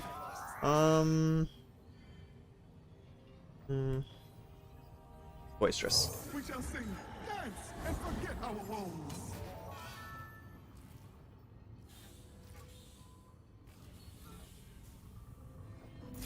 We'll Vile now. That way, in case like Jin's in the hand, that's one less skill that he'll see. I know I'm not getting the heal value, but I think that's still worth, obviously. That is definitely still worth. I want to take damage because I have another Vile. I'll just heal that back. I'm technically at 19 right now.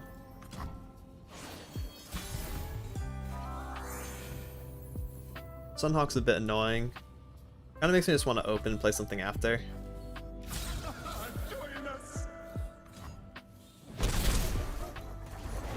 Boom Crew Rookie, we can play Butler into that. That way we can kill that on open now.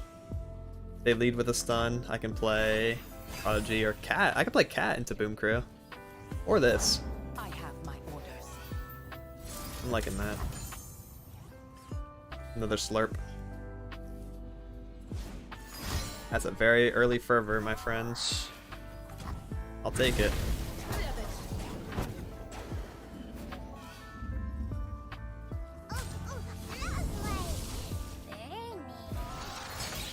No Jin in hand.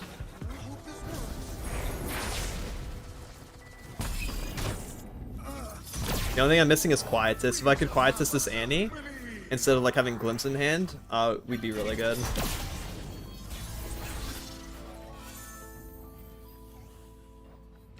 No going back. That's a mate. Interesting.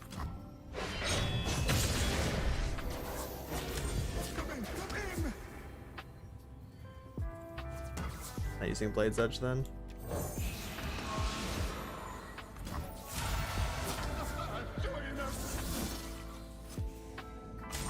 Going to 4.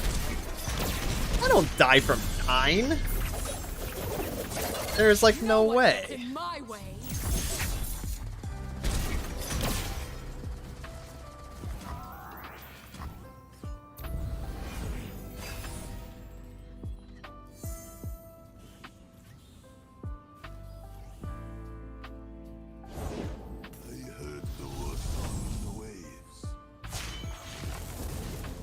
I want to play a game of hide and burn!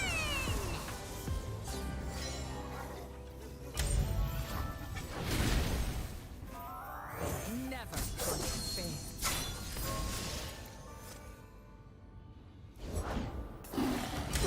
Ooh, that's pretty cute actually.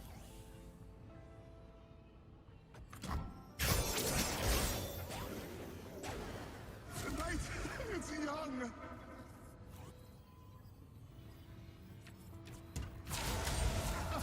Join us.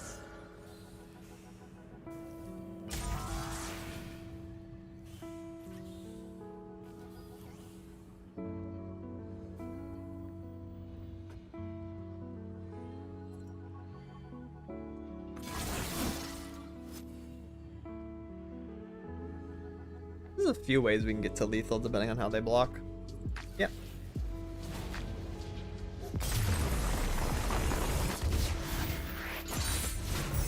See ya.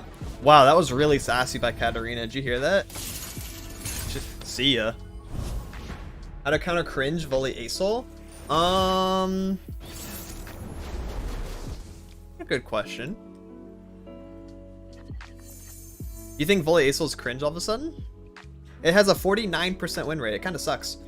Looks like Lurk beats it, Galio Volley beats it, Barrier Boys, Overwhelm, Jinx Discard, Jax Ornn, Yumi Poro King, Teemo Caitlyn, Scouts, Ashe LeBlanc, Vayne Gwen, Karma Set, Jin Annie. It loses to everything. I'm pretty sure no matter what, I just set a deck that you play. That's how to counter it. Any of the decks that I just mentioned, it loses to all of those.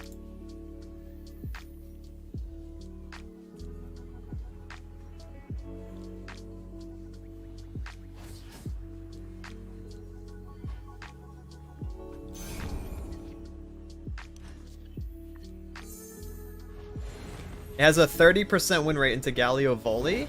I'll shoot the wings It's off pretty close. It's 45-55 in Jin Annie's favor, so that one's a little bit more. It'll go both ways, but Galio Volley should beat it. It's Raven time. I'm professionally bad at this game, I guess. Goddamn. I like that. That's pretty good. I don't know what to tell you, bruh. I can do this. That's where the stats are.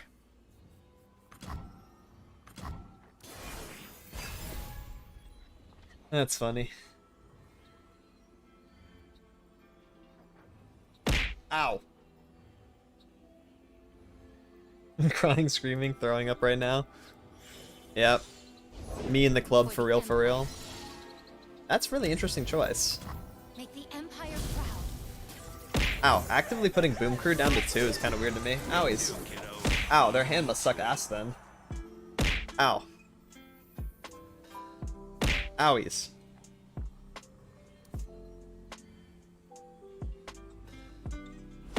Ow. Oh, never mind. That makes more sense. I can still block him, though. Ow. Aim. Ow. I have to block him because he's a lot of damage. Oh, and Jin again. Fuck me. Does he do this? Time to go. This demo pirouette bullshit, man. Oh, he's.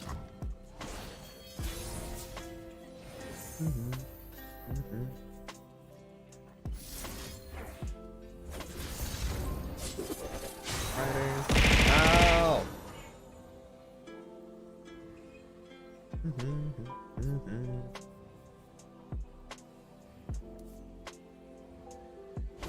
Ooh, they actually played Jin for me. That's hype. Heart of drama. Shit, you love to see. Now we can pressure the Jin, or they take like 8 damage. Coming right up. I still have a blocker too. I can cheat. I can make another one at burst speed.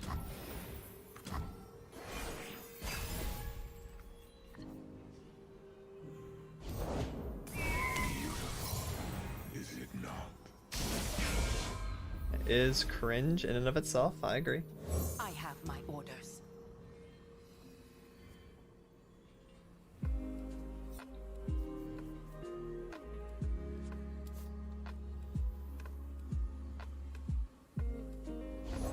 Fuck, man. I am ready. Why a god hands versus me in the final game? Like a wing. Wrapped with attention, as you should be. No.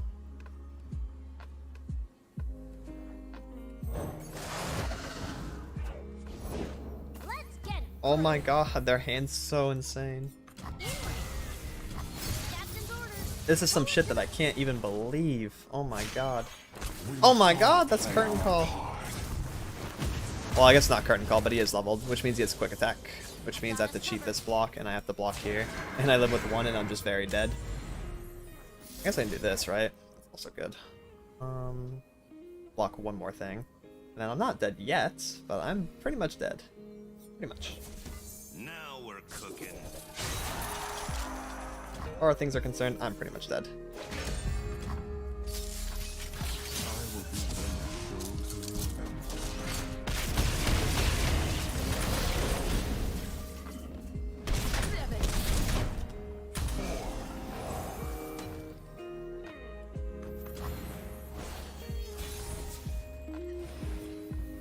Pullback's interesting.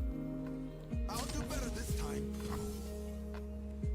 Routes closed.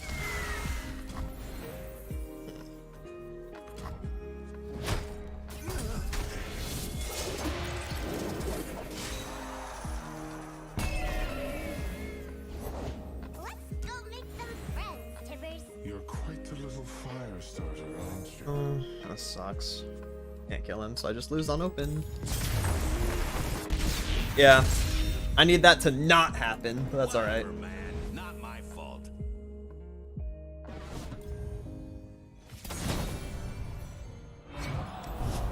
That's why Jin Andy's so strong in a tournament setting.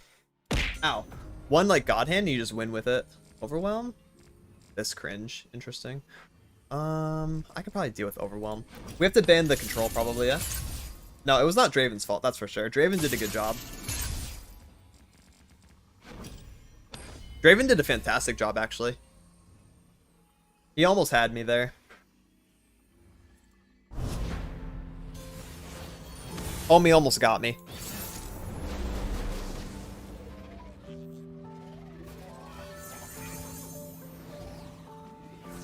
I mean, this is a pretty good hand. Pretty keepable.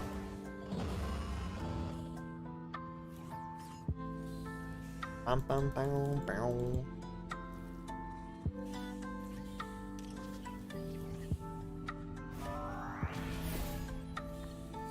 Push us on one. If we see Katarina, I wonder if I actually just like play her on attack 3 and can attack into a Sky Splitter play. Omen on 1, go figure. Sounds good. Why not?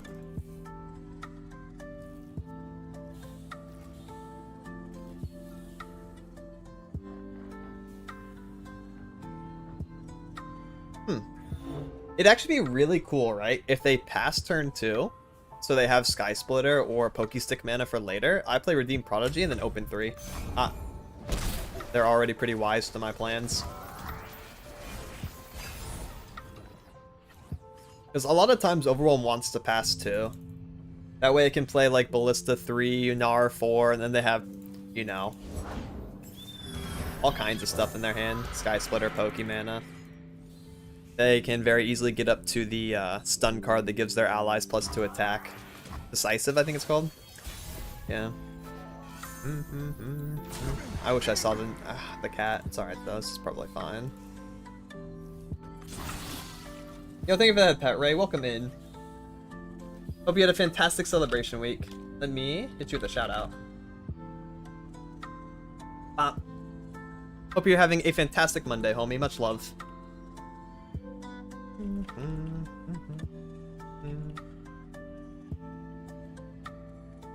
I bite. Monka W. Hope you're having a good day and stream. Thank you, thank you. I'm gaming. Getting some W's, getting some L's. All is fair today. All is fair. This is fine. I actually don't have to worry about a Sky Splitter play. I was contemplating doing a Mark this turn, but I'm pretty satisfied with this. If we just float 3, I'm happy.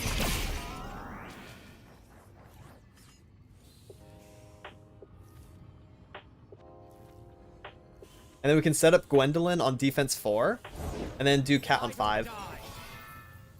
It's kind of my current game plan here. Any W's an achievement? Oh no, the game's so easy to get into. I know it looks super weird at first, but trust me, it's such an easy to play game once you get the flow of it. But yeah, looking at it probably is insane. Yo, let's go! Badge attack raid, huge pog. I just hold double and click left mouse button. Hey, I respect it. That's a hold down the W key kind of gamer. I'm down to send this. Just have it as a blocker. We kind of get our ass beat by Sky Splitter, but I think they would have played it last turn, right? Alternatively, I could just hold and take 7 instead of 6, since it's Overwhelm. I really lose more by putting up a blocker, I think. Yo, welcome in, Hat Llama. How's it going? Badger Tech, thank you so much for the raid. Hope you had a fantastic stream today, homie, and had some good games. Ooh. Doesn't really change too much for us, though. I'm pretty sure I still want to commit to the Katarina, right? I mean, I could start with a low committal play and do Quietus, but then if they do develop Bone Club randomly, I won't have a singular out to it. I kind of want them to be on Bone Club so I can Quietus it later. Let's do the cat then. Let the bloodshed begin. I think combat goes our way for the most part this turn. If they just play Saudi in here and then have Sky Splitter, we're kind of bing chilling. I don't mind that. What region would you say is the best for Rise on Standard? I know it sucks, but I really like alt win cons. Probably still Ionia. That's his best one in Eternal. Probably his best one in Standard as well. You could also play maybe P&Z with him and play Sunk Temple or something, but the main reason to go Ionia is for the spell cycling stuff that they do with River Shaper and also Breeze. Relatively newer card. The one that was abusing the fire. So probably Ionia. Yeah, and also recall and stuns. Like, it's got Concussive Palm. You can recall things with Unworthy Soul. Probably that one. You still have flow synergy, so yeah. Oh, interesting. They actually just gave. Let's give the bonus attack to Prodigy, so we have a pretty fair trade across the board. If they Frostbite Cat, we have Mark. I'll take everything. They do Sky Splitter, we have Might. What's the plan here? They full floated, so I guess it's going to be a lot of spell mana invested in something. Gotta find out. It is Sky Splitter. So far, so good. It's nothing out of the ordinary there. We can actually bait with Blade's Edge, force a second response. Or Whirling Death. Oh, I see. Well, that's kind of annoying. What if we do Blade's Edge and call that a day? I don't want to Glimpse just in case. Like, Glimpse would be fantastic for card draw here, but like, if they have another Whirling or if they have another Sky Splitter, God forbid, I need to be able to do Might on this Ballista. So let's just do the Blade's Edge for now. Yeah, we can't get Katarina living. Nope. And we're not mighting here.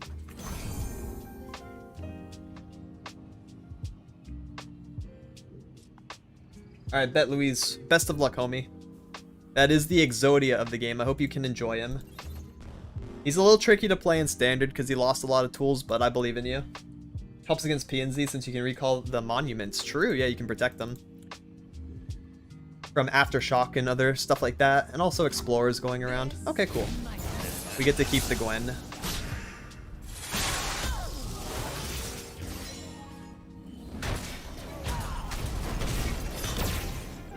We can stun something next turn, so if Nara Darius comes down, we're fine. I can't do much about that currently, yeah. I really want them to be on Bone Club, because that would brick their hand. We take one card out of their hand for free. Their dancers are good too. Yeah, we stun those. Yeah, we stun those. We can play Dancer on our attack turn. And we have Might. We're gonna get back the cat, right?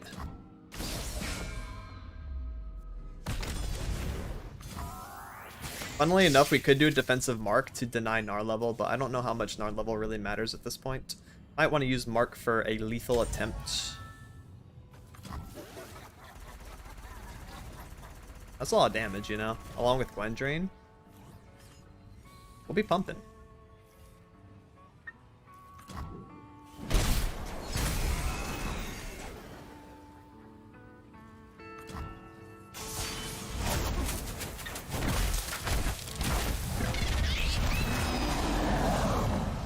Alright, show me a top deck 1-drop. Give me another Boisterous.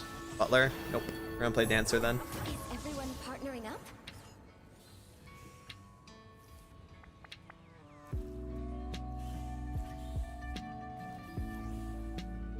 And then we just send it. We don't really have much of a choice here. Just gonna do Dancer first, Gwen second. See what happens. we can might over the Gnar. I mean, I guess I'm a little worried about Battle Fury or, oh, Entomb, huh? Gonna come back on our next attack turn. Oh, wait, you're entombing Gwen? But that's my vulnerable unit. Okay. Sure. Huh. What is that? Is that Katarina or is that Sentry? It looks like a freaking Sentry, bro. But my cat should be prioritized. She had quick attack and she's a champion with the same stat line. Oh. Whatever. Go for res? I thought I was getting cat though. I couldn't check. Because I wanted cat over Gwen, but for some reason I get Sentry. Even though cat's in my grave from the whirling. Cat has quick attack, so I thought she'd be prioritized.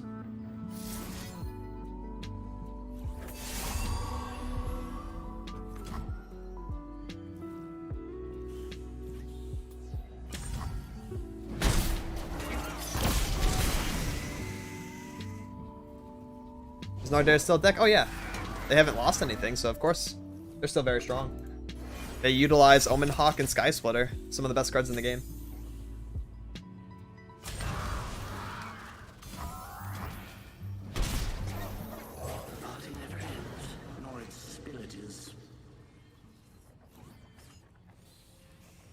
First one I saw since the patch drop? Yeah, but the patch didn't nerf anything about it. So it's safe to assume it'd still be good. All the same stuff is good, except Janna's a bit weaker. It's way too much quietus, bro. I was trying to get more playable units. Boy, you're good though.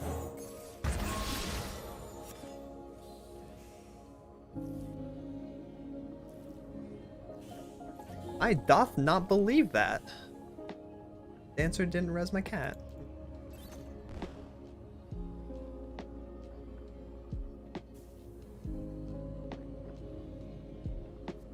It's cool she keeps her level up progress.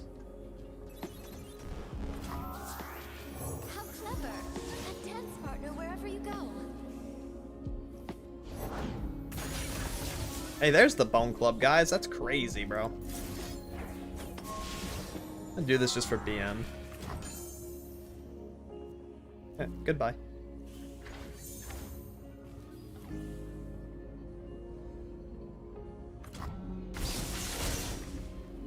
Do it again.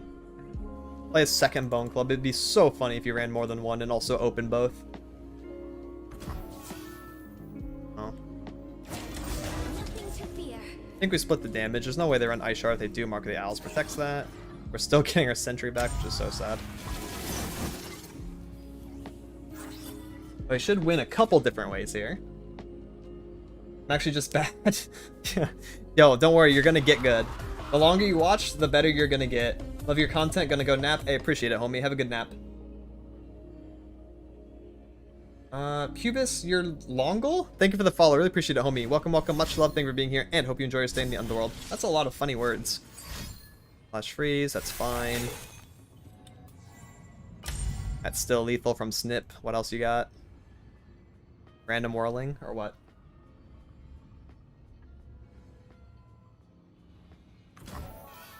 Oh. Huh. It just worked.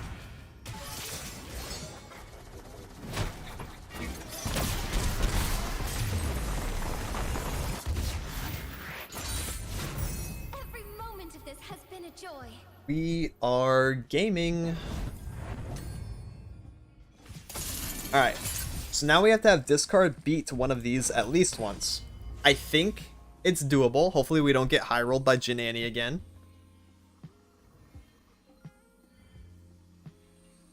Overwhelm can be a little scary though. Turn 5 onwards, depending on how much mana they float, we have to worry about decisive maneuver, and we have to worry about like Battle Fury out of nowhere. We are fighting Jin Annie though, so this is just a defensive matchup. I'd like to keep one blowback, but I don't want to brick my hands. Savo's nice, Chomper in hand's already nice. We can keep one blowback. Running Vengeance. In my Jinx Draven? You talking about my Red Gwen? I don't think so. Yeah, this is pretty solid. Annie on attack 1 though? Typical, typical. In Red Gwen, I don't think I am. But we're having a good stream, I am Ghost Boy. I'm gaming. I got 1 win in a Gauntlet earlier and it was tragic, and this one's on 3 wins final boss. Just trying to get some trophies, you know? And I also covered the meta report decks from YouTube today, which was really fun. I got to play Poro King. That's always a good time. Yeah, blowback is super good. That kind of makes me want to do like Sabo and float 1, right? Rather than play Boom Ba Boom. That's really bad for my mana. Open is also nice into Sunhawk in particular. I think we could do Open. Or we could play Saboteur, get Sunhawk and not even attack and just hold these and then do blowback on Annie next turn. If they play like Tusk, then we can attack into that, and we also get to force a Sunhawk down. I mean, honestly, this is just fine. As long as I float 1 going into next turn, I think this is the correct play. Doesn't matter like which order. Grenadier, yeah, that is the Eternal. Pretty nice. The correct play is going face. Luckily, we get to do that anyways. Blowback will do both for us. But yeah, we need to shoot this Annie before she levels. Yo, what up, T-Lottie? How's it going, homie? I am, yeah, we're gaming. Sabo. Shoot that Annie real quick, like. My hand's kind of donezo now, though. I need Jinx or Experimenter. My hand's kind of goofy. They'll never see it coming. We block that. We have more chances at hand refilling than they do, so maybe we just draw into stuff like Rummage, Jinx. I'm pretty happy with a Draven here. We could do Sabo Draven. I have my orders. Draven's really good pressure. He's kind of hard to deal with. We also get to bait like a Sunhawk or something, and then get to play Draven after with this play. Yeah, we have to get lucky now. Our top decks are going to dictate the pace of the game for sure. Because they could still have like a super god hand. They could be on like... Okay, nice, we got the Sunhawk bait. I was about to say, they could be on Jhin here, and then just like a really powerful turn 5, turn 6. We did bait the Sunhawk out like I thought we would, which is good. Now I have to worry about stagehand, but don't really mind him too much. Stagehand comes down, then that's just one less stagehand they have for attack turn. Remember the objective. Demo makes sense, which means they probably have Pirouette in hands. We're still going to attack with the Draven, though. Get another Axe. Axe value's nice. Push them down to 10. Rummage would be really good. I think that'd be my quickest fix to my hand. Either that or Jinx, and then I could Spinning Axe. Actually, I wouldn't be able to get both of these out. Oh, there's Experimenter. Okay. Yeah, I think we're getting there. They showed me that Jhin. That's pretty interesting. They didn't have to do that. I will block Jhin with Draven, by the way. Strike at their foundations. Jin's not even popping a Lotus Trap. This is actually pretty bad for them, I would think. Places. I have prepared something very special. Now we're cooking. Moving into sight. So weird. Got an axe with your name. Could also keep the Jhin alive.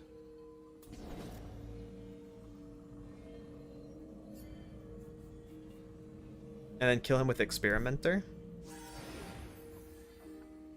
Yeah, this works too, I think.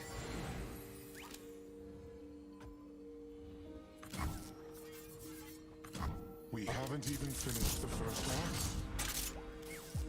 Because they can't. Dancing Grenade. If they do Pirouette, then so be it. I'm still gonna kill this Jhin, you know? Okay. This looks pretty good for us then. This looks pretty good. Let's go ahead and do Spinning Axe, one of my axes, on... I don't know. I don't think it really matters. I guess maybe the Draven. For the hell of it.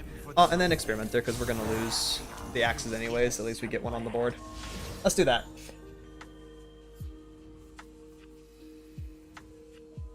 That's a good one, blah blah. Fervor.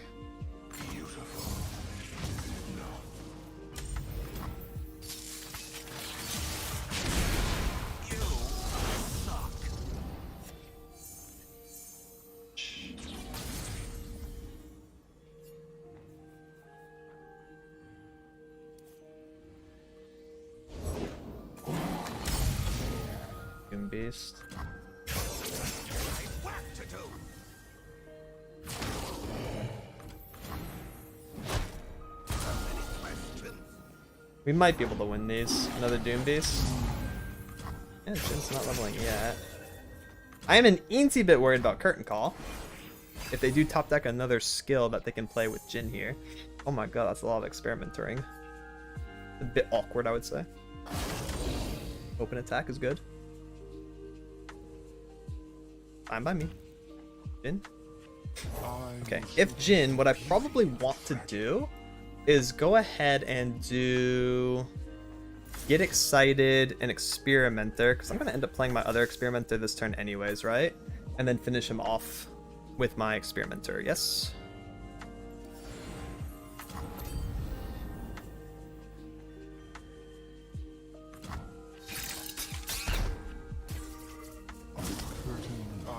Cool, it's not Curtain Call, thank god. It's only 1 damage. Will be sublime.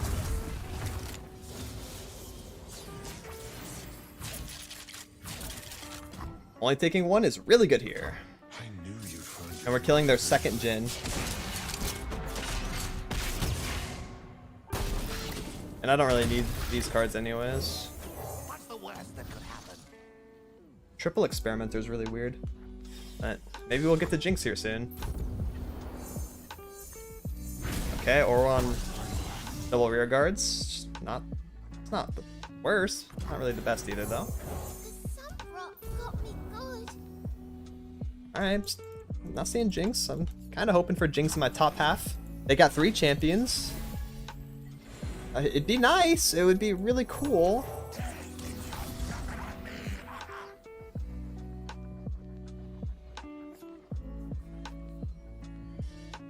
I still lose to Fervor Decimate, bro. That's the crazy shit about this.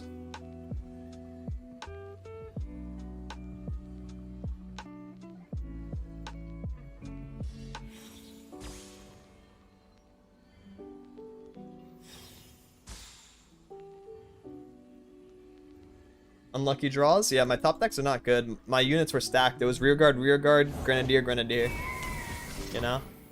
That shit ain't it. I guess we're gonna grab the Sunhawk with the Chomper. Like, I hope they're just on rearguard.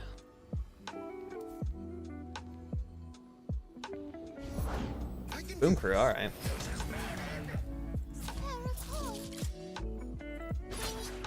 Oof, this is pretty rough. We could do this and keep our Chomper alive.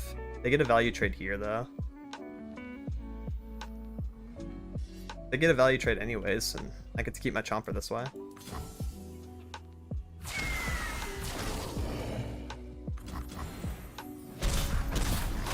Alright.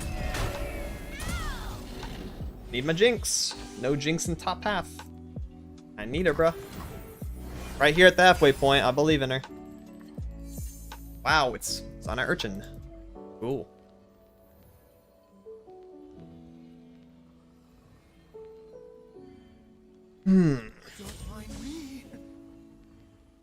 Puts me down to 5. It's fine. Even a singular decimate doesn't kill me here.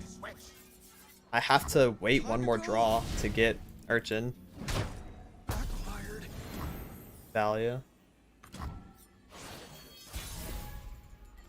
There she is, but now... Well, actually, I can still play her naked. You and me, Fishbones. And them. I was about to say, but now I'm bricked up. Fishbones! We're doing it! Anything else? Stick your lip out and give them puppy eyes. What you got? I hope it's last card Corsair Saboteur. Oh, it's a Doom Beast here. Anyways. I think we're kind of fine anyways, because we're just going to grab Doom Beast and kill 3rd Jin. The fact that they're on 3 Jins, top 14, and it took me that long to find Jinx is a little criminal. Smile! It's called gunplay. But they don't live, so they have to sack their Jin. Heartless. You don't live that. How pedestrian. There you go. From your canvas. That's the only way you live. Now, if you top deck Decimate, I'm gonna be really mad at you. Or Fervor. But I guess if you top deck Fervor, I might be able to out that. It's just Decimate's really cringe. Oh, never mind. We're good. Party. We always win now. I hope that they top deck Decimate and think they win. It'd be cool. And we always win. A warrior needs a drum beat. Holy! That was way too difficult, bro. I had to play through 3 Jins. Luckily, their third one was 1 turn too late. But to be fair, my Jinx was 7 turns too late. And that is a full Gauntlet victory now, ending on a 2-0. And trophies. Yummy. Rewards. Let me get that. Pretty close to the Volibear final badge. After that, I need the Prime Glory for this weekend, so I get those 2 Ws for the tourney. So, that's where I'll do tomorrow. Sometimes close games are the best, sometimes it's just nerve-wracking. Yeah, it really depends, especially when there's a lot on the line. I feel like if I was playing Norms, or if I was like pretty like low LP at a 4th division of a tier, so I can't demote, right? I wouldn't care as much, but when it's literally the final match of my Gauntlet, final boss, it's a little nerve-wracking. That one's kind of scary. Fun game, well played both. Yeah, I think we both played that very well. Gonna sleep now. See you, Shirtagal. Have a great rest of the night, homie. Much love and thank you for stopping by and hanging out today. Alright. I'm down to play... I don't know. What are we feeling? I could play a couple ranked games with Jin Annie. Give me a second. Maybe I'll play like a BO5. Just to vibe. I'm not really feeling Eternal anymore. That was a lot of Eternal gaming today, so I kind of want to do some standard Jin Annie. Poros! I'll play Poros tomorrow. Come in right at the beginning. I'll play some Poros for you tomorrow. I've been enjoying the Poro King, to be honest. Yeah, but I'm gonna end with some ranked, and then tomorrow I'll start with some casual stuff to warm up. Poros will be on that list. Actually, wait, I'm not streaming tomorrow. I'm going to the dentist. That'll be on Thursday. Mr. Sharni, thank you for the follow. I appreciate it. Homie, welcome, welcome. Much love. Thank you for being here, and hope you enjoy your stay in the Underworld. Yeah, next time you catch my stream, tell me I owe you some Poros. I'll probably be streaming on Thursday. I'm going to the dentist tomorrow to get a wisdom tooth pulled. And then Wednesday, I have allotted myself a recovery day in case I still don't feel good. But Thursday, I should be back. Unless I'm not. I've been enjoying you. Thank you, Oscar. But yeah, my schedule's going to be up in the air for the next like month or 2 because I'll be going and getting lots of surgeries done. So if you want to stay caught up on my content, I recommend checking out my Discord. That's where I post my stream schedule every week. And we're all super chill anyways. We all talk about lore, share deck lists and stuff. I've seen some Poros running around in there, so definitely check that out. It's funny, actually. In the general channel right now is just a big picture of Poro King. So now's a good time as any to join the Discord. Your tooth grown out of the gum? I do, yeah. 3 of them. One of them is completely, like, still in the gum. That one's going to be pretty hard to deal with, he said. It's, like, right next to my nasal wall, because it's on my top. So, that's a bit worrying. We'll keep, 1 Jin, 1 Sabo. I only keep Pirouette if I see Tusk Speaker with this. Nice, we got Andes. That's probably going to be the last one that's pulled, though, to be honest. They're going for my lower ones, which are outside of the gum, but there is a good amount of, like, decay and infection, so that's gonna make it, like, a little bit more difficult. Oh, there's the tusk. Other than that, it should be okay. I just saw the roots. Oh my goodness, holy shit. That's metal. Need 2 weeks? Oh my goodness. Oh, hopefully that doesn't happen to me.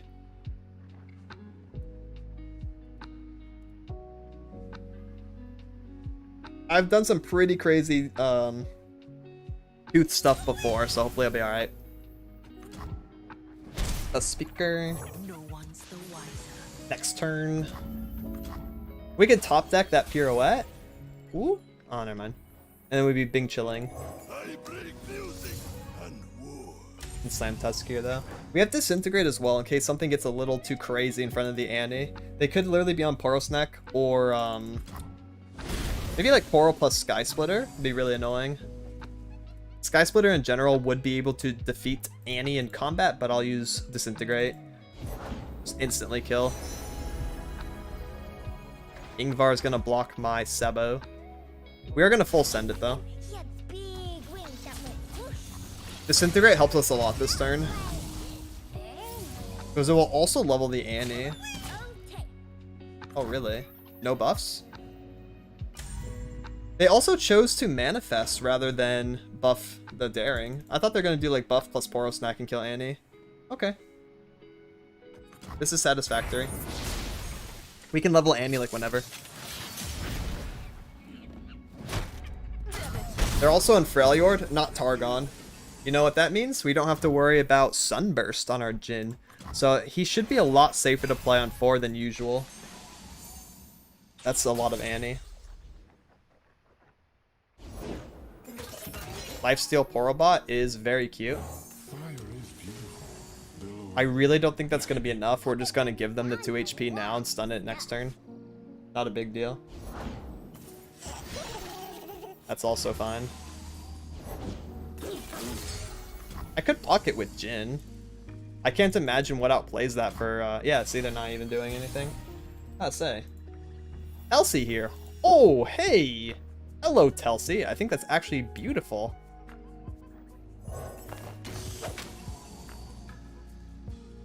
If we get away with this, I think it could just be game-winning outright. That's a really strong attack turn all of a sudden.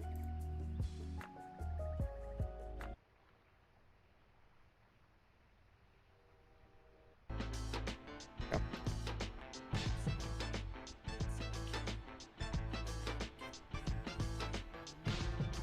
Jhin first, right?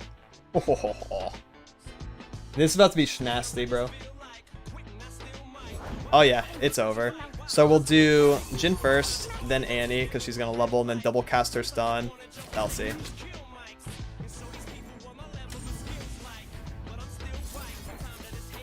Wow, I don't think we can get to curtain call with this. It's going to be 1, 2. That's Lotus Trap. That puts us up to 8. 6. If I did Disintegrate, no, his second attack would proc the Lotus Trap that levels him. So no, we would not get Curtain Call on the attack call. It'd still be Deadly Flourish, because I don't have enough things on the board. If I had a Saboteur or something, I could do it.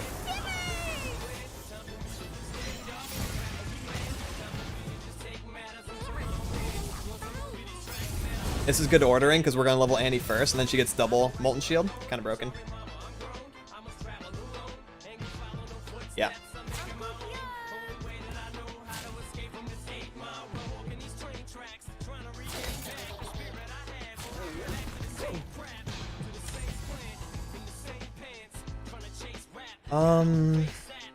Disintegrate.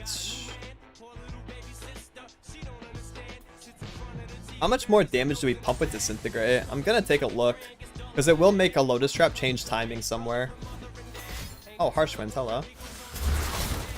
That's pretty cool, I guess.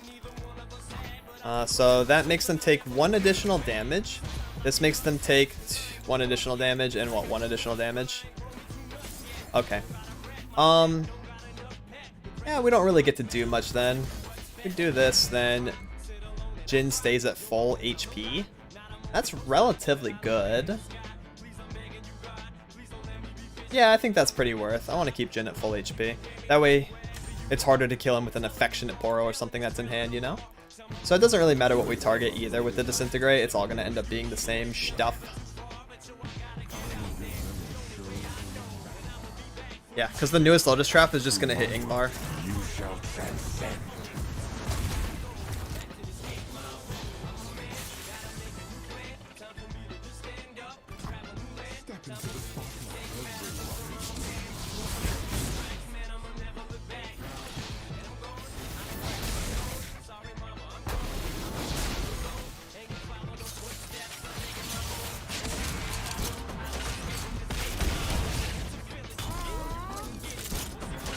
Very cool.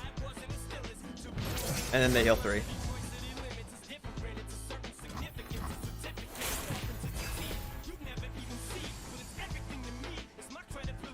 Alright. What I'll say is, good luck.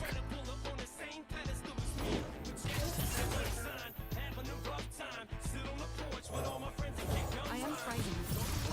I am ready. Just go ahead and stun that, play Corsair, also floats us forever mana. I don't really need to play Tibbers. Another lifesteal unit? I mean, it's kind of cute. I'm just gonna cheat the block then. I must do this. Then we should just win on open by a long shot, bro. That is going to be a lot of direct, uninteractable damage. This is all we need to do.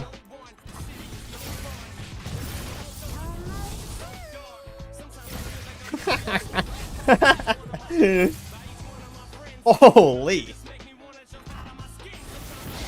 Just Telsey things.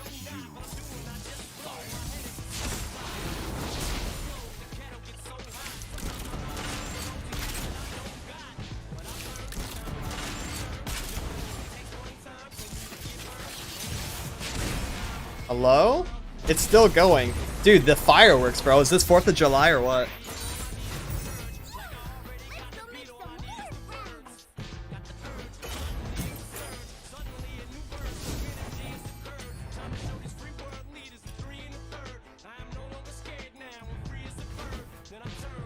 Alright.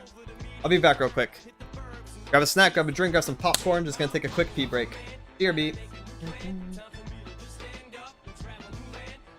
Letting the song play out a little bit more first. Dear beat.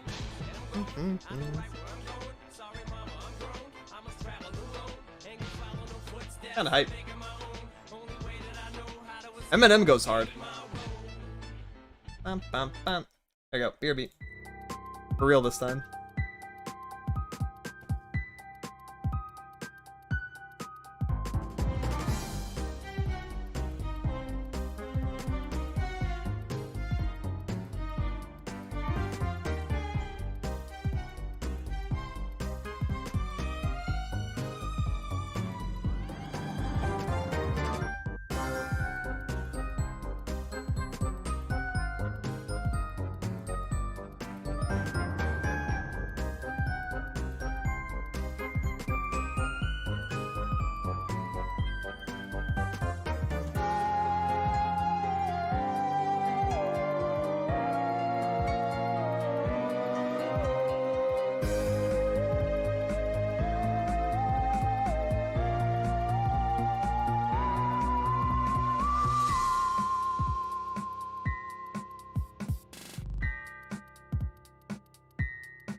Alright.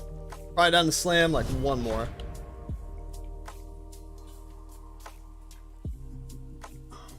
Hopefully we end on another good dub. That was a pretty sick game. That was a pretty sick game.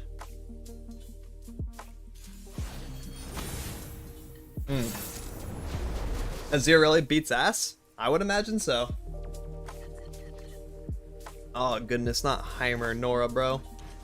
It's like a 9-1 matchup in their favor. What are we supposed to do against that? Well, Annie helps as long as they're not on Quietus. Better than getting pied. Fuck me, they have Quietus. Okay, if they have pie, we lose, by the way.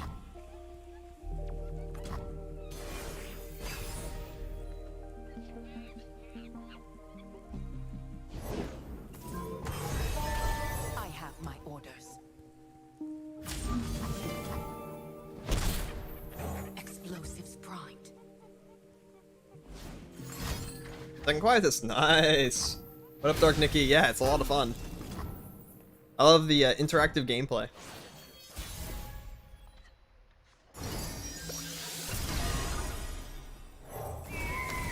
If the Sabo can get in, we can play Witness. Nope, they are on Pie. So I got double Quietus and a Pie opener. Nice. This is great. Love this. So we're gonna have to grade back on 4 then. Hmm.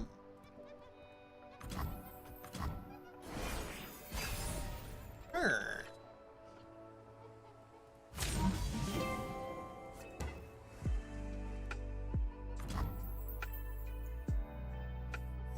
Oh, we have a refill, I guess, for 6.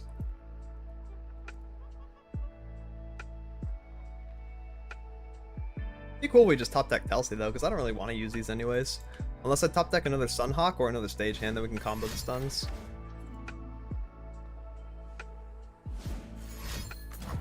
And then I'm playing Teemo Kate.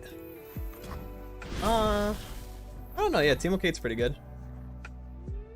Teemo Kate Freljord was pretty popular last patch. I covered it in one of my meta report videos because it uses Omen, Saurian, and Sky Splitter. All really broken cards. All very broken, of course. We are at the threshold of something great. Our purpose calls to us. We cannot turn away. Well, they've used 2 Quietus. Maybe my tome will be safe.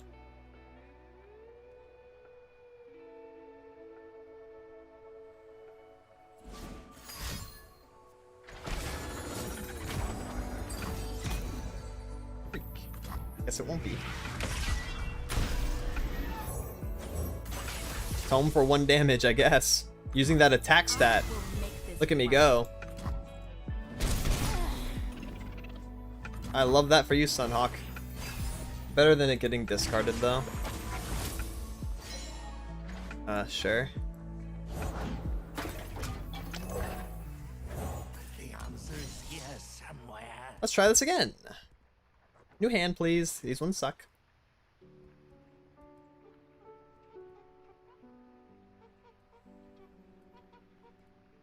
Where did the experimenter come from? He has a skill.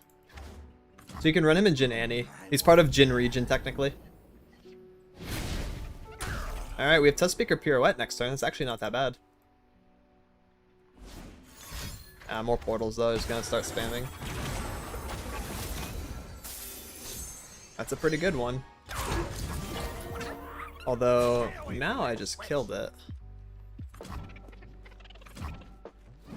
Huh. Wonder if that means they're on like another pie or something. Magic the Gathering All-Mine version? It is pretty similar. That's their 3rd Quietus, by the way. I think Magic is the closest comparison that Legends of Runeterra has. Ah, yes, I see. We'll do Experimenter next turn. Face 3 zeros and Rogue Giga stumped all of them. I will do the same since I play Burn.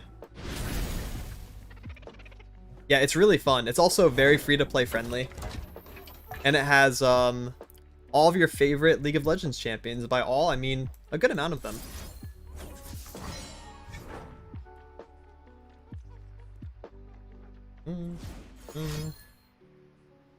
What, is this gonna be like Glimpse or something? Or Hey Spike, I don't know. Kinda doomed? We have another Experimenter to play around. They're not healing yet, so This is also in standard. They don't have things like Vile Feast. Might be okay. Realign. We need our Jhin though. Let's get him, crew. Would be nice if we could hit that. The fact that we have second experimenter is kind of keeping me in here. Magic person, this is intriguing. Oh, sick. I've only ever dabbled with magic. I played mono red goblins with Chandra Ablaze. And I play kind of similar here. I play very much like red. I like aggro. Oh, that's very interesting. Home is just around the portal. More portals. Sack my Sabo to kill the Nora? Probably worth, to be honest. I do not want them to have next action attack. I will sack Sabo. On the verge of something. It is what it is. We need to kill that Nora.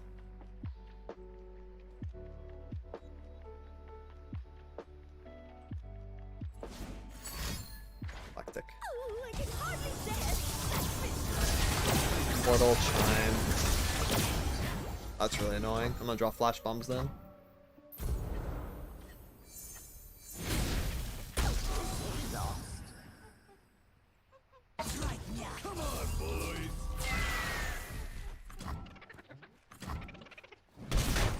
Come on, Tibbers. It's 6 HP. One more fervor and we can get there. Or if Jhin magically lives. There's a bunch of portals though. Oh, flash bomb hit my Corsair. That's so bad for me. I bring music and war.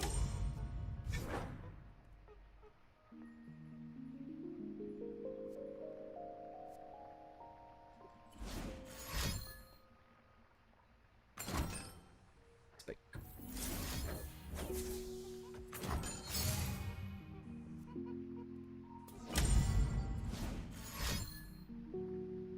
You have 2? Oh, you have signpost. It's fine. Gonna need more portals though. Better than one, I guess. Oh, no, it's not more portals.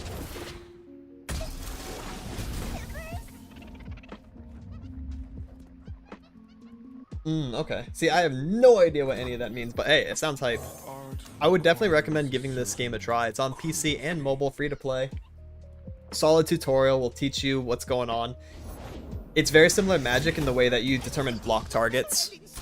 But you and your opponent play on the same turn, so there's no summoning sickness. That's like the biggest difference that you will have to get used to. And it is a bit wild to think about. Well, sheesh. That's a bit awkward. Don't really like the idea of sacking Jhin here. Yo, what up, Zeralty? I'm doing good. Missed you as well, homie. Nice mini morph, bro.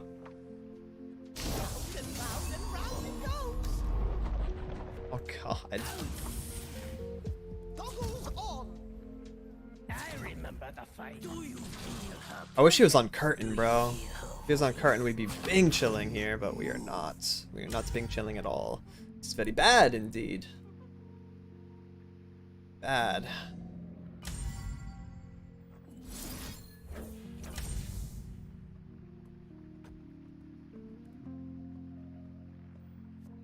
Break against me. Same shit. That's Mystic. Actually, not Mystic. Undergrowth? I guess I'd probably lose Undergrowth anyways, though, huh?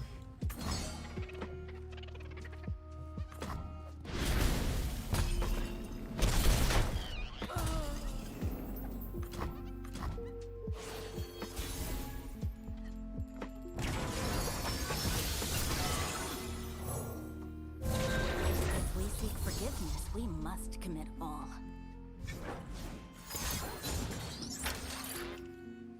Eclectic's actually fine. My Captive Greyback is currently threatening lethal on this board. Because I'm stunning the Heimer. He's so much bigger than us both. He beats over anything, so as long as it's not a removal spell. It is a removal spell. Of course, it's Vengeance. That means I lose. I can't believe it. Ah, control, so cringe. Can't believe they have everything. And Mini Morph was disheartening. Oh, one of Signpost. It's fine. 2 Mini Morph. Yeah. Control's really, really annoying in this game, and aggro's like immediately losing to it. There's almost like no comeback potential. It was like a lot closer than it should have been. I drew a bunch. Definitely sucks the way that happened though. I really needed Jin to live. That's alright.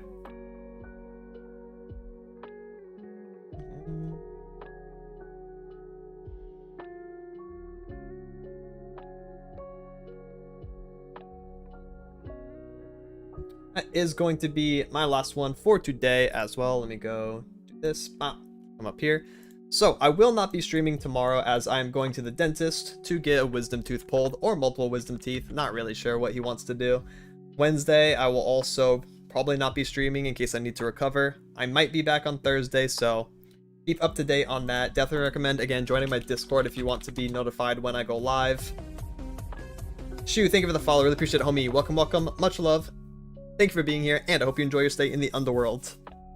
For those who came in later or stayed after the raid, what we did today was covered the meta report decks from my YouTube series. I do it every Monday. I talked about 3 of the best decks to play after the patch, and also played some example games with them. That was at the beginning of stream, and then I did some Eternal Gauntlets, got some trophies there, and then ended with a couple Jin Annie games to round it out. I'm gonna stream without wisdom. True, that's gonna be doomed. I might become a PNZ player. That way it's just not even needed. Alright. So with that, I'm going to find a raid target. Before I find someone, of course, let me give a quick shout out to everyone in chat, lurkers, chatters, those who have me on in the background. Much love and thank you for being here and hanging out today. It really means a lot.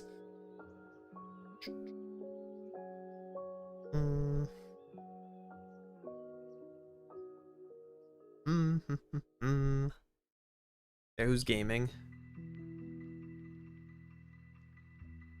I haven't raided my boy in a while. So I'll see you guys later this week, probably.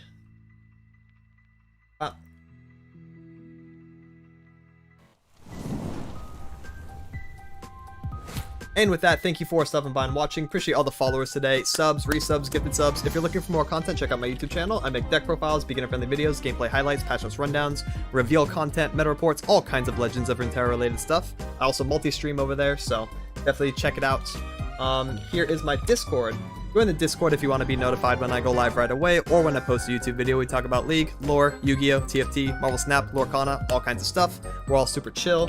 We have the Twitter. On Twitter, I post deck pictures, milestones, deck codes, win rates. My stream schedule also goes on Twitter and in the Discord at the beginning of each and every week. So it's important to follow one or be part of both. That way you know what days I'm streaming, what time, what platforms, what games, because it does change. Make sure to go to the subathon section in the Discord as well to vote on the next Variety Friday.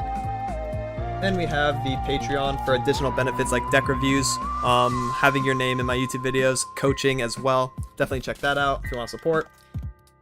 Instagram for fan art, TikTok for small videos. With that, I'll see you guys later this week. Stay safe, much love, wish me luck, good luck in your climb, and I hope you had a hell of a time. Laters.